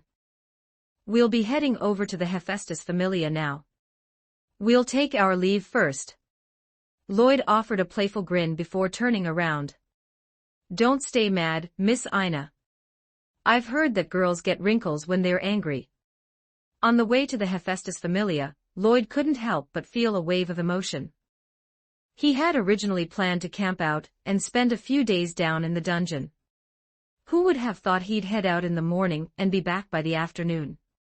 It was practically absurd. Then again, that was the dungeon for you could encounter absolutely anything down there. Well, if it isn't Lloyd. Why are you back already? Weren't you planning to spend a couple of days down below? Just as they reached the entrance, they ran right into Tsubaki. Looking at her gear, it seemed she was just about to head down into the dungeon herself. Yeah, some things came up, but I managed to harvest enough materials, so I came back early, Lloyd replied. Are you heading out, Senior Tsubaki? Do you know where Lady Hephaestus is? I have quite a large batch of materials that need looking over. Tsubaki flashed a slight smile and casually tossed her backpack to the side. I'm not going down anymore. I just happened to finish up my work. Our goddess is at the shop right now, so why don't I take a look at your materials first? Is that so? Then I'll have to trouble you, Senior Tsubaki. As Tsubaki led the way into the room, her eyes narrowed slightly in frustration. She had worked herself to the bone without sleeping a wink just to finish her forging duties early. Her grand plan was to pack her gear, head into the dungeon to find him, stage a perfect accidental encounter, and then show off her supreme strength as a senior to personally mentor him. And just like that, her beautiful daydream was shattered. How annoying. Come on in. Just dump the big sack right here. All right, there we go. Sorry to trouble you, Master. Tsubaki stared at the massive sack with a puzzled expression. What's in here? It wasn't surprising that she shared the exact same assumption as Ina. In the upper floors, encountering large monster materials was practically unheard of. The only thing that could fill a sack that size would be an accidental discovery of a rich mineral vein. It's not ores. Lloyd untied the knot, letting a massive pile of materials spill out across the floor. Tsubaki stepped forward, her eyes widening in surprise as she inspected the haul. There were plenty of common materials she recognized, but the quality was exceptionally high. On top of that, there were numerous materials she had never even seen before, like armadillo hides, and what distinctly looked like dragon fangs. Wait, this doesn't make sense. This kid was supposed to be training in the upper floors. Since when did the upper floors drop stuff like this? Well, it went down like this. Lloyd walked over and began to calmly recount the day's events, explaining which monsters the various materials had come from. Are you hurt? Tsubaki shrieked in shock, immediately lunging forward to inspect his body. Lloyd knew she was just genuinely worried about him, so he stood still and let her check. But as the inspection went on, things started to take an odd turn. He. Tsubaki let out a rather questionable, mischievous giggle. Lily, standing right next to them, went completely rigid. She marched over and tried to pry the woman off. Senior Tsubaki. Haven't you inspected him enough? He, almost done. Tsubaki replied, her body remaining completely unmovable like a solid brick wall. That's about enough. We should really focus on the materials. It was only when Lloyd spoke up that Tsubaki finally ceased her hands-on inspection. The moment she stepped back, Lily darted right in front of Lloyd, eyeing the voluptuous older woman with absolute vigilance. Honestly, Lord Lloyd, you need to pay more attention. Stop letting people take advantage of you like that. Lily nagged at her leader, silently vowing to keep him safe from wicked women. Lloyd scratched his head. But honestly, the massage felt pretty good. Besides, Senior Tsubaki was just worried about me. It's hard to reject someone's good intentions. He then straightened his posture and adopted a perfectly serious expression. Think about it, Lily. Look at Senior Tsubaki wheat-toned skin, stunningly beautiful and incredibly well endowed. As a healthy, red-blooded male, I simply cannot bring myself to reject her. Lily gasped in sheer shock. She hadn't expected Lloyd to just come out and say something so utterly scandalous. It was entirely too bold. Tsubaki, who was supposed to be appraising the materials, puffed out her chest with a proud smirk. It turns out my charms are still top tier. He, looks like I can afford to be a bit more proactive from now on. I'll turn him into my exclusive forging partner in no time. By the way, Lord Lloyd, don't tell me your ultimate goal is to build a harem. Lily asked, her face completely blank.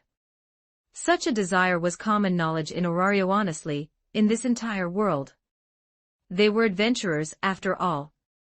Who hadn't fantasized about something like that? Indeed, I do have that intention, provided the conditions allow for it. Lloyd admitted it instantly, with a level of blunt honesty that caught both Lily and Tsubaki entirely off guard. Aren't normal people supposed to keep that kind of stuff hidden? Who just blurts it out right from the start? Tsubaki chuckled, casually teasing him. As a half-dwarf, she didn't possess conventional ideas regarding marriage. As long as someone caught her eye and they could live a comfortable life together, that was more than enough. Yes, Tsubaki's worldview was just that simple, so simple that she barely even understood the concept of romantic love. Hearing her response, Lloyd could only smile helplessly. It's not like I don't want to be loud and proud about everything, but I'm technically an illegal resident with a fake identity. There were gods lurking around every corner of this city, and worst of all, perched at the very top was an old, Yandra goddess who could literally peer into a person's soul. If he didn't keep his true self under wraps, he might end up mysteriously disappearing any day of the week. Meanwhile, hearing Tsubaki's words caused Lily's heart to skip a beat. Could it be that Lord Lloyd actually doesn't want a harem? When she thought about it carefully, it made perfect sense. Given his current conditions, his absurd talent, and his striking good looks, if he truly wanted to build a harem, all he had to do was walk around the city streets. He wouldn't need to go through all this trouble. Sensing the shifting thoughts of the two women, Lloyd fell into a profound silence. No, wait. I really do want to build one. Any transmigrator with the right capabilities would absolutely do it. Hey, I'm telling the absolute truth here. Please believe me. Support me here, https://p@trian.com/Oamon Multiverse, salvation begins in Danmachi. Join the journey and become part of the story. Chapter 57, Level Up. 1781 words. The topic regarding the harem didn't drag on for too long. After all, what Lloyd said was a bit detached from their current reality, so they eventually shifted their focus back to discussing the materials. This kind of wing material is basically used for crafting magic potions. I can introduce you to someone later, or I can just handle the processing for you, Tsubaki explained, pointing at the harvest. As for these were shadow finger blades and such, I recognize them. The quality is excellent. We can either forge them into stand-alone weapons or fuse them into your current blade. She paused, tapping a few heavier pieces. As for these armadillo shells and the dragon fangs, we'll need to wait until our goddess returns to discuss them properly. Let's go with the fusion then, Lloyd decided. Compared to raw coin, having a reliable way to save my own skin is definitely more important. Splendidly decisive this time, Tsubaki laughed, giving him a hearty slap on the back. Leave that ballista set here as well. I'll give it a thorough maintenance check for you. Then I'll trouble you, Senior Tsubaki. Don't worry about it. Just remember to swing by over the next 2 days, otherwise I won't be able to fuse the blade properly. In the end, the three of them didn't hash out every single detail, since the familiar materials had standard uses, while the rarer ones couldn't be easily settled without the goddess. But at the very least, a basic direction had been established. Once everything was set, Lloyd and Lily began making their way back home. Along the way, they stopped to buy groceries. Tsubaki had mentioned she would call for Lady Hephaestus later, so Lloyd figured they might as well invite Hestia over for a joint gathering. As they walked, Lily suddenly broke the silence. Lord Lloyd, was what you said earlier true? Which part? You know, the part about building a harem. The young girl's face flushed slightly. Gosh, asking a question like this. Is he going to misunderstand me? Lloyd merely smiled. Who knows? I tell the truth, but none of you ever believe me anyway. Well, because what you say is just so different from reality, Lily teased. Even though she hadn't received a direct, explicit answer, Lily seemed to have found the conclusion she wanted. She gripped the grocery bags, quickened her pace, and happily skipped ahead of him. Lord Lloyd, let me help you prep the ingredients in a bit. Sure. Slow down a bit, don't trip. That evening, Hestia rushed back home in a frantic hurry. The moment she burst through the door, she pounced straight onto Lloyd, her hands frantically patting him down from head to toe to check for injuries. Lloyd felt entirely helpless against his goddess's overwhelming worry. I get that you care, but do you really have to feel up every single spot? Lady, do you even possess a shred of personal boundary awareness? Goddess, I'm perfectly fine, Lloyd said, gently catching her hands. Since you already heard about the news, you should know that I truly didn't suffer any harm. Hestia didn't say a word. Only after a thoroughly exhaustive inspection did she finally stand up, letting out a heavy sigh before planting herself onto the sofa with an air of seasoned authority. I know that. But I had to check personally to prevent any hidden accidents. Lily walked over, carrying a freshly prepared dish. Lady Hestia, as a girl, you really ought to maintain a proper distance from boys, otherwise it's easy to cause misunderstandings. If others mistakenly believe Lord Lloyd has a girlfriend, it could create quite an unnecessary impact. Hestia's eyes went wide. An impact on Lloyd? Since when did my checking on him become an issue? She crossed her arms, tilting her small head up proudly. I am a goddess. So there is absolutely no problem. On the contrary, Lily, as a familia member, you are the one who needs to keep a proper distance. Yes, of course, Lily replied with a serene smile. So can we sit down and eat now? We'll still need to trouble you to update our statuses in a little bit. Hestia blinked in surprise, staring at Lily. Normally, the little prum would have kicked up a fuss or fiercely countered her remarks, so why was she being so incredibly compliant today? Lily gracefully arranged the bowls and chopsticks, warmly inviting Lloyd to take his seat. After everything she had experienced in the dungeon today, she had completely thought things through. So what if there was a goddess, a legendary blacksmith captain, or a guild coordinator? On a regular day, she was the one who got to stay by his side. During training, she was the one who accompanied him. And when it came to risking their lives adventuring deep within the dungeon, she was the absolute only one who stood beside him. Hee hee, bunch of amateurs. My opportunities are practically exploding. After dinner was cleared away, Lloyd was the first to sit down for his status update. Hestia pressed her finger against his back, and the sacred text began to unravel. Level 1 ready for rank up, Strength, S, 900 SS, 1023 Endurance, S, 900 SS, 1089 Dexterity, S, 900 SS, 1034 Agility, S, 900 SS, 1011 Magic, S, 954 SSS, 1187 Skills, Magic Compensation. Magic power can be utilized to directly reinforce physical capabilities. Development abilities, none. Magic, none. The moment Hestia laid eyes on the text, she completely froze. Look at all those S ranks. Am I seeing things? She rubbed her eyes and took another careful look. Nope, she hadn't misread a single digit. Her hands began to tremble uncontrollably as she shakily picked up a sheet of paper to transcribe the data. Feeling the distinct vibration of the goddess sitting on his lap, Lloyd chose not to say anything to disrupt her. Since her affection for him was so incredibly high, he might as well sit back and enjoy the comforting warmth. Hestia began, her voice quivering. Even though I didn't know much about these things before, Hephaestus has thoroughly educated me over the past few months. You seem to be a terrifyingly rare kind of adventurer. Lloyd glanced back at his numbers, nodding casually.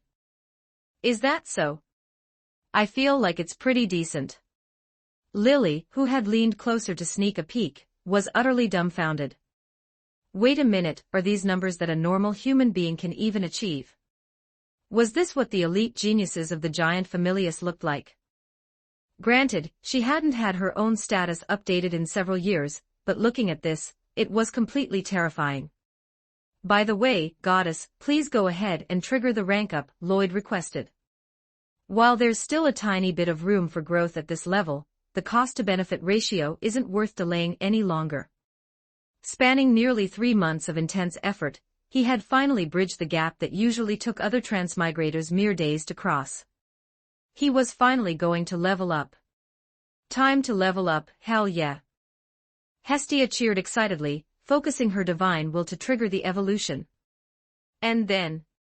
Level 2, ready for rank up, Strength, SS, 1023 I, 0 Endurance, SS, 1089 I, 0 Dexterity, SS, 1034 I, 0 Agility, SS, 1011 I, 0 Magic, SSS, 1187 I, 0 Skills, Magic Compensation. Magic power can be utilized to directly reinforce physical capabilities. Development abilities, Luck. Magic, Incinerate, allows the consumption of magic power and other forces to directly amplify overall combat strength. A new magic slot actually manifested. Hestia's expression didn't fluctuate too wildly at the magic spell itself. With an absurd talent like Lloyd's, it would be far stranger if he didn't manifest magic. What truly left her in absolute shock, however, was a glaring detail at the very top. The moment Lloyd reached level 2, the words, ready for rank up, appeared right next to it once again. This was a phenomenon she had never even heard of in the entire history of the lower world. You can actually trigger another rank up right now. Do you want to do it? No, Lloyd replied after a brief thought. Let's focus on training and consolidating this foundation for a while first. It seemed surviving the catastrophic event on the 12th floor counted as a monumental feat of great work, which meant Lily's attributes must have skyrocketed as well. That's probably for the best. Who knows what kind of anomalies might trigger from this, Hestia agreed, exhaling softly. When I get the chance, I'll consult Hephaestus about this situation. Oh, right. What do you want to choose for your development ability? The available options are Valiant, reduces external psychological effects on your combat spirit, solitude, helps maintain absolute calm when fighting alone, luck improves overall fortune, and hunter provides a specific combat bonus against monsters. Take a look. Let's go with luck. It feels like the most versatile and beneficial one. Understood. Then it's settled. After handing the transcribed parchment over to Lloyd, Hestia turned around and patted the empty spot beside her, gesturing toward the little support member. Lily, come over quickly. Let's get yours updated so we can wrap this up early. Yes, I'll be troubling you, goddess. Lily murmured as she reached down to unfasten her top. Before she could proceed, Hestia leaped up like a startled cat, blocking her path. Hold on a minute. She then whipped her head around to glare at Lloyd. Get out of the room right this instant. Were you seriously planning to just sit right there and watch? Standing outside the closed door, Lloyd rolled his eyes in sheer exasperation. You guys can look at mine, but I can't look at yours. Talk about double standards. Fine, see if I care. Meanwhile, inside the room, Hestia stared at the divine script unfolding across Lily's back, her mouth falling wide open. Level 1 ready for rank up, strength, C, 639 endurance, C, 622 dexterity, C, 690 agility, B, 703 magic, B, 745 skills. The unsung hero grants a direct attribute bonus when the total weight of equipped gear exceeds a certain threshold. Magic, Cinderella transformation magic, look at this explosive surge of power. Following the completion of the update, Lily suddenly lifted her arms into the air. For the first time in her life, she could feel an undeniable, overwhelming strength surging through her slender limbs. Support me here, https://p@trian.com/oamon Multiverse, Salvation begins in Danmachi. Join the journey, and become part of the story. Chapter 58, Chapter 58, Joy in Her Heart, A Young Girl's Transformation 2017. Words upon seeing the explosive growth in her status, absolute joy bloomed in the young girl's heart. Before she could even finish doing up her clothes, she was already bursting to run outside. Lord Lloyd. Look at my MPH. Goddess, let go of me. Let go of you, my foot. Get back in here and put your clothes on properly. Ultimately, under Hestia's life-or-death resistance, Lily was forced to fully dress herself before she was finally allowed to step out of the room. Radiating sheer happiness, she skipped over to Lloyd and handed him her transcribed status sheet. Then, with a fluid, practiced motion, she happily reclined back, resting her head right onto his lap. This is my reward. Standing nearby, Hestia curled her lips slightly but chose to remain silent. The poor girl has suffered for so many years, I'll let her act smug and flamboyant just this once. Lord Lloyd, do you think I should trigger the rank up right now? Lily asked, looking up at him. As his hand gently stroked her small head, Lloyd adopted a somewhat pensive look. Why would you want to level up right now? But leveling up means becoming an upper-tier adventurer, doesn't it? Why shouldn't I? Lily countered, blinking in confusion. You make a fair point, but let me lay out my perspective first. Lloyd looked at her seriously. First of all, while triggering a rank up does instantly boost your baseline strength, it also means you completely forfeit any further opportunity to raise your raw attributes at this specific level. He paused, collecting his thoughts. Furthermore, based on my estimations, the moment you accomplish a seemingly impossible great work, it acts like breaking through a bottleneck. During this subsequent period, the statistical probability and ease of raising your raw attributes are likely much higher than usual. Besides, have you truly reached your absolute limits before deciding to level up? Those average adventurers who rush to trigger a rank up the moment they achieve a great work usually do so because their attributes are stuck at an A rank or lower, and they physically cannot push them any higher. Lily, right now, you don't have to stress over basic survival or safety constraints. The golden key here is maximizing how much raw strength you can squeeze out of your foundation. One more thing. While these numbers look incredibly beautiful when compared to ordinary citizens, you belong to the exact same familia as I do. Your yardstick needs to be measured against me. Even if you can't entirely catch up, the gap should only be between you and me. You absolutely cannot lower your standards to compare yourself with those average fools, who don't care about maximizing their pre-level up attributes. Do you understand? Lloyd delivered his lecture with deep, earnest intent. Since they had already completely derailed her original tragic fate, they might as well reshape it as thoroughly as possible. That was where the real fun lay. Hearing this, Lily felt a wave of profound self-reproach. She hadn't realized he was looking so incredibly far ahead for her sake. He's right. I am a member of Lord Lloyd's Familia now. I can't keep using my old, narrow-minded logic to dictate my current path. It's decided. I will do everything in my power to chase after Lord Lloyd's footsteps and strive to become a truly powerful entity. Sensing the young girl's fierce, unshakable determination, Lloyd quietly let out a sigh of relief. He knew better than anyone that everyone's natural talent was inherently different. Even in his own case, if it weren't for his cheat-like advantages, or rather, no, without them, there was a 99% chance he could never have reached this absurd height. Perhaps his innate talent wasn't terrible, but it absolutely could not compare to what he possessed now. In the original tapestry of this world, there were entirely too many monstrous geniuses like the Amazon sisters, Ace, and countless others. However, he kept these thoughts to himself. He knew that someone who fought tooth and nail while persevering would invariably end up vastly stronger than someone who didn't. And in the grand journey of life, these seemingly minor pixel gaps in baseline attributes ultimately dictated entirely different worlds. With the young girl's worldview successfully realigned, the eventful day finally drew to a close, and the trio retired to sleep early. The following morning, Lloyd arrived at the forge of the Hephaestus Familia. The moment he stepped inside, he saw the goddess herself already working up a fierce sweat, her arms swinging in perfect rhythm.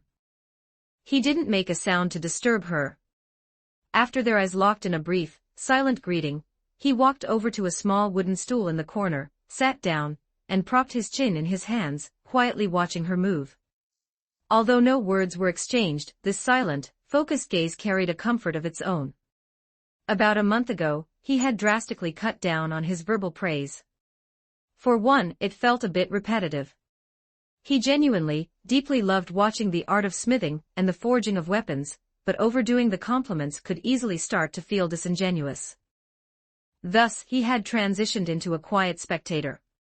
Illuminated by the roaring forge fires, the handsome young man took on a distinctly captivating aura. His eyes occasionally drifted into a trance, yet they consistently sparked with an undeniable, authentic fascination. This quiet, artistic appreciation had successfully taught the two master blacksmiths that one didn't need to loudly speak to convey absolute excitement. A short while later, the work at hand was completed. Hephaestus wiped her brow, picked up a newly forged dagger, and walked over to him. Crafted from that dragon fawn you brought. I still can't believe you stumbled into an anomaly like that. Make sure to prioritize your safety next time. This time was purely an accident, Lloyd replied, receiving the weapon. Honestly, even I didn't see it coming. The dagger possessed a striking silver-gray sheen. It looked remarkably solid and heavy at a glance, yet the moment his fingers wrapped around the hilt, it felt phenomenally light. I can personally guarantee its hardness and sharpness are absolutely flawless, Hephaestus noted with pride. In fact, it's vastly more potent than the blade you used before your rank up. Market value easily sits well into the millions of Valis, Hephaestus teased with a wry smile. So, what do you think? Planning to sell it? I'll pass, Lloyd chuckled. We aren't desperately strapped for cash right now, so I intend to keep it for personal use, or perhaps hand it down to a future familia companion. The darkest, most grueling days of his initial arrival had already passed. Weapons of this exceptional caliber were incredibly difficult to come by on the open market, so keeping them was the smartest move. Besides, who knew what kind of bizarre crises they might encounter during their next delve into the dungeon? Having extra armaments was always better than going empty-handed. Now that's the spirit, Hephaestus laughed heartily. As for the rest of your materials, they'll be tailored into a set of protective armor. Expect the final product to be ready within a week. Regarding the monster wings, I'm currently contacting a familia that specializes in crafting magic potions. That connection should be firmly locked down within 3 days. Thank you, goddess. You've been a massive help, Lloyd expressed his genuine gratitude before transitioning. By the way, how much do I owe you for the forging fee this time? Hephaestus casually waved her hand. We'll call it even this time. To a blacksmith, working with entirely unprecedented materials is a source of fresh experience, and fresh experience directly elevates our craft. Many of the materials you brought this time are things that have literally never appeared before, and even the recognizable ones possessed vastly different structural qualities. Consider the fee waived. Cutting off Lloyd before he could protest, Hephaestus adopted a stern, uncompromising expression. Respect the principles of a professional craftsman. You should know better. Seeing her absolute stance, Lloyd could only choose to drop the matter. The sheer weight of the concept of seeking the path clearly held the exact same ultimate value regardless of which universe one resided in. He smiled helplessly. Since you put it that way, I won't press the matter. Let's move on to something else then. A while back, Lord Soma actually approached me to act as his primary alcohol distribution merchant. I've already drafted a comprehensive business proposal, and the subsequent operational blueprints are practically finalized. According to my financial projections, the profit margins are going to be astronomical. Would you care to buy into a partnership, goddess? You can inject a larger share of capital, and when we sit down to negotiate, I can directly yield a larger percentage of the primary equity to you. Soma actually tracked you down. Hephaestus looked genuinely startled. That fellow usually spends his entire existence in the upper world hiding locked away in his room, routinely refusing to step outside for hundreds of years at a time. For him to actually take the initiative to seek you out for business. It sounds like there's a highly amusing story behind this. The mature deity's face instantly shifted into a textbook expression of someone hunting for juicy gossip. She leaned in close, wrapping a playful arm around Lloyd's shoulders as she began to eagerly prod him for details. To these immortal gods who had lived through millennia in the upper world, hunting for the scandals and eccentricities of their peers was a vital, tier-1 source of entertainment to kill the endless march of time.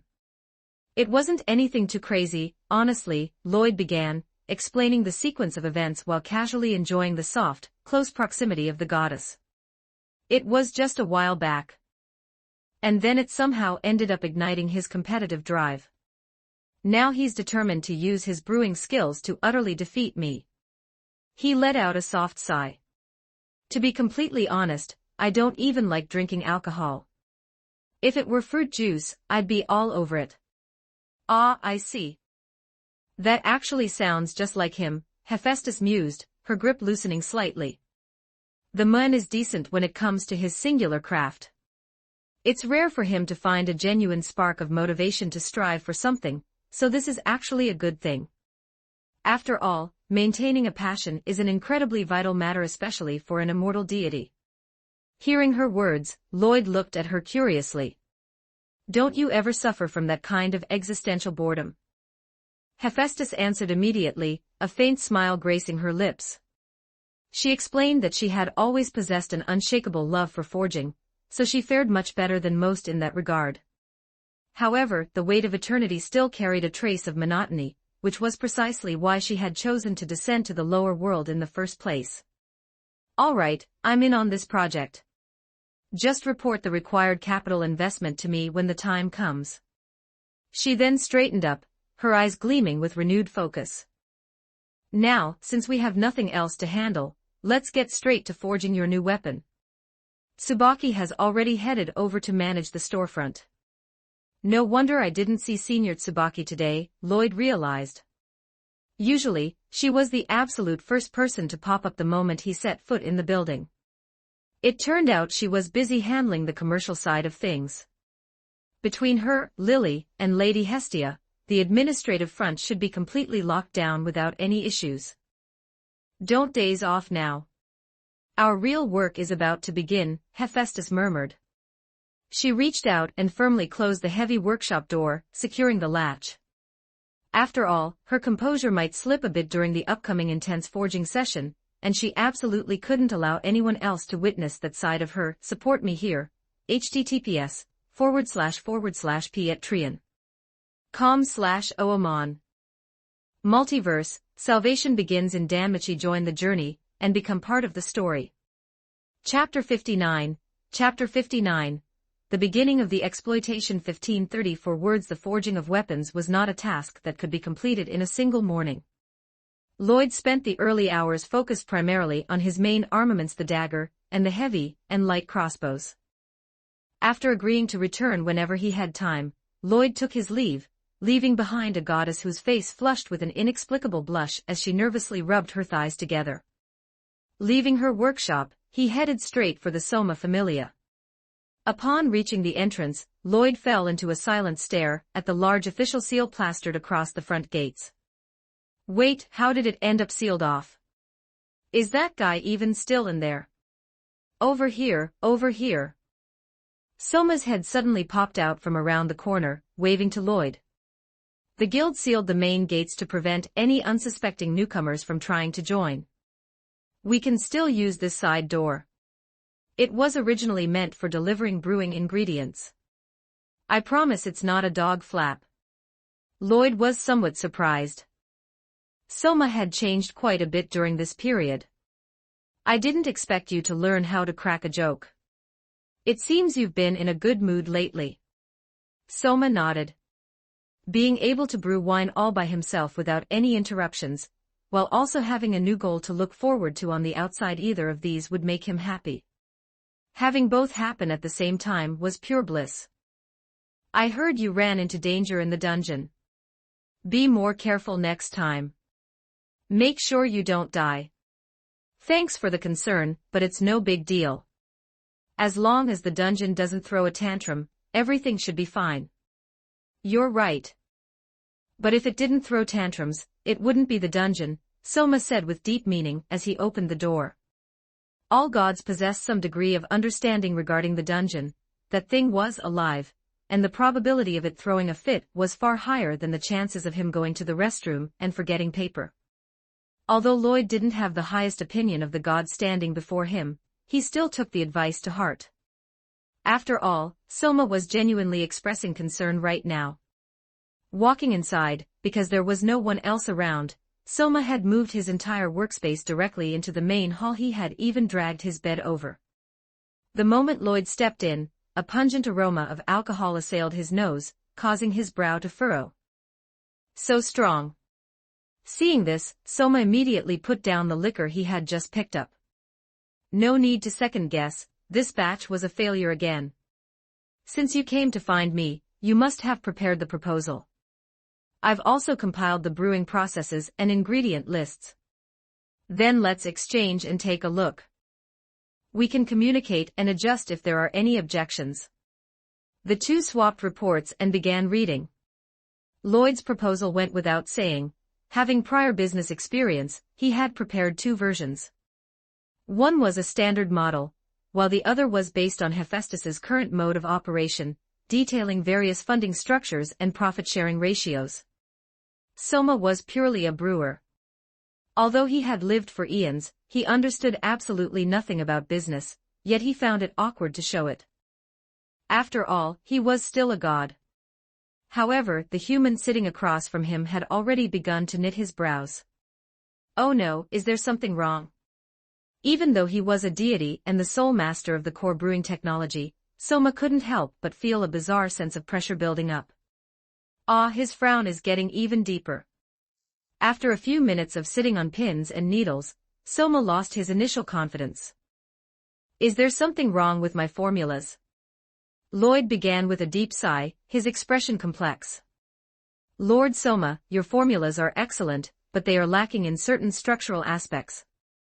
Then again, it's my fault for not explaining things clearly before. Since we have time now, let's discuss it properly. First, regarding the formulas, I noticed that many of these ingredients are quite expensive, and quite a few seem to be rare. We can produce this type of liquor eventually, but it's not suitable for capturing the market early on. We will cater to the elites, but not right now. First of all, we don't have much capital at the start. Second, this type of liquor carries a high price tag, which means a small consumer base. My current plan is to capture the lower-tier market first, the vast population of ordinary citizens and level 1 adventurers. The potential of this market is massive. Furthermore, regarding the production process, what do you mean by feel it out, and it should be added around this time? When the topic shifted to this, Soma perked up. He didn't understand the business side, but he knew his craft. That's a matter of experience. It's really hard to put into writing, Soma said proudly. Lloyd sighed helplessly once again. This god truly understood nothing about industrial scale. You are the god of wine, so your experience is top-notch. But we are going to open a factory later. If sales explode one day, and you can personally whip up hundreds of thousands of batches in a single day, then I'll shut my mouth. Soma chuckled. Hundreds of thousands of batches a day. Just hundreds of thousands of batches. My apologies. I spoke a bit too loudly just now. Please continue. As long as he possessed a clear sense of reality, it was manageable. Lloyd continued his explanation. The path I'm taking is a factory and storefront model. I intend to keep production, raw material cultivation, and distribution entirely in our own hands. Only by doing this can we remain free from the constraints of others, and only then can we control our own costs and pricing. Having been reunited with modern concepts, Lloyd knew that the best state for a brand was to control the entire supply chain. That way they could utterly crush any competition. If all these components were held by a single entity and, as long as that entity's leader had a decent head on their shoulders, it was virtually impossible for things to go wrong. Deploying thousands of years of real-world commercial evolution into this underdeveloped world was a literal dimensional strike. In any case, Soma was left completely dazed by the lecture. He had cooperated with other merchants in the past, but why were this human's ideas completely different? Lloyd nodded as he looked at the thoroughly intimidated god. In reality, there was one most important factor he hadn't mentioned. Creating a massive number of job opportunities, while controlling everything, would prevent others from interfering. Only then could he achieve his ultimate goal, something that every person born in his era had fantasized about. So does Lord Soma understand now? Our current products need to first target what the masses like, using raw materials that are easy to cultivate. Every aspect must be suited for an assembly line to produce liquor in large quantities. This liquor can be spirits, it can be beer, or it can even be a beverage.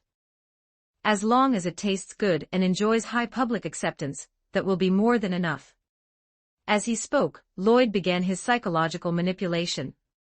That being said, as the god of wine, surely Lord Soma isn't incapable of achieving this. Soma's brows furrowed. Is he challenging my professional expertise? 1 week. At most 1 week, and I will produce a suitable system. I will record every single step perfectly, and ensure it is fit for large-scale mass production. Soma issued a formal guarantee on the spot. Just as Lloyd felt he could prepare to leave, the deity suddenly stopped him. I've been finding it strange since earlier. What is spirits and what is beer? Why does it seem like I've never heard of them before? Soma had been deeply puzzled by this. In this world, there were only ciders, meads, and grape wines.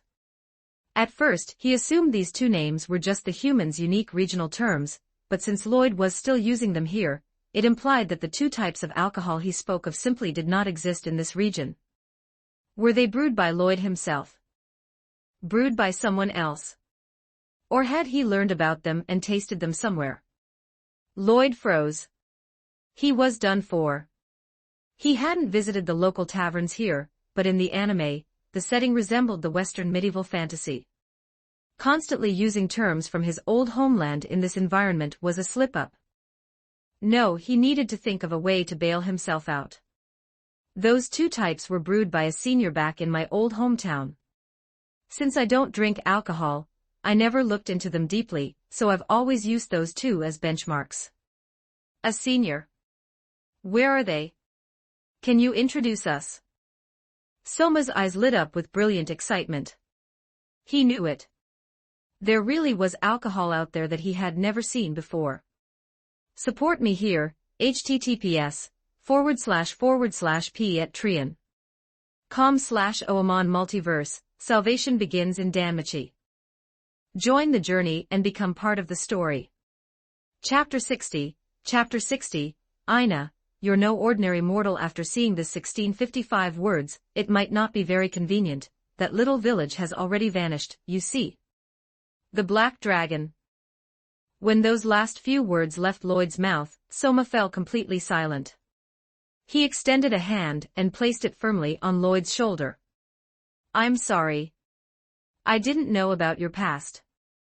Truly, I apologize.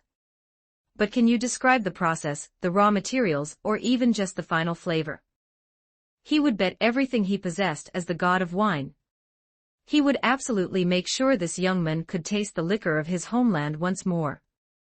Lloyd was left dumbfounded yet again. He knew about beer because he had once tried to brew it himself back in his previous life, only to end up in the hospital having his stomach pumped, making that particular memory incredibly vivid. As for spirits, aside from having drunk them, he knew absolutely nothing about the actual craft. In novels, this is usually the exact moment the system pops up. System, hurry up and throw me a recipe for spirits. I adhere to the principle of the host growing independently. Now buzz off. TCH, useless system. You don't need to overthink the finer details. Just say whatever you know directly, and leave the rest to me.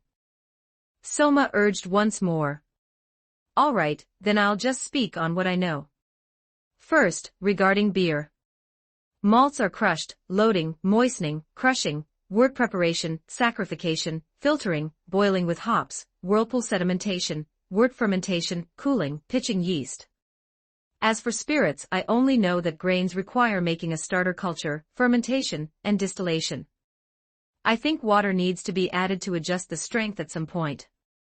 Other than that, I haven't the slightest clue. Lloyd felt rather helpless himself. Aside from naming the processes, saying all this was practically the same as saying nothing at all. At least, that was how it felt to him. But as the saying goes, a hint to the wise is sufficient. At that moment, Soma was staring at him with a thoroughly bizarre expression. Wait, what you just described is something any random veteran master brewer could execute directly. Everything after that is just a matter of experimentation. Fine. Just tell me about the flavor profile. Spirits burn the mouth, and some even burn the throat. Beer has gas inside it. It's like a beverage but possesses the distinct taste of alcohol. For once, Soma was rendered utterly speechless. Wait, is there any actual difference between what you just said and saying nothing at all? He picked up a cup from nearby. Like this. The scent is similar to spirits, it has that exact punch to it. Oh right, I should mention these types of liquor are entirely fermented from grains. There is absolutely no magic or any other external elements involved. You don't even need to add rare materials. It relies purely on grains and water. The pen Soma was using to take notes froze instantly. He lifted his head in sheer disbelief. Are you serious? Lloyd nodded. In any case, that was how it worked back in his old home. Is that so? The 1-week deadline I gave earlier is null and void. At the shortest, it will take half a month, at the longest, a month, and I will produce one of the types you mentioned. During this period, you will probably need to come over quite a few times. There are certain details regarding various aspects that require your cooperation. After the two reached an agreement, Soma watched Lloyd depart. Looking down at the contents he had recorded, the corners of his mouth curled upward as a blazing fire erupted in his eyes. A type of liquor I have never seen before, and steps I have never experimented with. All of this is simply too fascinating. While the deity had found a brand new passion on his end, Lloyd left and headed straight for the guild. He needed to report his level up from yesterday. Lloyd, you've already leveled up. Are you for real? It hasn't even been 3 months since you registered, right? And you've already leveled up. Inside the guild, Ina let out a startled cry. Didn't he just arrive recently? How could he have reached level 2 and become an upper-class adventurer so quickly? Last night I discovered it was possible, so I went ahead and leveled up. It should have something to do with that incident. In any case, Ace would definitely have reported that incident in full detail. It was the perfect opportunity to deflect all the attention onto it. As for the fact that he could have leveled up a long time ago, it was better not to mention it. Reporting a level up requires a sheet for confirmation. Did you bring it, Lloyd? Do you actually need to look at the detailed status? Of course. Though normally, it's the other deities who come in person to report, and hand it over directly to the guild master. Confirmation is absolutely necessary. We can't just take someone's word for it and grant recognition. Furthermore, it would have to be posted publicly later on. If they blindly recognized it without proper verification, it would cause massive problems. Lloyd found himself in a tight spot. Reporting the level up was mandatory. Normally, he could just show it, but his status page was highly unusual. He had just leveled up, yet his basic attributes were all at 0, and on top of that, he was already eligible to level up again. If anyone saw that, it would undoubtedly draw intense scrutiny.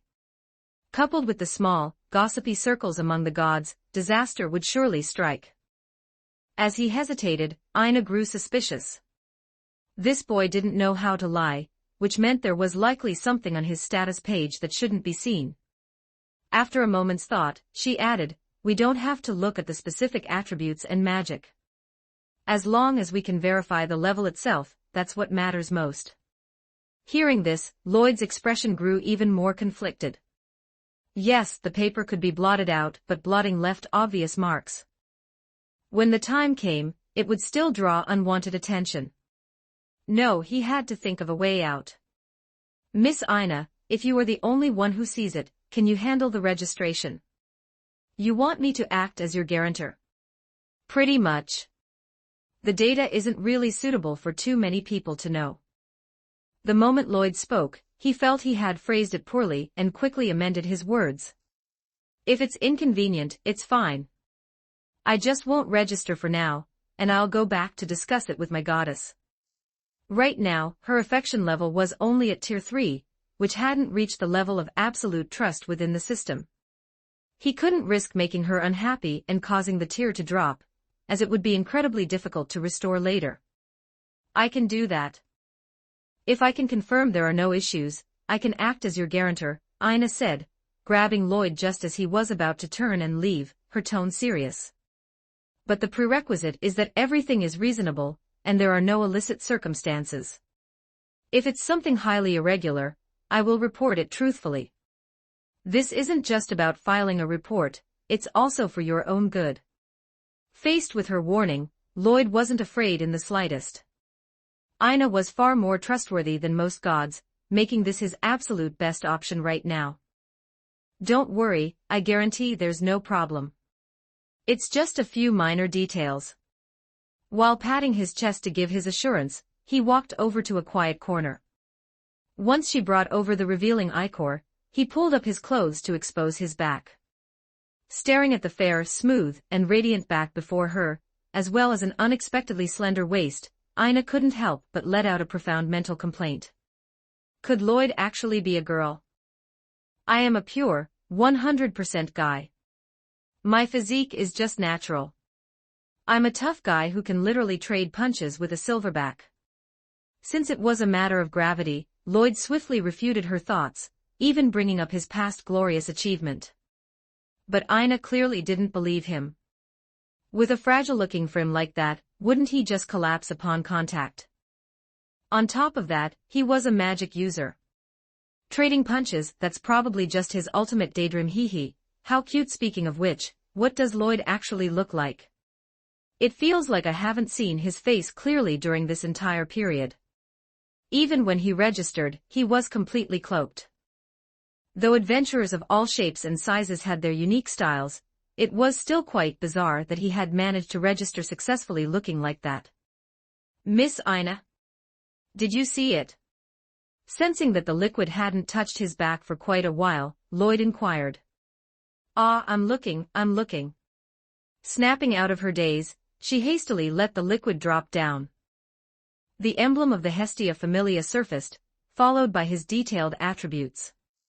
It was indeed level 2, and the attributes were exactly those of someone who had just leveled up. There was nothing strange about his magic or skills either. Though as a mage, lacking any magic or corresponding skills was a bit unusual in its own right. After conducting a cursory inspection and finding no issues, Ina felt puzzled. What exactly about this is unfit for others to see? Sensing the waves of confusion emanating from behind him, Lloyd immediately knew she hadn't noticed. Look right after the level. After the level. There did seem to be some characters there. Normally, there shouldn't be anything written after it. Support me here, https://p@trian.com/oamon Multiverse. Salvation begins in Danmachi. Join the journey, and become part of the story. Chapter 61, Lord Mayak is working. Part 16. 41 words. Strange, why do these few characters look exactly like the ones for leveling up? How bizarre. Are my eyes playing tricks on me? She looked down at the attributes, they were all at 0. She looked back up at the top, the words were still there. Wait for me a moment. Ina stood up and retreated into a back room, returning a moment later with a book in hand. It was a guide for deciphering hieroglyphs. The young elf searched through it meticulously, finally concluding that these few characters explicitly meant eligible for level up. This won't do. I need to find someone else to take a look. No, Lloyd spun around instantly and grabbed her, shaking his head slowly but with absolute seriousness. But this is the first time such a thing has ever occurred. I feel it's better to go find. There's really no problem with this. It's likely because I accumulated too much excess experience previously. And besides, this is exactly why I didn't want to expose it in the first place. Gritting his teeth, Lloyd pulled off his hood to reveal a thoroughly endearing expression. He clasped Ina's hands tightly in his own, leaning in close as he spoke in a deeply pitiful, pleading tone. Big sister Ina, I always wear this cloak precisely because I have my own unspeakable troubles. Won't you please be understanding? The destructive power of this move was immeasurable. Lloyd possessed a very clear self-awareness regarding his capabilities in this department. Staring at the face looming right before her eyes, Ina's gaze already began to turn hazy. Big sister Ina. He called me big sister.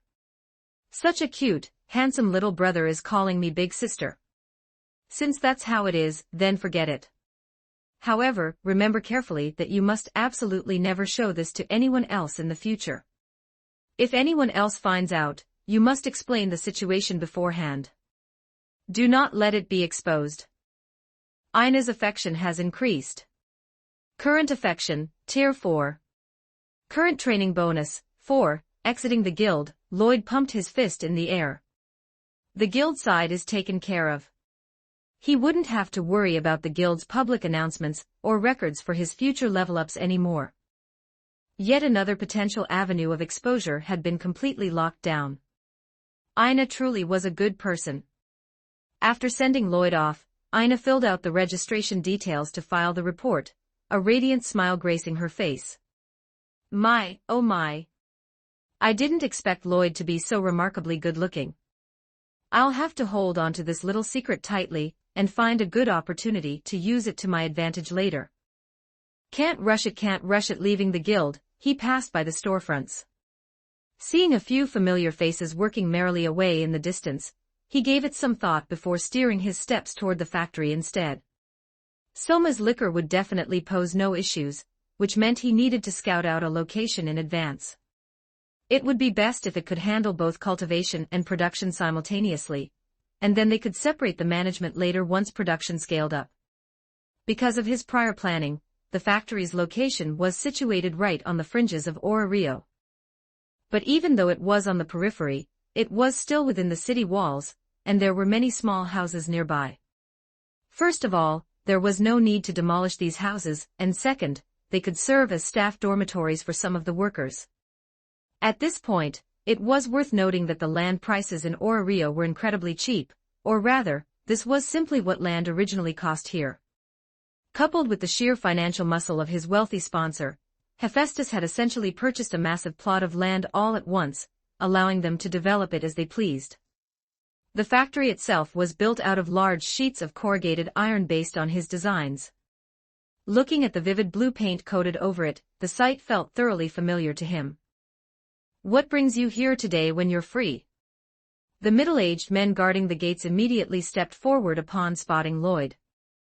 This outfit was far too distinct, only their boss wore a style like this. "I've negotiated another collaborative project, and we might need to construct a new factory in the future, so I came to check out the land. Planning things out early will save a lot of effort down the line." "Where's the old man?" "Out on patrol." The old man Lloyd referred to was a level 2 adventurer in his 50s or 60s. He looked quite aged and spoke with a mature, experienced air, making him the strongest member of the security team. "Yes, isn't it almost time for the midday break?" So he went to inspect the equipment. The factory regulations mandate fixed inspections upon starting and ending a shift, as well as routine checks every 3 hours. "We are executing them properly." As they spoke, the men pulled out a logbook, which clearly detailed the exact times and the specific personnel assigned to each team. After checking it over, Lloyd nodded. "Keep it up. Safety issues must never be overlooked." "Where is the personnel log?" "I'll sign in before heading inside." "AI, boss, why would you need to register?" "Just go straight in." "No, that won't do. As the boss, I need to lead by example. If I act like this, how can the management maintain order later? Everything would fall into chaos. My name goes here, and my actions go here. No matter who comes, they must register. If they don't register, they don't get in." After satisfying his itch to act like a proper boss, Lloyd headed inside alone, leaving the middle-aged men filled with profound admiration behind him. As expected of the boss. Not only is the pay high and available for advanced draw, but there are even staff dormitories, and every single regulation is arranged so flawlessly and reasonably. On regular days, he doesn't carry a shred of a boss's arrogant attitude either. This is exactly the kind of boss who deserves to make a fortune. Pulling out a map he had prepared in advance, Lloyd began drafting his first comprehensive layout plan: cultivation zones, production lines, warehouses. How could he arrange them in the most secure and optimal manner? It would be best if they could all be connected into a single, cohesive domain. Busy with his work until the midday lunchtime arrived, Lloyd patted his stomach and walked toward the cafeteria. Time to eat first. As a side note, Lily was entirely responsible for managing the personnel, while Lloyd was responsible for hiding in the background to determine whether a candidate could be accepted.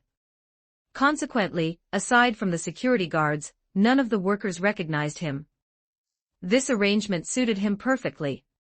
Despite his bizarre attire, the fact that anyone appearing here could get a meal was a strict rule established by Lloyd. This was precisely why the cafeteria was so massive, and why it housed so many elderly people and children. "Newcomer. You can only eat here, you can't carry it out. Come back for more if it's not enough," a staff member reminded him. Crucially, the server's hand didn't shake at all when scooping the food, which was excellent. Carrying his meal to find a seat, a handsome man with striking blue hair suddenly strolled past him, humming an unfamiliar little tune to himself. "Wait, why does this person look so familiar? Lord Mayak." The handsome man turned his head. "Are you calling for me?" "Holy crap, it really is Mayak." After Lloyd revealed his identity, understanding dawned upon the deity. So this was that child from Hestia's Familia. Wouldn't that make him the boss of this entire establishment? A small token of my esteem, please don't mind it. Mike hastily pulled Lloyd down to sit, politely offering up a chicken drumstick from his tray. Don't start with that nonsense, and besides, I know you can get free refills over there. Ha ha ha, I've been exposed. Mike let out a couple of chuckles and pulled the drumstick back, asking with a hint of confusion, so why did the boss come looking for me? Is there something I can help with? Let's get this straight beforehand. I was selected entirely based on my family's destitute conditions. I guarantee I haven't taken a single bit of unfair advantage. Mike righteously pulled out a certificate, which bore a drawing of a dilapidated shack, along with Lily's official passing criteria stamped beneath it. No, I naturally believe in that.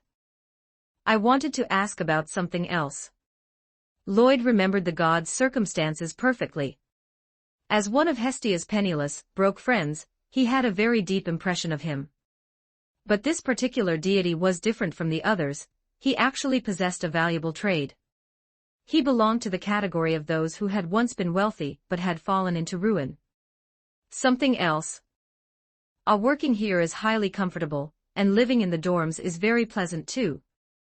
I've also been strictly adhering to all the regulations. I guarantee I haven't caused any trouble. Even though I drew 3 months of basic salary in advance, I have absolutely no intention of running away.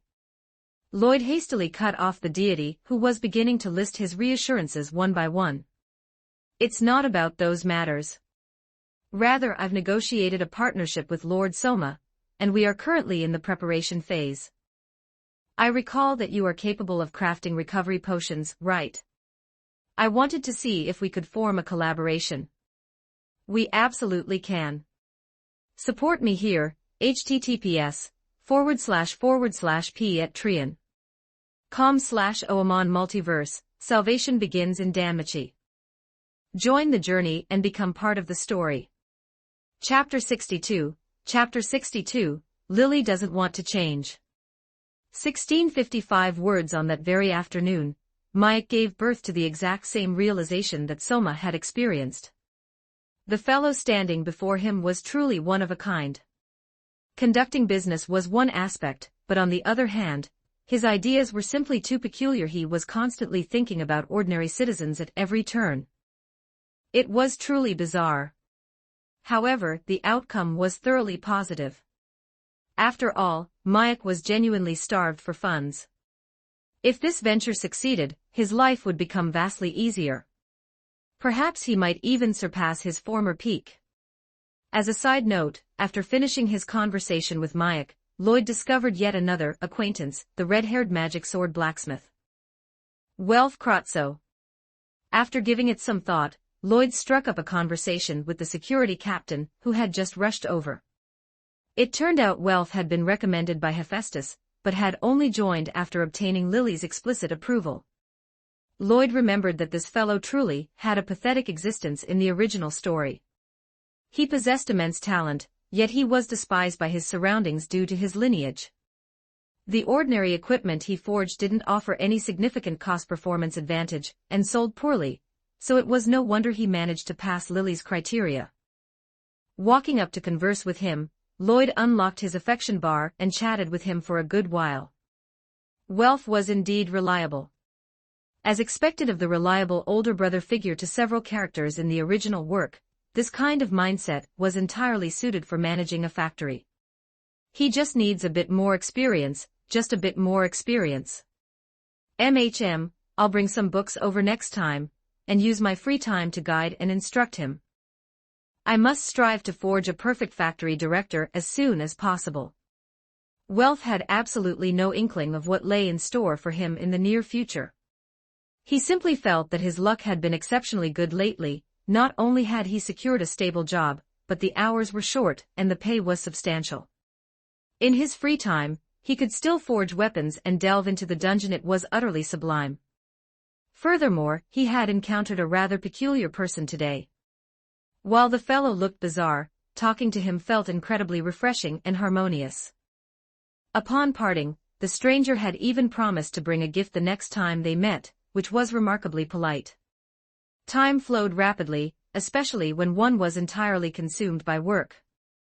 In the blink of an eye, another half-month swept past. Delving into the dungeon, drafting development plans, training personnel to pass down experience, practicing magic depletion training, and casually chatting with the individuals marked by the system, he settled into a steady loop. System notification: host's points have reached 1,000. Unlocking the second functionality. Please inspect it at your own discretion. The voice suddenly resonated in the ears of Lloyd, who was currently drenched in sweat from a rigorous workout. Has the system updated? After completing his current set of movements, he assumed a meditative posture to deplete his remaining mana for recovery, while simultaneously inspecting the interface. Name: Lloyd. Class: Mage. Detailed panel. Race: Incubus. Strength: Tier 0. Skills: Heavenly Reward for Diligence LV 1. Doubles Training Efficiency: Heavenly Beauty LV 1. Innate Exceptionally High Aesthetic Appeal, Training Modifier 4. Worlds transmigrated: is it wrong to try to pick up girls in a dungeon? In progress. Points: 1,000. Please check details. Points can assist individuals in resolving matters, regardless of time or location, though numerous restrictions apply. Please take note. It was a very straightforward introduction. To put it simply, points served as a key. By consuming them, he could return to someone's past to help resolve their grievances. For instance, Lily's current status on the system displayed: Lily, current affection Tier 6. Modifier: 4, 2, capable of altering past events, saving her parents. For the young girl, perhaps her life would have been better if her parents were still around. The girl yearns for the past to be altered. Current affection Tier 6. Base cost: 1,000 points. Each tier of affection grants a layer of discount. Returning now requires an expenditure of 400 points. P.S. Warning. Upon returning to the past, you can only alter events directly pertaining to the party involved. Time limit is strictly 24 hours. Reading the description, Lloyd's brows knitted tightly together.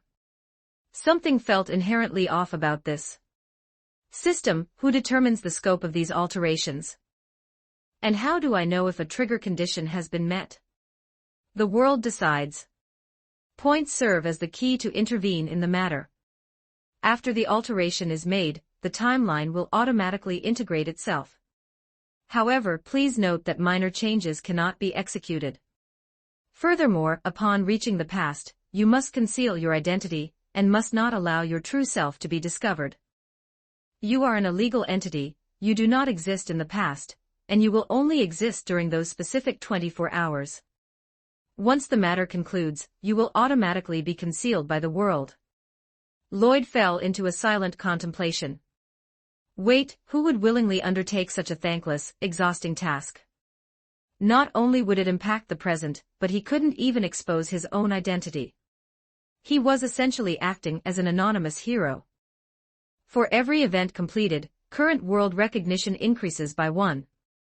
Each layer can offset the points required for re-entry, up to a maximum of 10 layers for free, unrestricted entry. Hiss, oh no.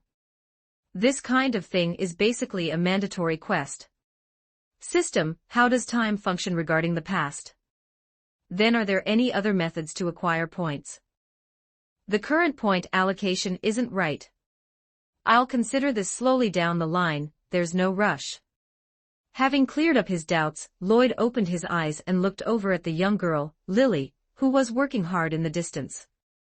Her petite body was currently hoisting a 100-pound barbell, performing deep squats, delivering a visual spectacle of sheer dedication. By the way, Lily was currently clad in a tight-fitting athletic outfit, and her back happened to be facing his direction. The visual composition was immaculate. He refrained from speaking abruptly to avoid disrupting her rhythm, waiting until she finished her set before opening his mouth. Lily, could you come over here for a moment? I have a question I'd like to ask. Coming, is there something you need, Brother Lloyd? The young girl bounced over merrily and sat down before him. It's nothing major, just wanted to have a casual chat. MHM, the young girl had already grown accustomed to this. Brother Lloyd would often bring up completely random topics when he was free, but it had to be said that she always gleaned valuable insights whenever they chatted. It's like this: I wanted to talk about your parents. Do you think things would be a bit better if Lily's parents were still around? I'm sorry, I don't mean anything else by it, I was just curious. Lloyd had always adhered to a strict principle in life. Taking action without consulting the person involved was no different from being inherently flawed. Just because you knew someone was dissatisfied with their present, did that guarantee they would definitely be satisfied with a different reality? One couldn't possibly understand a person better than they understood themselves. That would be a twisted joke. Hearing the question, Lily fell silent. Her big brother's thoughts really did leap across wild boundaries, managing to jump from a workout routine straight to her parents. However, it did seem like she truly ought to look back and reminisce properly. Parents, what a profoundly nostalgic word. Over the past years, she had indeed complained from time to time, wondering if things would have turned out differently if her parents were still alive. But looking back objectively now, whether her parents were present or not didn't seem to make a difference. Given the systemic oppression within their old familia, her parents would have been utterly powerless to resist. Their fragile strength wouldn't even afford them the ability to fight back, and in that environment, her parents would have merely become a liability, hostages that would render her unable to flee, forcing her to return to that hellhole. If things had proceeded under those conditions, who knew what those scumbags would have forced her to endure? My parents, forget it, Lily said, shaking her head after thoroughly thinking it through. He understood her perspective as well, so he gave it some thought and added, what if Xanis hadn't committed those atrocities, and Soma happened to manage the familia properly? Like, what if a hero appeared and completely transformed the situation? I don't want that. The young girl suddenly let out a sharp cry, immediately lunging forward to bury herself deep within his embrace. If things were altered, perhaps it might turn out better, but what if I ended up never meeting Brother Lloyd? My current life is something I earned through all those years of bitter suffering. No one is allowed to snatch it away. What's the point of altering it? I've already lived through those events. By what right does anyone get to arbitrarily alter my past and my future? The young girl's desperate cry provoked profound contemplation, and her terrified heart evoked deep sorrow. The young man gently stroked her small head, offering a soft apology. I'm sorry. The thought just popped into my head out of nowhere. I'm truly sorry for frightening you. The young girl didn't reply immediately, her muffled voice only drifting out after a long pause. You can't crack these kinds of jokes in the future. It makes me feel like my current reality is nothing but a dream that shouldn't exist. Yes. I won't bring it up again. Support me here, https://p@trian.com/oamon Multiverse. Salvation begins in Danmachi. Join the journey, and become part of the story. Chapter 63, Who doesn't love a fitness girl? 1766 words after some comforting, Lily was finally coaxed back into high spirits, though Lloyd had to pay a price for his line of questioning. The terms included, 1 picnic, accompanying her to buy clothes, 3 massages, 1 knee pillow session, and being the very first person to pat her head every morning for an entire week. All in all, it was more of an encouraging gesture than anything else. But there was another major point. Shortly after Lily had lunged into his embrace, the system had chimed with a notification. Lily's wish has changed. The quest has dissolved. Well, Lloyd could only say that he had taken a massive loss on this one. Given the individuals currently registered in his system, barely any of them actually possessed active quests. What a bizarre turn of events. When he subsequently asked the system if there were any alternative methods to increase world recognition, the system replied as follows: reaching affection tier 10 with a single character yields the exact same reward as successfully completing a quest. Well, that made it an even bigger loss. Having been in this world for just over 3 months, he hadn't managed to bring a single person up to tier 7 yet. There was no telling how long it would take to achieve a Tier 10. He had initially assumed that Tier 10 would be fairly easy to reach, but he hadn't expected it to be this difficult. Then again, given how incredible the rewards for Tier 10 were, it was only natural that it wouldn't be easily attained. What truly puzzled him, however, was why their affection hadn't increased further despite the frequent physical contact. But then he remembered that he had literally shared a bath with Kiru, and her affection was still only at Tier 7. When viewed in that light, it seemed somewhat understandable. The matter with Lily was merely a brief interlude. As evening approached, Loki suddenly brought her people, and tracked him down to this location. Alongside the goddess, who was looking around with rampant curiosity, were the green-haired Riveria and the expressionless, golden-haired Ace. "Oh, this place you're staying in is quite impoverished. It's one thing for it to be small, but it's so incredibly run down." This time, no one stepped forward to refute Loki's words. Even Lloyd, who opened the door to receive them, nodded in full agreement. However, this setup was already vastly superior to what they had originally. At the very beginning, only the basement was habitable, but he had managed to tidy up the upper floors during this period. Lloyd, do you want to join my familia instead? I guarantee your life will be far better than it is here." Loki leaned in with a familiar air, poking his waist as she offered her temptation. Despite being blasted by his flashbang assault last time, she hadn't given up in the slightest. Since it was awkward to ogle him while he belonged to another familia, wouldn't it be perfect if he simply became one of her children? Then she could look at him all she wanted. As expected of me. Thank you, but I'll pass. While a better living space is easy to arrange, I've grown accustomed to this place, and it carries the scent of home. I truly appreciate Lord Loki thinking so highly of me, but I'm just a complete novice. This place suits me best. Look at you, being humble again. An adventurer who managed to level up to Tier 2 within a mere 3 months. Previously, my ace was considered an unbreakable record holder, and even she took a whole year an entire year. It's different. Miss Ace undoubtedly achieved it through a great feat, whereas I merely happened to encounter the right circumstances. Only the sofa where I sleep and a few ordinary stools are available to sit on. Please forgive the impoverished conditions. Lloyd poured tea for his guests, smoothly trying to lower his own presence. A great feat is only called a great feat once it's accomplished.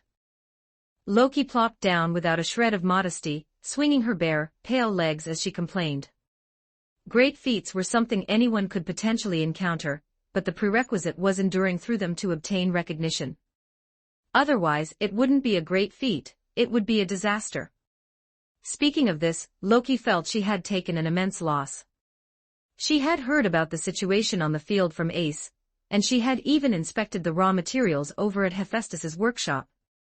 Those monsters were thoroughly abnormal, and the density of the mana permeating them had reached a terrifying level.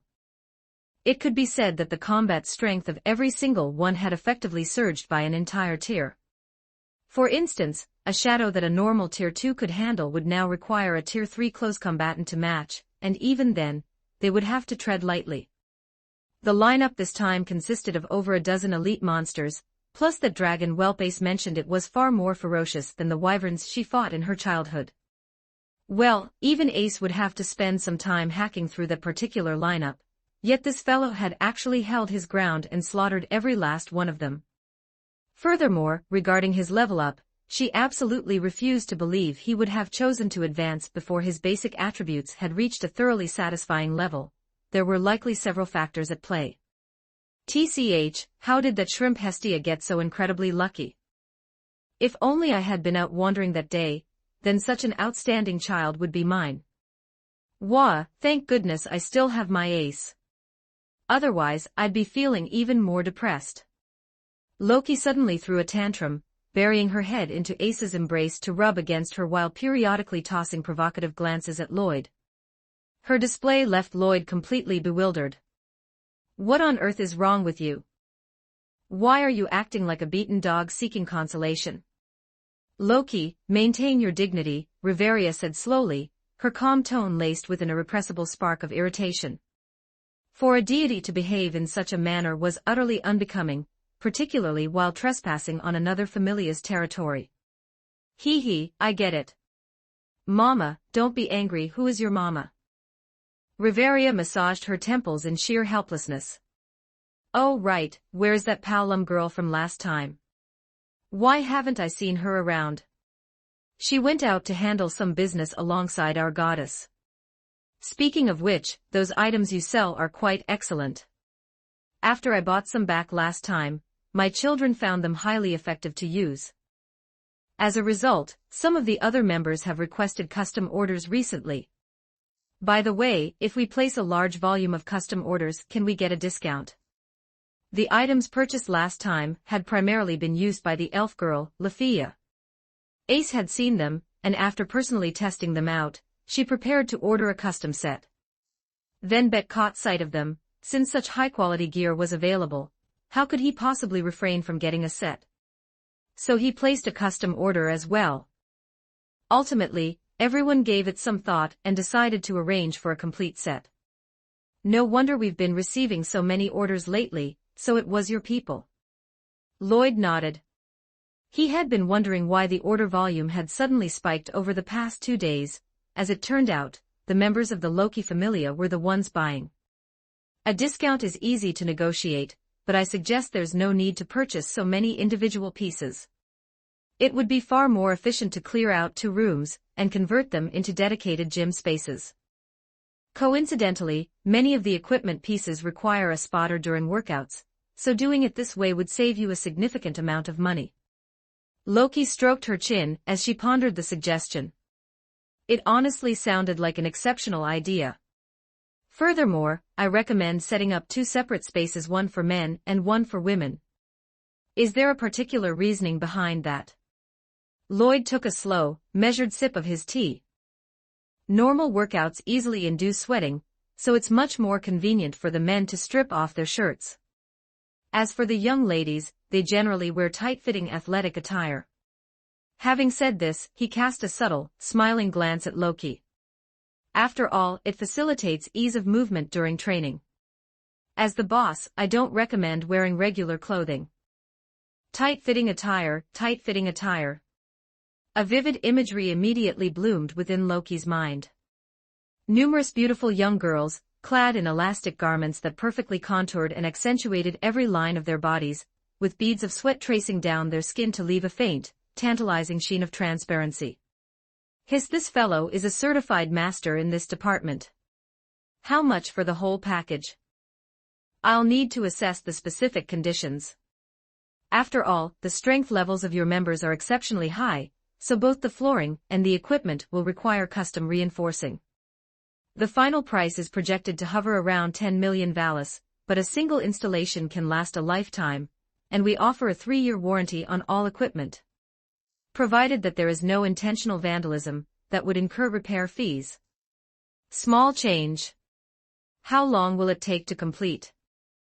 An arrangement that could win the explicit approval of both Ace and Bet was undoubtedly trustworthy. Coupled with a warranty spanning years, it was well worth the investment. Beside them, Riveria also nodded in agreement. A centralized gym could satisfy the requirements of their entire membership, which was vastly more economical than spending millions on individual custom orders. Increase the price a bit more and use the absolute finest materials for everything, including the room renovations. Feeling slightly uneasy, Loki added her amendment. They could literally tear down the rooms and rebuild them from scratch if necessary, but it had to ensure that everyone could use it safely and with absolute peace of mind. Lloyd patted his chest to deliver his solemn guarantee. When the time came, he would personally step forward to draft the blueprints, ensuring the facility would be both fully functional and visually stunning. After finalizing the details for the gym, Loki produced a bundle from her person, placing it upon the table to unwrap it. Inside lay a magic stone alongside a substantial stack of Valis. Support me here, https://p@trian.com/oamon Multiverse. Salvation begins in Danmachi. Join the journey and become part of the story. Chapter 64, Chapter 64. A person must have principles. 1615 words anime omnibus, Salvation begins from Danmachi. Author, The Happy Bear. There is one more matter regarding our visit today. Ace didn't handle her task properly last time, so we came to. Lloyd raised his hand to cut her off. Lord Loki, I explicitly stated last time that this matter has already concluded. I was on the 11th floor at the time, while Miss Ace was on the 13th floor. It was glaringly obvious that the dungeon was throwing a tantrum. The moment the explosion occurred, I vacated the premises immediately. It can only be attributed to a stroke of poor luck regarding the blast itself. The actions Miss Ace took at that time have, in my eyes and in Lily's eyes, already served as full compensation. Having said this, he folded the cloth bundle back together, his movements firm and deliberate as he spoke slowly. I appreciate the sentiment, but I wish to make one thing clear. When words emphasized repeatedly are continuously ignored, and one constantly disregards the thoughts of the party involved to impose their own assumptions, it can make the person feel deeply uncomfortable inside. As a deity, Lord Loki should understand this, right? Lloyd's tone carried a distinct edge of frustration. Seriously, does none of them understand plain human speech? He did not require any special compensation, none at all. He had stated this multiple times previously, yet they insisted on acting this way, bringing it up whenever they pleased. What did they take him for? One of those characters in certain animations who would use a single incident to manipulate someone for over a decade, squeezing endless returns out of them. What kind of scumbag did they take him for? He was an incubus of the demon race, not some wretched degenerate who was worse than a beast in reality. I'm sorry. Discerning the tense atmosphere, Ace moved to offer another apology. His knuckles rapped sharply against the tabletop, brutally severing her words. Miss Ace, you do not need to apologize. Your intentions are pure, and I admire and understand that aspect of you. But just as I stated a moment ago, your constant insistence on bringing it up is also a form of disrespect toward me. It's not like that, Ace, stubbornly enforcing your own decisions without considering the thoughts of others, and subconsciously assuming that the opponent stands in perpetual need of aid, constitutes the ultimate insult to an adventurer's strength. Riveria interjected, her expression filled with a sense of realization, as she subtly tightened her grip on the book nestled within her embrace. This boy is unexpectedly remarkable. Loki's affection has increased. Current affection, Tier 1. Riveria's affection has increased. Current affection, Tier 1. Ace's affection has increased. Current affection, Tier 1. Current training modifier, 4, the system's notifications chimed one after another. Coupled with the Tier 3 affection he had accumulated with wealth during this period, he had gained a total of 6 tiers across the board. My, everyone calm down. Lloyd has already explained everything with absolute clarity, so Ace can finally set her mind at ease too, right?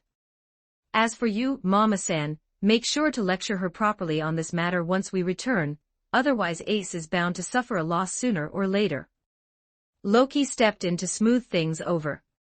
She could tell that no one present was genuinely enraged, it was merely a conflict arising from a clash of different perspectives and principles. These were minor issues, complete trivialities. That being said, that wretched little shorty truly has absurdly good luck to stumble upon such an incredible prospect. Matured, capable of generating wealth, possessing excellent character, and endowed with immense talent. How on earth did that fellow manage to meet him? Right, we are scheduled to commence an expedition in a short while, so we are hosting a banquet tonight. Lloyd, you should come along as the hostess of fertility. Yes. I'm an old acquaintance of the landlady there. The flavor and portion sizes are guaranteed to be thoroughly substantial. The moment that specific name reached his ears, Lloyd waved his hands in rapid succession. No, thank you. I have other matters to attend to, so I won't be participating. I don't be like that I can introduce my children to you. Gulp, oh no. A banquet like that means I'll encounter a vast number of characters, which would definitely unlock a lot of entries. Damn it, I really want to go. Normally, I don't have any legitimate reason to make contact with them. I really can't. Lloyd wept internally as he delivered his refusal. Such a golden opportunity, yet he had to pass it up. Curse it all. It's all the fault of that wretched goddess of beauty, opening random alter ego accounts for no good reason. I recall you've been researching herb cultivation recently, collaborating with Mayak and the like. If you come tonight, I can have Mama-san instruct you. Mama here is a princess of the elven race. Her expertise in this field is naturally blessed by heaven, and she even possesses classical texts on the subject.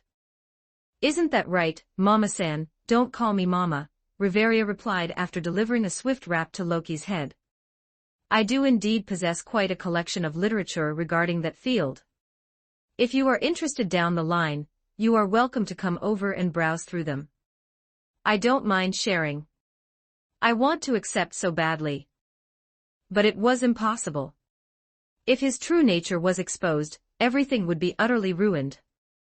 Without a future to speak of, what was the point of pursuing rewards? Let's forget it. If there's a gathering at a different location next time, I would definitely be glad to attend. Lloyd leaned back against his seat, adopting an attitude of complete indifference. Uttering such words was practically denying them any face whatsoever. Following this, there would likely be barely any communication left between them, making it much more difficult to frequent the Loki Familia's territory in the future. It's all the fault of that peeping Tom. Loki, however, didn't display any anger at this moment. Instead, she was consumed by intense curiosity as to why exactly he refused to attend the banquet. Since he explicitly stated he could go to other locations, it implied that he wasn't inherently opposed to attending banquets. Then why refuse this specific one? How bizarre! It was thoroughly intriguing. She suddenly recalled their prior conversation regarding the gym, and a wild realization abruptly flashed through her mind. She sprang to her feet, pointing a finger directly at Lloyd. I've got it. You're refusing to go precisely because you won't be able to see the star waitress. Even though I'm equally curious about the waitress's legendary beauty, she's never there whenever I visit, so what can I do? I want to see her too. But she happens to be on a break every single time. Chikushu. Chikushu. Why is she constantly hiding from me? Loki began to descend into her usual dramatic antics. Beside her, Ace remained utterly expressionless, her gaze locked firmly upon Lloyd. Riveria massaged her forehead as she let out a helpless sigh. This is another Familia's property, can you please refrain from throwing a fit here? The star waitress isn't there. The short-haired one named Seer. I knew you were skipping out because of that. Loki declared with absolute certainty. Then I'll attend. What's the specific time? Do I need to bring anything along? Loki leaned in with an expression of pure disbelief, though she swiftly halted at a safe distance, mindful of the potential flashbang assault. Why on earth would you agree to go just because she's absent? It's nothing. The thought just occurred to me that I don't have any pressing matters on hand tonight, so naturally, I should attend if time permits. In his memories of the original plot, there did indeed seem to be a circumstance where Freya would avoid being spotted by other deities, which was why she consistently kept her distance during Loki's visits. In that case, there was absolutely nothing left to fear. A mountain of affection points, here I come. Fine, then. Humans truly are fickle creatures. Be there sharply at 8 o'clock tonight. We'll be taking these items along then, so don't you dare regret it, Loki said, letting out a huff as she scooped up the bundle upon seeing his complete lack of a reaction. This person was far less entertaining than she had anticipated. She had originally intended to make him suffer a slight loss to establish an excuse for future visits. TCH, a person like this is best kept in one's own household, but other people's children are always the ones you can never obtain. Ace offered a polite nod. Sorry for the intrusion today. Lloyd nodded in return. This is perfectly fine. Feel free to come over and hang out whenever you're free. You can come find me at the Loki Familia over the next 2 days. You are welcome to read the corresponding texts in the study room. Thank you, Senior Riveria. Lord Loki and Senior Ace, please take care on your way back. I will bring Lily along to the venue tonight. Just look for us once you arrive later. Though given this short distance, what's the point of telling us to take care? It's just a blessing. Don't look too deeply into it. What a peculiar fellow. Whatever, let's get going. Support me here, https://p@trian.com/oamon Multiverse. Salvation begins in Danmachi. Join the journey, and become part of the story. Chapter 65. Chapter 65. A nervous Ryu 1678 words. Watching the departure of the group whose visual appeal was high enough to shatter scales, Lloyd let out a massive sigh of relief. Heaven knew how much pressure he felt standing before those individuals. In his previous life, he had barely interacted with the opposite sex, let alone experienced a scenario that usually only existed within dreams. Consequently, during the vast majority of their visit, he had refrained from looking directly at them, choosing instead to close his eyes. Reviewing his system interface was a perfectly fine alternative anyway. Just moments ago, the system's character panel had refreshed with Ace's personal overview.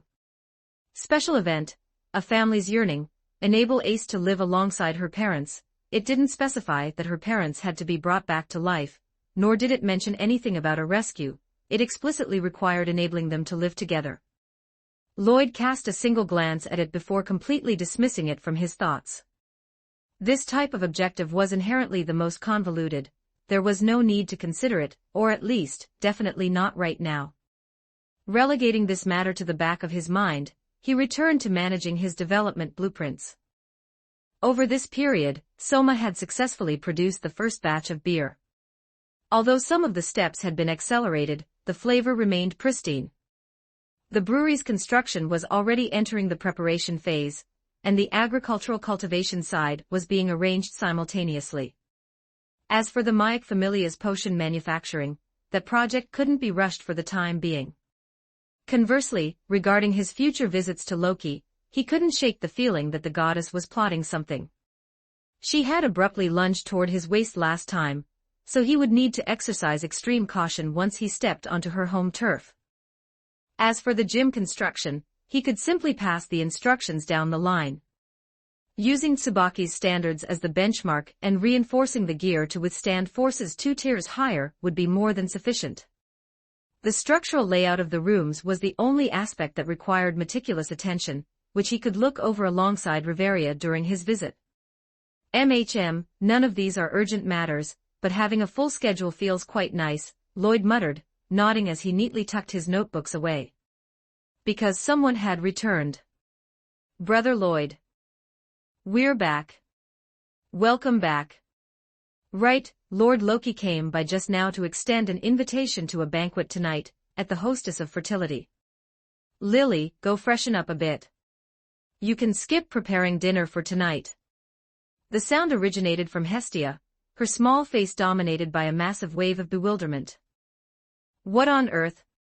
How did our home get raided while we were simply out running errands? Goddess, don't let your thoughts run wild. It's merely compensation for that unexpected incident in the dungeon a while back. Sensing Hestia's daze, Lloyd immediately knew she was letting her imagination run rampant, so he stepped forward to pat her head while offering a swift explanation. By the way, would you like to come along, Goddess? I'm certain they wouldn't mind. Who would want to go to that? This is your business, so I absolutely won't be attending. Upon clearing up the context, Hestia tossed her head. Since it was an occasion for an official apology, she would refrain from gatecrashing, otherwise a shouting match would inevitably erupt. That would only end up causing Lloyd to lose face. Furthermore, Lloyd's official title-granting ceremony was scheduled in a couple of days, and her individual influence was currently weak. She would let Loki off the hook for these 2 days, and deliver a thoroughly scathing mockery back to her once the event concluded. I'll just wait for you guys at home. The 2 of you are strictly forbidden from drinking alcohol, hear me? Neither of you can drink. Hestia issued her stern warning. No matter who tried to persuade them, and no matter what anyone said, they were absolutely forbidden from touching a drop. Ghost knew if Loki had engineered some sort of trap. What if she deployed a honey trap to force them into a predicament? That was completely unacceptable. After enduring the continuous nagging of the ribbon-clad goddess, Lloyd went to locate Lily. Loki brought along compensation earlier, which included a share for you, but I went ahead and declined it. I see. Lily tapped her cheek with a finger as she pondered, then glanced downward before hoisting a single finger into the air. One knee pillow session, and this matter is officially settled. He delivered a swift round of head rubs while granting his consent. Hee, then I need to dress up nicely. I absolutely can't lose face tonight. The attendees tonight are primarily the core members of the Loki Familia, so you can view it as a casual staff gathering. If you wear overly elaborate clothing and accidentally stain it, it'll be a massive hassle to clean.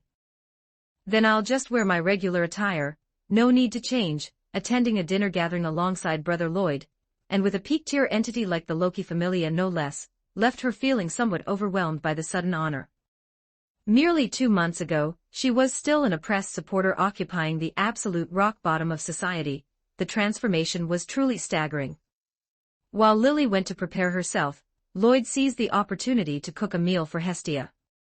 What would you like to eat today, goddess? I'll whip it up for you. Beef noodles with extra braised topping. All right, coming right up. Hestia sat down to wait.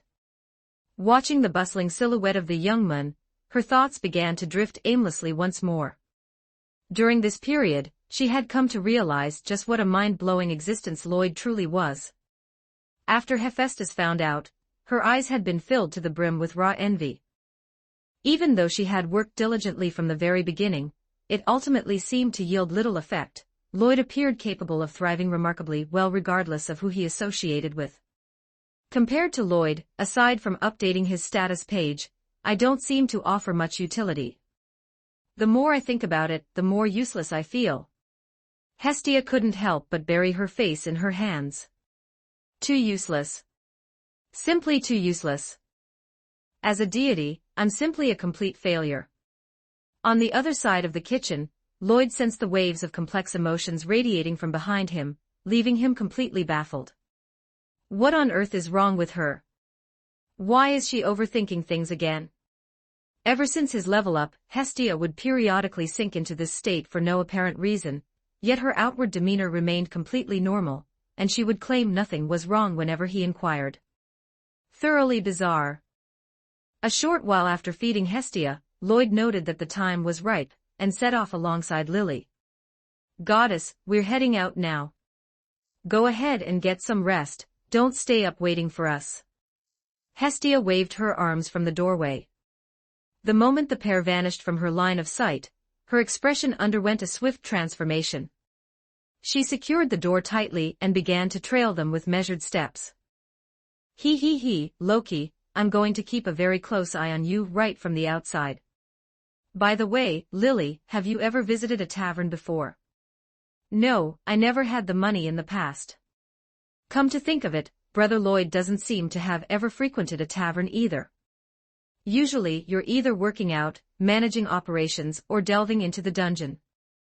Your schedule is packed so incredibly tight, it feels like you have an endless mountain of tasks to complete. It does seem that way, but keeping busy is a good thing. This kind of hustle where you can clearly see a bright future ahead is actually highly comfortable. It's infinitely better than the past, where no future could be seen at all. Furious head rubbing, don't constantly keep that past on the tip of your tongue, focus more on the positive aspects. I know. The hostess of fertility. Under normal circumstances, this was a location that any transmigrator would rush to visit at the earliest opportunity. It made sense as the characters within could undoubtedly be unlocked here. Furthermore, it housed a disgraced elven warrior alongside several other key figures. If it weren't for the fact that one specific individual among them posed a massive hazard to his existence, he would have definitely paid a visit long ago. It was impossible. A person only possessed a single life, so it was always wiser to err on the side of caution. Lily, head inside first and check if there's a girl with short, silver-gray hair around. Understood. Opening the door, she stepped inside to sweep her gaze across the room before thrusting a thumb into the air. Upon confirming her absence, Lloyd, who was currently lurking within the shadows of an adjacent alleyway, let out a massive sigh of relief. He adjusted his attire and strolled over with a grand, swaggering gait. "Welcome, Miss Elf, long time no see. How have you been faring lately?" Looking at the green-haired young woman whose pupils were visibly vibrating with shock, Lloyd raised a hand to deliver a casual greeting. Lily was equally privy to the context. A look of sheer glee graced her face as she began to saunter around the elf in tight circles. "My, oh my, the waitress lady is truly exceptionally beautiful." Witnessing the elf freeze on the spot, utterly paralyzed with tension, Lily's eyes sparkled with immense excitement. "How delightful. Teasing this elven lady is simply too much fun.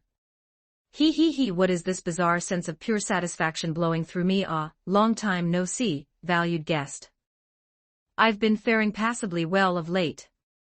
What brings you in for a meal today? What would you care to order?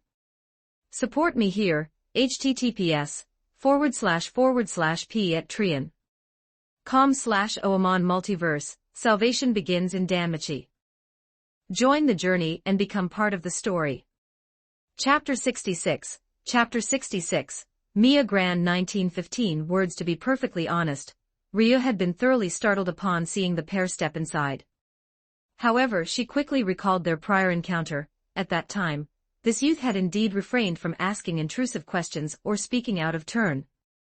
In fact, when Ace had pressed for information, he had even smoothly helped redirect the topic of conversation. Furthermore, his subsequent dialogue with the little Paolum beside him had been completely reasonable, devoid of any hidden alterations to what they had experienced. He appears to be a decent person. On top of that, he hadn't shown his face before her recently, nor had any unfavorable rumors surfaced regarding her. Ria found comfort in these thoughts, completely neglecting to ponder one crucial detail. Back in the dungeon, when the youth was speaking to Lily, how on earth had he been privy to such specific details about her past? "I haven't eaten yet. I only came tonight because I was officially invited by the Loki Familia, otherwise, I wouldn't have shown up." As Lloyd spoke, he leaned in closer, dropping his voice to a whisper. "By the way, you have a waitress named Seer working here, right? How come I don't see her around?" Ria's expression remained unchanged upon hearing his inquiry. She encountered this type of questioning quite frequently, so she offered a standard customer service response. "She is on a break today. If you wish to see her, you are welcome to return tomorrow. Coincidentally, if you arrive early in the morning, there is a probability you might receive a handmade boxed lunch from her." Ria had initially anticipated that the customer would display a look of profound disappointment. After all, that was how most patrons reacted under these circumstances. Unexpectedly, the moment the youth heard her words, his mood visibly soared, and he even uttered a rather bizarre statement. "No, thank you. I appreciate Miss Rio informing me, but compared to that waitress, I would much rather be able to see you every single time I visit." Having delivered his line, completely disregarding the elven girl who was left frozen on the spot, Lloyd guided Lily over to secure a couple of seats right at the front counter. It was only after the youth had vacated the immediate area that Ria finally snapped out of her daze. "I was just subjected to a romantic flirtation, and an incredibly corny one at that." While she had harbored a decent impression of him previously, uttering such words the absolute instant they crossed paths tonight changed things. It seems he is no different from all those other patrons after all." Lloyd, of course, had no inkling that his heartfelt relief would be so profoundly misinterpreted by her.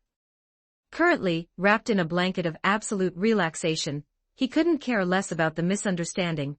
As long as that specific terrifying individual wasn't present, it meant he was free to move about at his own discretion. This state of affairs was profoundly tranquil. "You're a fresh face, young man. What can I get for you?" Just as they settled into their seats, the landlady, Mia Grand, emerged from the back kitchen carrying a tray of dishes. Upon spotting Lloyd, she took the initiative to strike up a conversation. "Good evening, landlady. I won't be ordering anything for the time being. I was invited to dine by Lord Loki tonight, so I'm strictly here to freeload a meal." "Oh, so you're the one. Loki mentioned you to me. You put on quite a decent performance down in the dungeon. However, while valor is commendable, you must always prioritize your personal safety. After all, anything can happen down in the dungeon, and it's perfectly normal for things to go awry." The landlady retained an exceptionally tolerant and amicable attitude toward novice adventurers, particularly those whose tongues were exceptionally sweet. The landlady speaks absolute truth. That is precisely why I have strictly confined my activities to the floors preceding the 10th over this period. I have zero intentions of venturing further down for the foreseeable future. Is that so? I recall you've already achieved level 2, right? You don't intend to venture down to test your mettle? No, thank you. As long as a location yields earnings, it's an exceptional spot. There's zero necessity to stubbornly push further downward. Although she couldn't discern his facial expressions beneath his hood, the landlady could clearly perceive the thoroughly cautious, defensive undertone woven into his words, causing her brows to knit together. Maintaining this type of mindset wasn't exactly a positive trait for an adventurer. "How old are you this year, young man? Have you associated with any other familiars prior to this? May I inquire as to your race?" Mia the landlady stroked her chin thoughtfully. "Given that you've managed to ascend to level 2 within just over 3 months of arriving here, coupled with your prior combat display, I truly feel you ought to give the middle floors a shot." The landlady's reasoning is sound, but I possess my own strategic arrangements. My current level of strength was attained precisely in accordance with those very arrangements. His response was neither arrogant nor subservient, his emotions remained thoroughly stable, and his tone carried not a shred of fear. It seems I was overthinking things. This boy clearly belongs to the category of individuals who possess their own distinct, unwavering convictions. Then it seems I was being entirely presumptuous. As a gesture of apology, allow me to treat you to a meal right now. AI, there's no need. Lord Loki should be arriving in just a short while anyway. Once those folks start drinking, it'll consume quite a bit of time. Besides, you haven't eaten dinner yet, right? Consume something to line your stomach. Completely disregarding Lloyd's polite protests, the landlady emerged from the kitchen a brief moment later, bearing 2 substantial plates of fried noodles. Beside him, Lily stared down at the plate of fried noodles resting before her, tilting her head slightly to manifest her confusion. "Wait a minute. I was merely here to watch the spectacle unfold from the sidelines. How did I end up receiving a portion as well? Furthermore, the volume of this serving was remarkably substantial. If she completely filled her stomach with this right now, how was she supposed to sample the other delicacies later? Go ahead and taste it to see how the flavor suits you. It's on the house." Lloyd, on the other hand, was completely unbothered. After all, recovering his mana required a combination of mental focus and physical energy replenishment. Consequently, when he ate to his fill, he could actively utilize his mana to reinforce his physique, and subsequently convert the caloric energy from food to replenish his mana reserves. Strictly speaking, as long as his mental fortitude remained sufficient, he could theoretically function as a perpetual motion machine. However, he generally refrained from employing this method, as ordinary food didn't yield a massive amount of energy. It wasn't as though he was consuming dragon meat or something of that caliber. "Then I shall gladly accept." "Thank you, landlady. Lily, just eat a smaller portion for now, and you can indulge more later. We wouldn't want them to assume we're displeased with the food selection when the time comes. Pass the excess over to me, I'll take care of it once you've separated your portion." Under the landlady's warm hospitality, Lloyd began to dig in with massive, hearty bites. Sauce noodles. The flavor is actually quite exceptional, carrying a distinct, comforting home-cooked essence. It had to be acknowledged that the portion size was remarkably generous. A normal individual could easily achieve fullness from a single serving. By the time he pulled Lily's remaining half portion over and cleared it completely, he left behind 2 spotless plates. The young girl beside him was left blushing faintly at his appetite, while the landlady displayed a thoroughly satisfied smile. Splendid. Your appetite is certainly not small. It's decent. After all, I'm currently right at the age where my body is growing, and my elders used to mention that being capable of eating heartily is a distinct blessing. Hearing this, the landlady's satisfaction deepened. This youth was truly a remarkable find. The Hestia Familia, is it? For that goddess's very first dependent to be someone like you, her luck is truly extraordinary. It's a matter of mutual fulfillment. No entity can ever achieve absolute success solely through their independent efforts. Staring at the humble youth, the landlady found her impression of him soaring even further. What a thoroughly mature, well-mannered child. However, a distinct point of confusion lingered within her mind. What on earth was the deal with this fellow's cloak? Why was it that even while he was actively consuming his food, his face remained completely obscured from view? The noodles literally vanished straight into a void of darkness. What kind of bizarre equipment was this? That cloak of yours is quite peculiar, even I can't catch a glimpse of what's inside. Mia spoke her mind directly, her personality was inherently straightforward. It's passable. I merely have certain inconveniences that make exposing my face undesirable, so I have no choice but to keep it donned. So that's how it is. The landlady didn't press any further. Virtually everyone possessed their own personal reasons for their actions, and it was entirely inappropriate to pry too deeply. Nevertheless, this youth was undeniably distinct. Is he truly only 16? Why does conversing with him feel identical to chatting with someone who has lived for many decades? Once the landlady retreated into the back, Ryu stepped forward to clear away the empty plates. For some inexplicable reason, her mood appeared somewhat dampened, and she directed a pair of completely dead, fish-like eyes toward Lloyd as she worked. Her demeanor left him thoroughly mystified. I haven't uttered anything out of line since stepping inside, right? When exactly did I manage to offend her? Should I take the initiative to speak and engage in some casual small talk? And see if I can raise her affection tier? After giving it some thought, he ultimately decided to abandon the idea. When one lacked a fundamental baseline of rapport at the very beginning, rushing into things blindly was highly discouraged. Being too hasty would merely yield counterproductive results. Besides, what could he realistically chat about with Ryu? Discuss the goddess of her former, annihilated familia.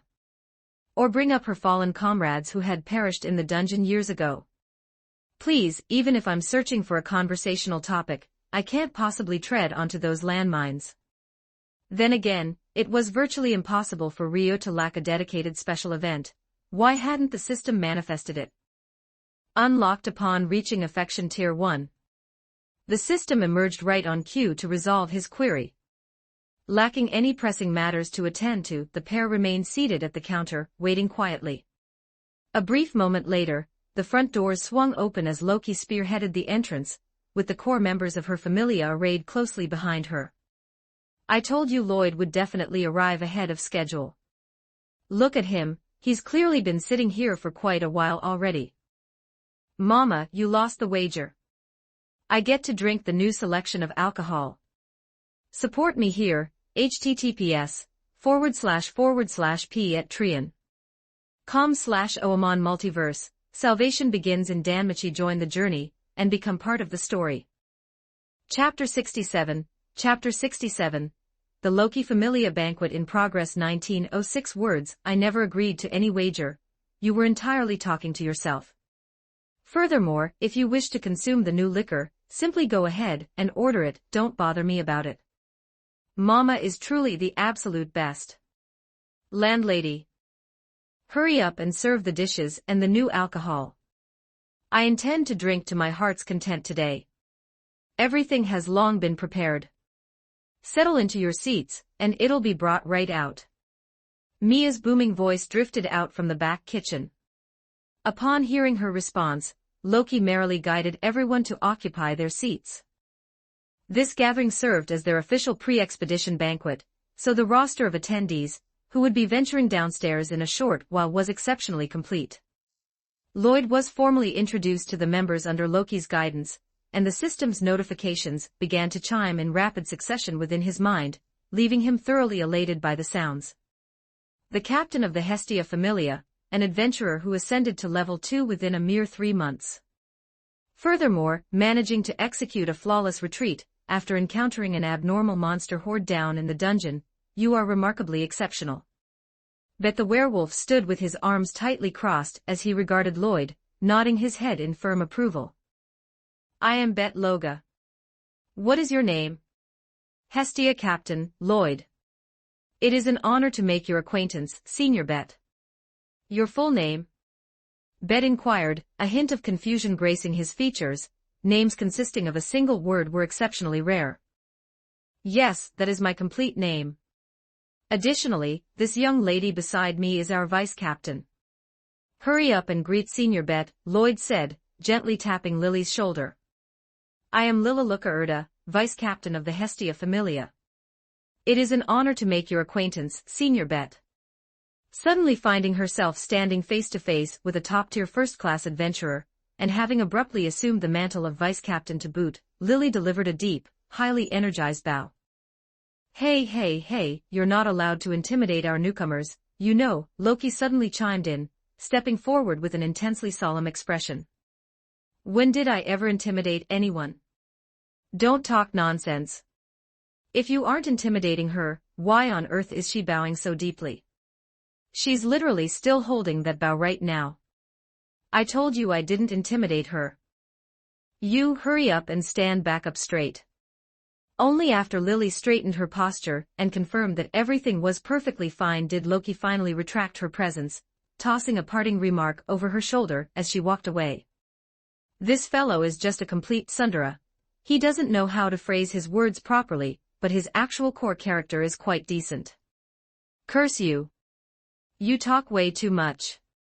That successful survival operation also contained a portion of your personal contributions. You are quite exceptional yourself. Having successfully driven away his overly talkative deity, Bet fixed a cool, intense gaze upon Lily as he spoke slowly.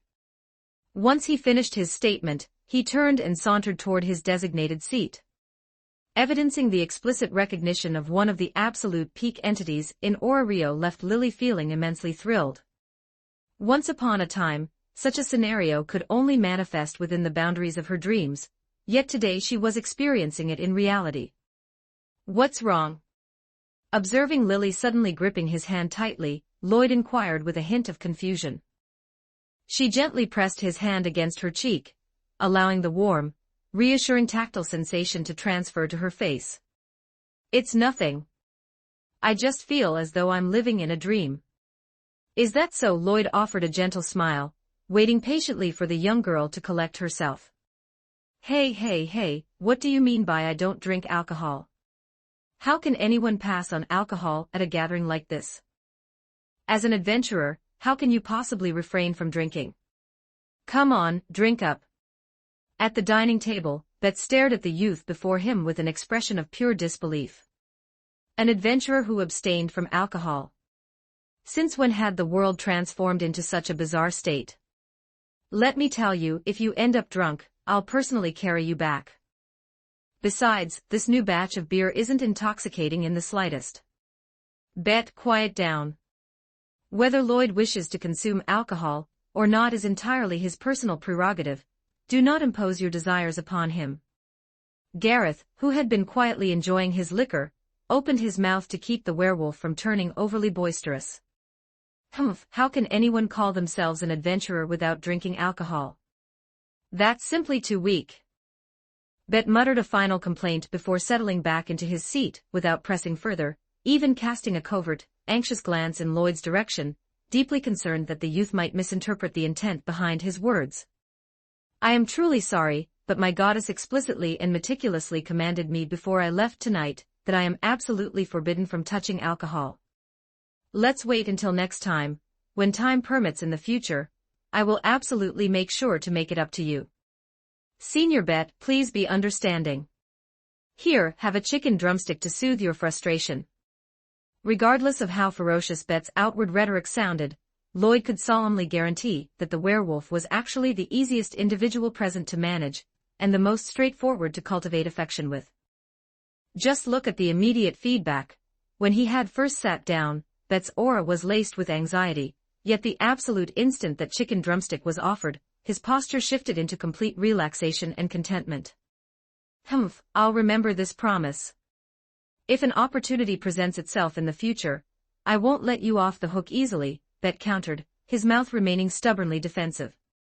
However, Gareth, who was seated right beside him, couldn't help but knit his brows. It wasn't due to any interpersonal friction, but rather because Bet's tail was currently sweeping rhythmically against his leg, slightly disrupting his focus on his meal. Rest assured, I will absolutely keep it in mind. My relationship with Lord Soma is quite excellent, so I will undoubtedly bring a selection of our fresh liquor to pay you a visit down the line. Staring at the system notification indicating that Bet's affection had leaped directly into Tier 2, the corners of Lloyd's mouth nearly curled straight toward the heavens. As expected, all of his prior dedicated efforts were proving entirely worthwhile. If he hadn't constantly striven to maximize his outputs, he wouldn't have engaged in such an extensive dialogue with Loki. Consequently, he wouldn't have been able to withstand that intense crisis down in the dungeon, nor would he have established a rapport with Ace and Riveria, or secured the explicit endorsement of Bet. Otherwise, given the werewolf's inherent personality, their initial meeting would have been utterly dominated by a relentless barrage of scathing mockery. But look at the reality right now, how thoroughly content the werewolf was acting. On top of that, Lloyd was seamlessly layering on the charm, addressing every single individual present as senior. No matter their age, race, or physical appearance, they were all neatly filed under the title of senior. The veteran members naturally found themselves immensely fond of such a thoroughly well-mannered, sweet-tongued junior. An incredibly minor detail like abstaining from alcohol was completely trivial, drinking juice was perfectly fine. Speaking of which, Lloyd, that cloak of yours appears to be quite unusual. Even I am entirely unable to perceive your face. Finn suddenly directed the conversation toward the cloak. It wasn't born out of any underlying suspicion, but rather out of pure professional curiosity regarding its tailoring and manufacturing. He wondered what kind of concealment efficacy it possessed against monsters, and whether its underlying principles could be replicated or expanded upon. The instant those words left Finn's mouth, that was the very first to manifest his intense displeasure. Hey, Captain, what are you prying into that for? Everyone's personal conduct is bound to be anchored in their own private reasons. You've already accumulated quite a mountain of years, so why on earth are you still acting so incredibly nosy? If you have nothing better to do, just focus on drinking your liquor. No, I was merely. You're still bringing it up. Just drink your alcohol, you short-statured old uncle. Bet effectively signaled that he was fiercely protecting his newly acquired junior. The mere captain could go right ahead, shut his mouth, and focus on eating his food. Finn, who hadn't even been permitted to fully articulate his explanation, felt a prominent vein throb violently against his temple. You are acting a bit too arrogant, you know. However, he smoothly maintained his composure and returned to sipping his liquor. Whatever, given that an external guest was present tonight, it was wiser to refrain from holding a grievance. Ahem, Senior Bet, please consume more dishes. Lloyd swiftly stepped into the fray to smooth over the tension. Captain Finn merely wished to inquire as to its manufacturing process, correct? If it pertains to that aspect, I am truly sorry, but I am entirely ignorant of the specific details myself. This cloak has simply been accompanying me for as long as my memories stretch back. It's fine, it's fine. It was entirely my fault for failing to articulate my query clearly. Finn hastily expressed his apologies, while simultaneously harboring a distinct sense of surprise. This youth was undeniably unique. At the very least, his capacity to read a room and manage interpersonal dynamics was exceptionally polished. Conversing with him is infinitely more comfortable than dealing with Bet. As an individual who similarly harbored his own share of unpleasant past memories, Bet's eyes flashed intensely, and he immediately prepared to launch into another verbal assault. Curse that short-statured old MGH. Lloyd smoothly picked up another chicken drumstick and stuffed it straight into the werewolf's open mouth. Senior Bet, focus on the food, consume a bit more of these dishes. Having successfully plugged his mouth, Lloyd dropped his voice to a whisper. Thank you for looking out for me, Senior Bet, but I am perfectly fine. An adventurer's spirit has never been fragile. Bet froze momentarily, then swung his head to the side while keeping the chicken drumstick clenched firmly between his teeth. It appeared he had successfully processed the underlying message. Having successfully pacified Bet, Lloyd directed a nonverbal expression of apology toward Finn. After all, the werewolf had been aggressively defending him, so failing to step forward to manage the aftermath was completely out of the question. Finn simply offered a gentle smile to signify his complete lack of offense, the level of appreciation gleaming within his eyes deepening by several margins. The remaining individuals arrayed around the dining table felt entirely the same, their internal validation of this peculiar, cloaked youth strengthening substantially. Meanwhile, Lloyd, who was quietly focused on consuming his food, could hear the continuous, rhythmic chime of the system's notification logs echoing within his mind, causing a series of massive question marks to slowly drift across his thoughts. Wait a minute. What on earth just transpired? How did my affection tears suddenly experience such a massive, sweeping surge across the board? Whatever, there was absolutely no point in burning brain cells over such an incredibly positive turn of events. Time to focus on the food first. Support me here, https://p@trian.com/oamon. Multiverse, salvation begins in Danmachi. Join the journey, and become part of the story. Chapter 68, The Predetermined Future. 1573 words. While the men's side was chatting away merrily, the mood over on the girls' side was a bit more strained. After sitting down, Lily glanced around. Well, great, the lowest level here was level 2, with several level 3s mixed in. The pressure was absolutely immense. The young Paolum girl was so nervous she didn't even know where to put her hands. She peeked around stealthily, only to lock eyes with a petite, delicate elf girl. The other girl had also been sneaking peeks in this direction. The moment she caught Lily looking, she flinched and hurriedly lowered her head in a panic. Having met Lily's gaze, the girl ducked her head, anxiously rubbing her small hands together, too timid to look back over. This elf girl, why did she seem even shyer than Lily herself? Everyone, this is Lilaluka Erda. Let's get to know her. Riveria took the initiative to introduce her. Lily immediately leaped to her feet. Hello, everyone. I'm Lily, it's a pleasure to meet all of you seniors. Hello, I'm Ace. Anna Kitty. I am Lafia. Ha ha ha, Lafia, you're the senior here, there's no need to be so tense. Ugh, I'm not tensioned, I mean, nervous. The elf girl waved her hands with a bright red face, insisting she absolutely wasn't nervous, well, maybe just a tiny bit. Hey, Lily, what does your captain look like? Since you're in the same familia, you must know. The younger of the Amazon sisters, known for her cheerful personality and easy familiarity, leaned in with a face full of curiosity. The others nearby also pricked up their ears. Clearly, the appearance hidden beneath Lloyd's cloak had piqued everyone's curiosity. Lily's heart skipped a beat. Oh no, Big Brother is in danger. Looking at the array of beautiful girls around her, and then thinking of the young man's devastating good looks, this was a massive crisis.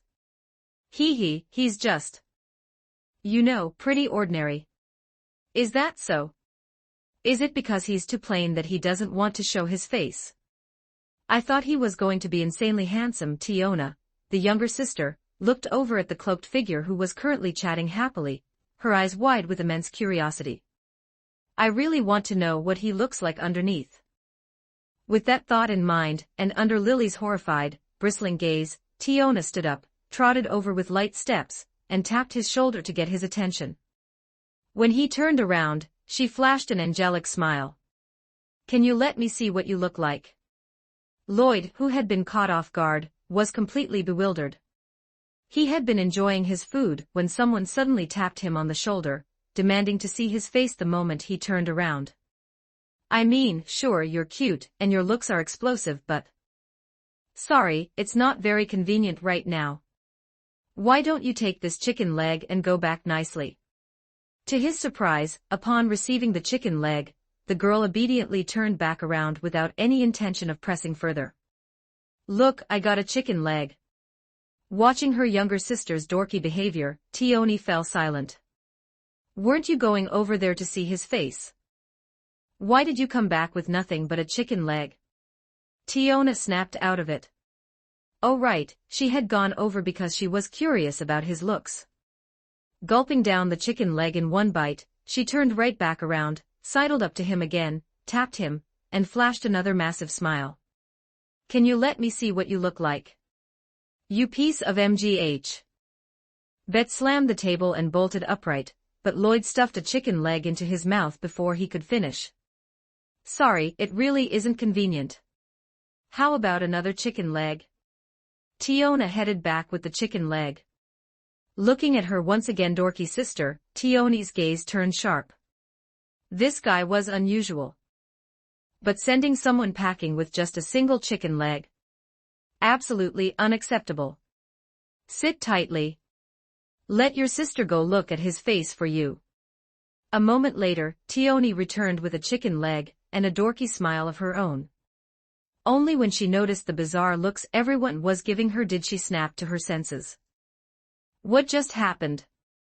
Wasn't I just over there? Why am I back, and what is this chicken leg doing in my hand? One more time. Furious, Tioni scarfed down the chicken leg and marched back over. I want to see your... You two idiot sisters, is there no end to this? If you want to eat chicken legs, order them yourselves. There are no more chicken legs. They're all gone, see. An enraged Bet held up a completely empty platter, shoving it right in front of her eyes. Bastard Bet. Who said anything about eating chicken legs? If you didn't come over to eat chicken legs, then what were you doing? The two of you have already eaten 3 each. Tioni's eyes narrowed dangerously. It was just a few chicken legs, and he actually dared to snap at them. The nerve of this guy. When we get back, let's have a nice training session with Senior Bet. Understood. Bet's expression stiffened. When these two idiots said training, they actually meant beating someone to a pulp.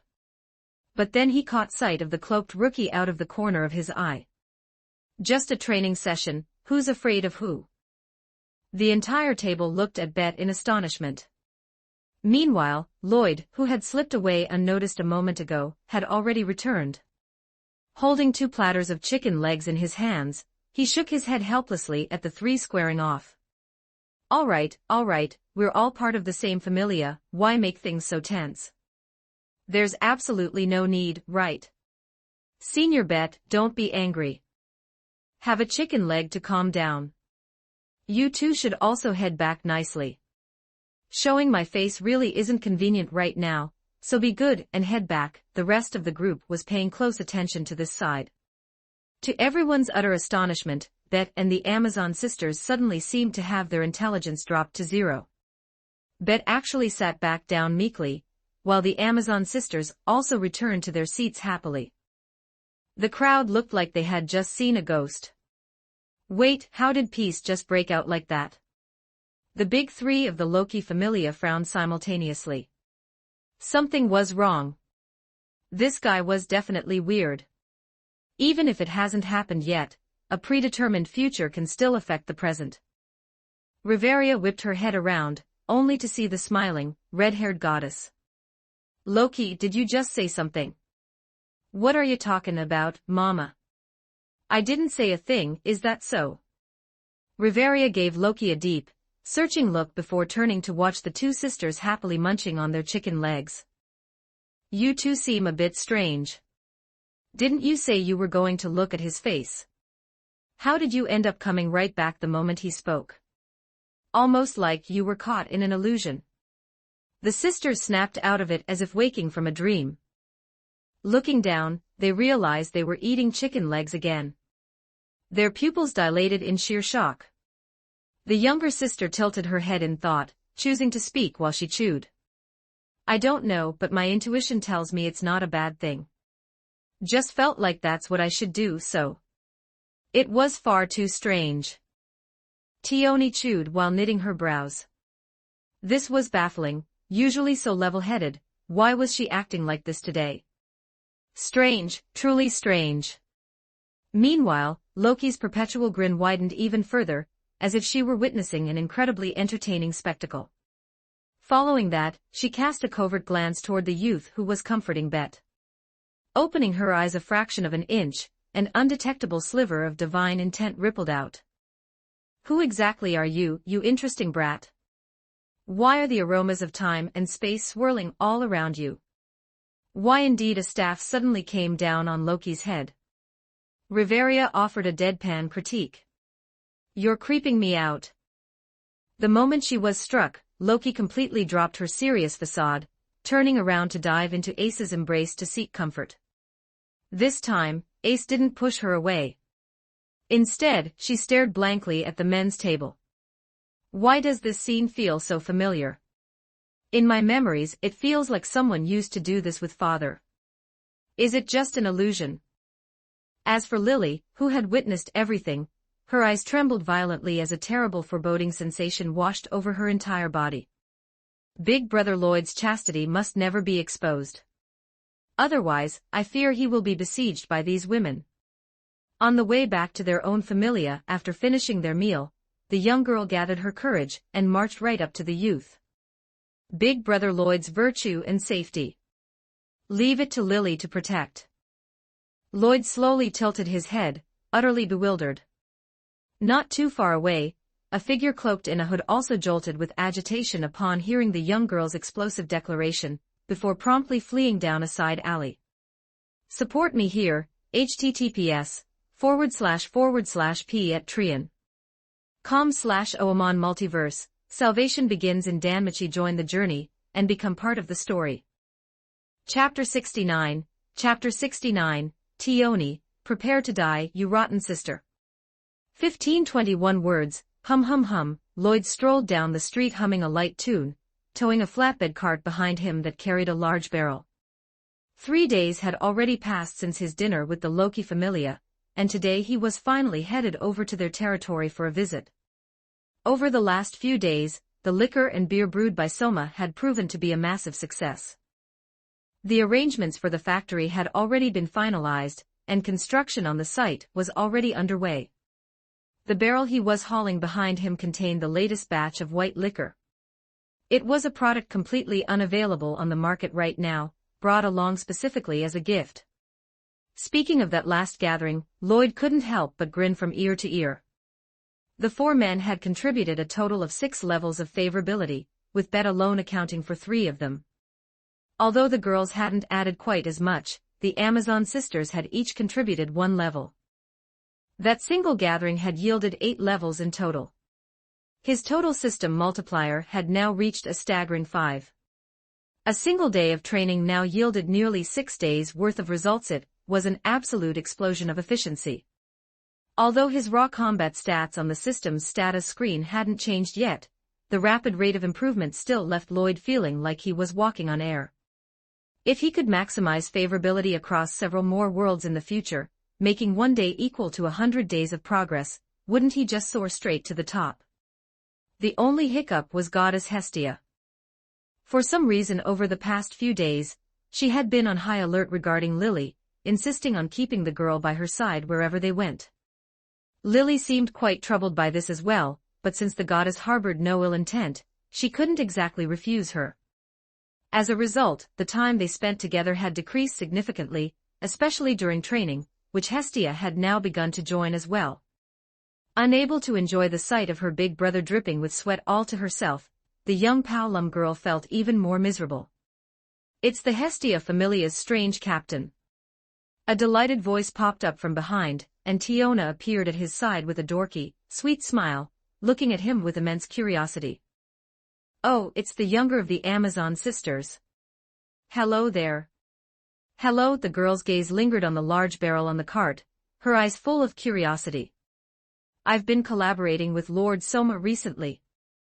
This is a new kind of alcohol, brought along as a gift for our meeting. Is that so? Can I have a drink? This kind of liquor isn't really suitable for girls, so I wouldn't recommend drinking it. Okay, then I won't drink it. Is the strange captain going to the Loki Familia? What a coincidence, let's head over together. I'll lead the way for you. The girl pointed in the direction of her familia's home, thoroughly delighted by the prospect of guiding him. Lloyd blinked in surprise, then smiled and nodded. Then I'll trouble you. In return, I'll give you a VIP pass once the production of our recovery medicine goes into mass production.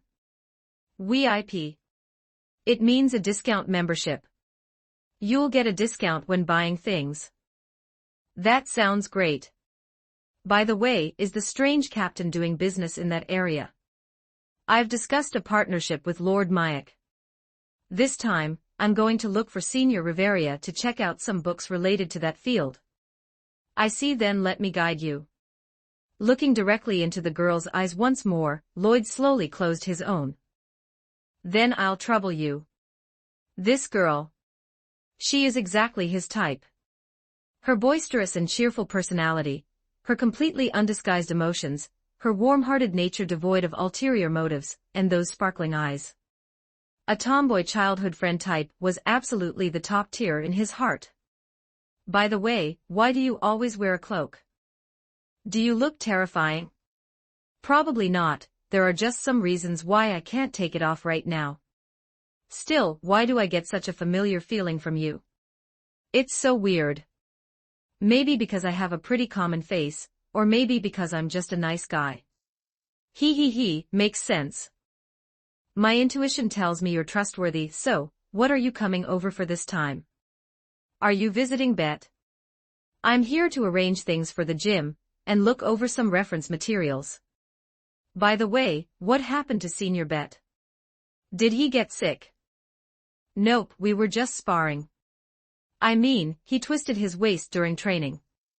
It definitely wasn't because I beat him up. From the looks of it, they really did have that spar after returning. Hold on a moment, then. I'll go buy some large pork ribs. I know about that. Ribs replenish calcium. Tiona suddenly raised her hand and chimed in. Lloyd looked at her in surprise. Did they have that saying here too? Someone told me that when I was little, though I've forgotten who it was. It had to be said that being around Tiona was incredibly comfortable. Especially for someone like Lloyd who had spent time as a corporate slave, this kind of girl was simply an angel. Under her guidance, they entered the Loki Familia's estate. The massive courtyard and the magnificent castle were truly a breathtaking sight. This way, Tiona waved her arms to lead the path. After reaching the kitchen, she went inside to handle the communications, coming back out with a big thumbs up to signify everything was okay. Leaving half of the prepared ribs as a return gift, she waited for Tiona to finish eating before guiding him to find Bet's room. Knock, knock, knock. Senior Bet, I've arrived. I heard you twisted your waist, so I specifically brewed some large bone broth for you. The door swung open, revealing Bet, who was leaning on a crutch with bandages wrapped around his body.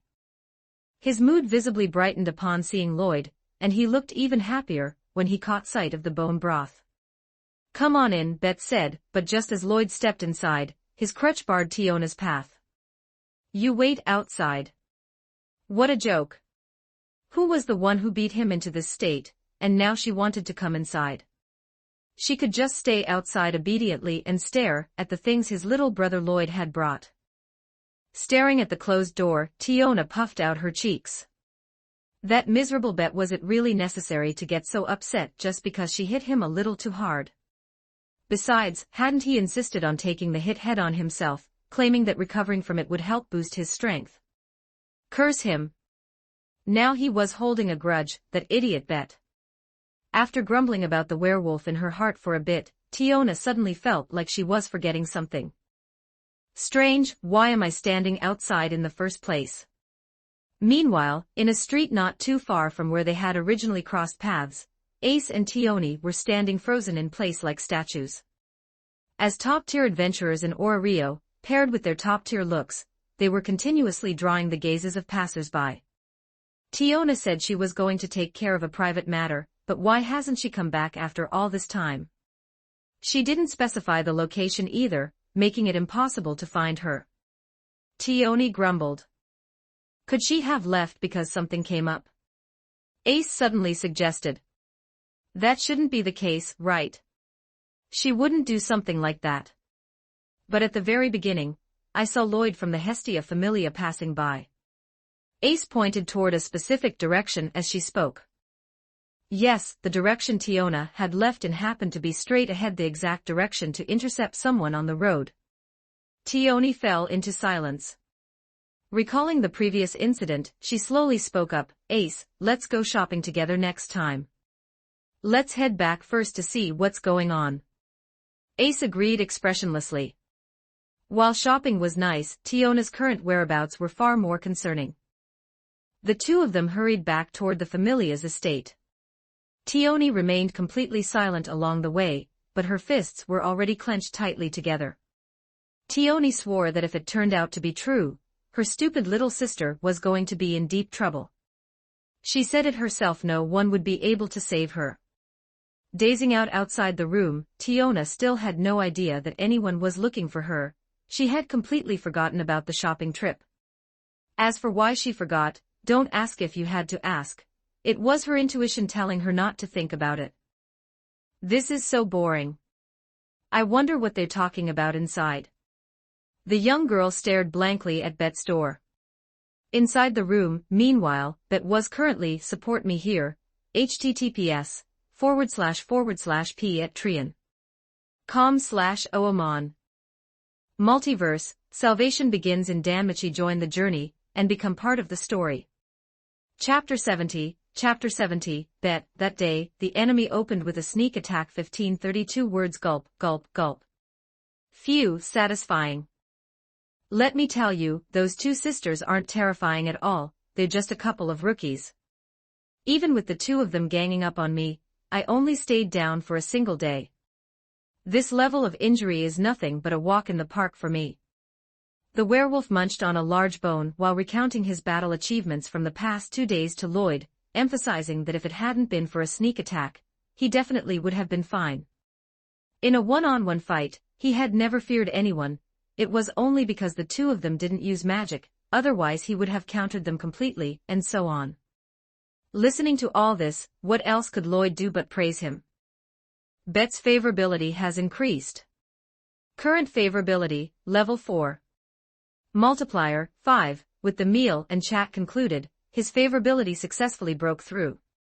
Favorability among men simply increased much faster. Thinking about this made Lloyd feel a bit anxious.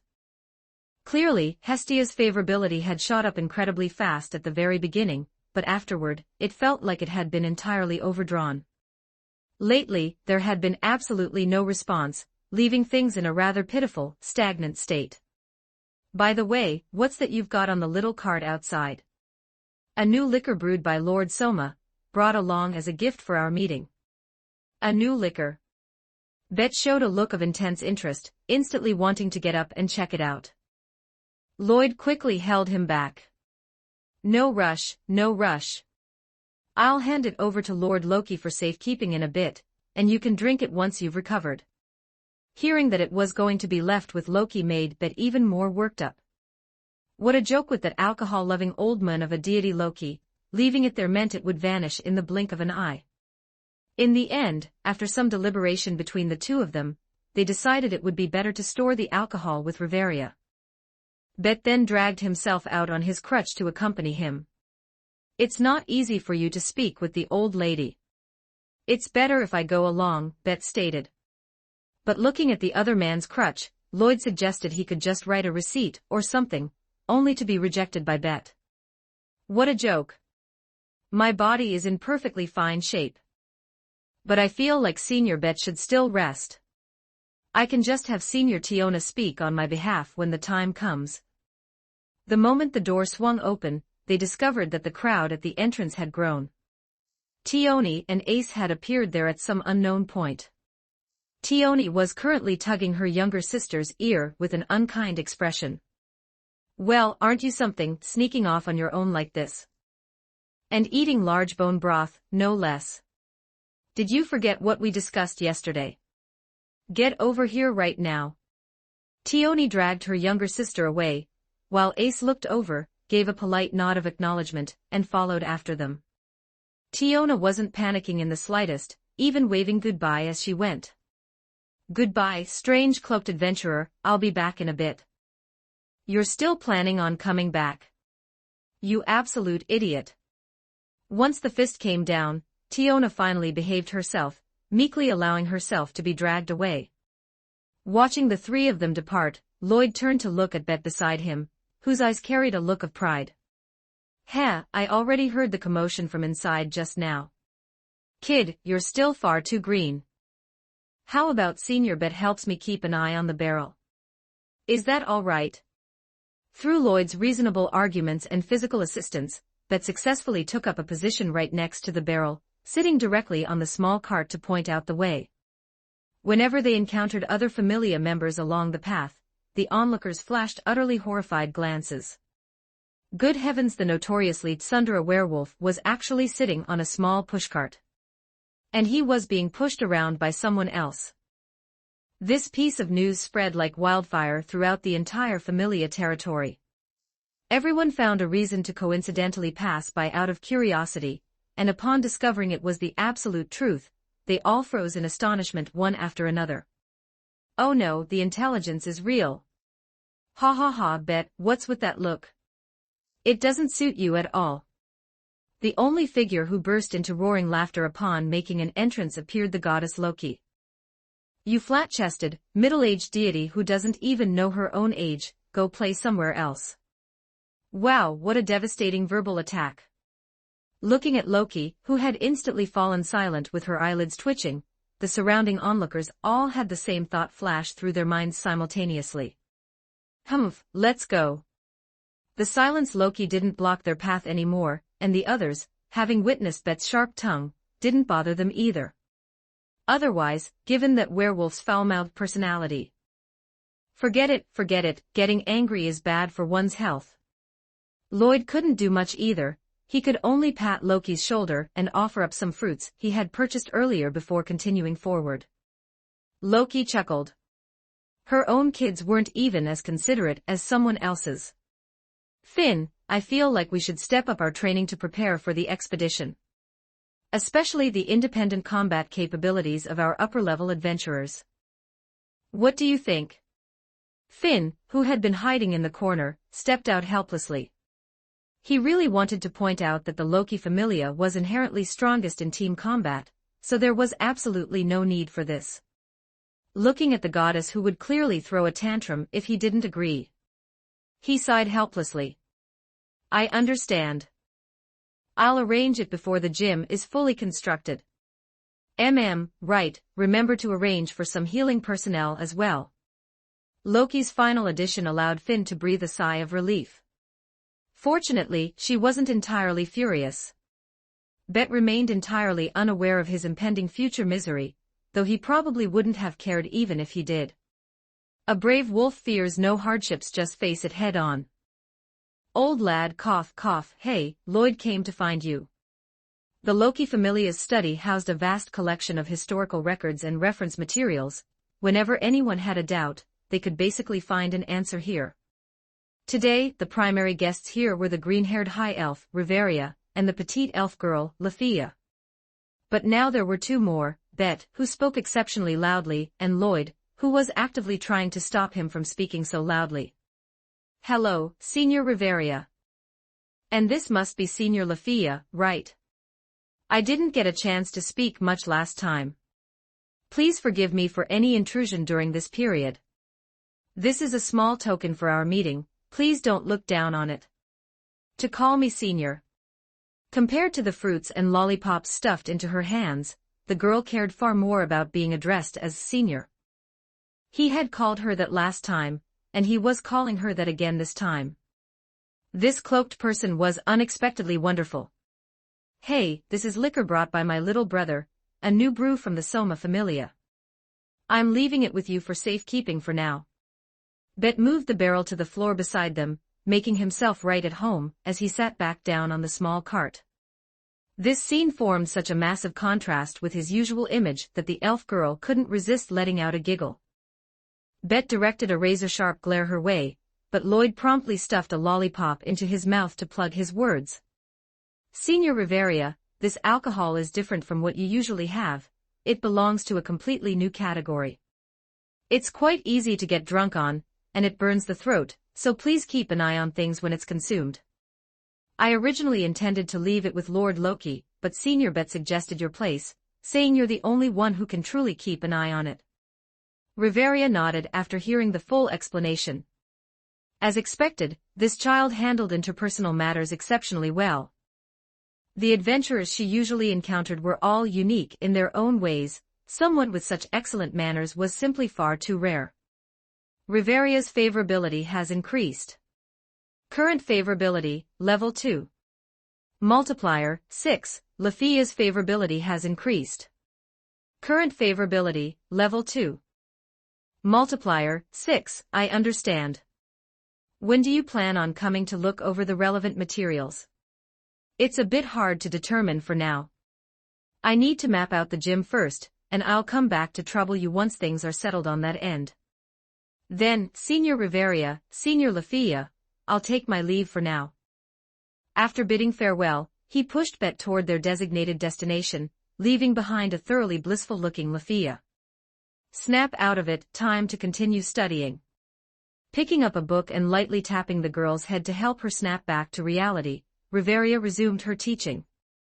Support me here, https://p@trian.com/oamon Multiverse, salvation begins in Danmachi. Join the journey and become part of the story. Don't forget to like and subscribe to Novels Wonderland.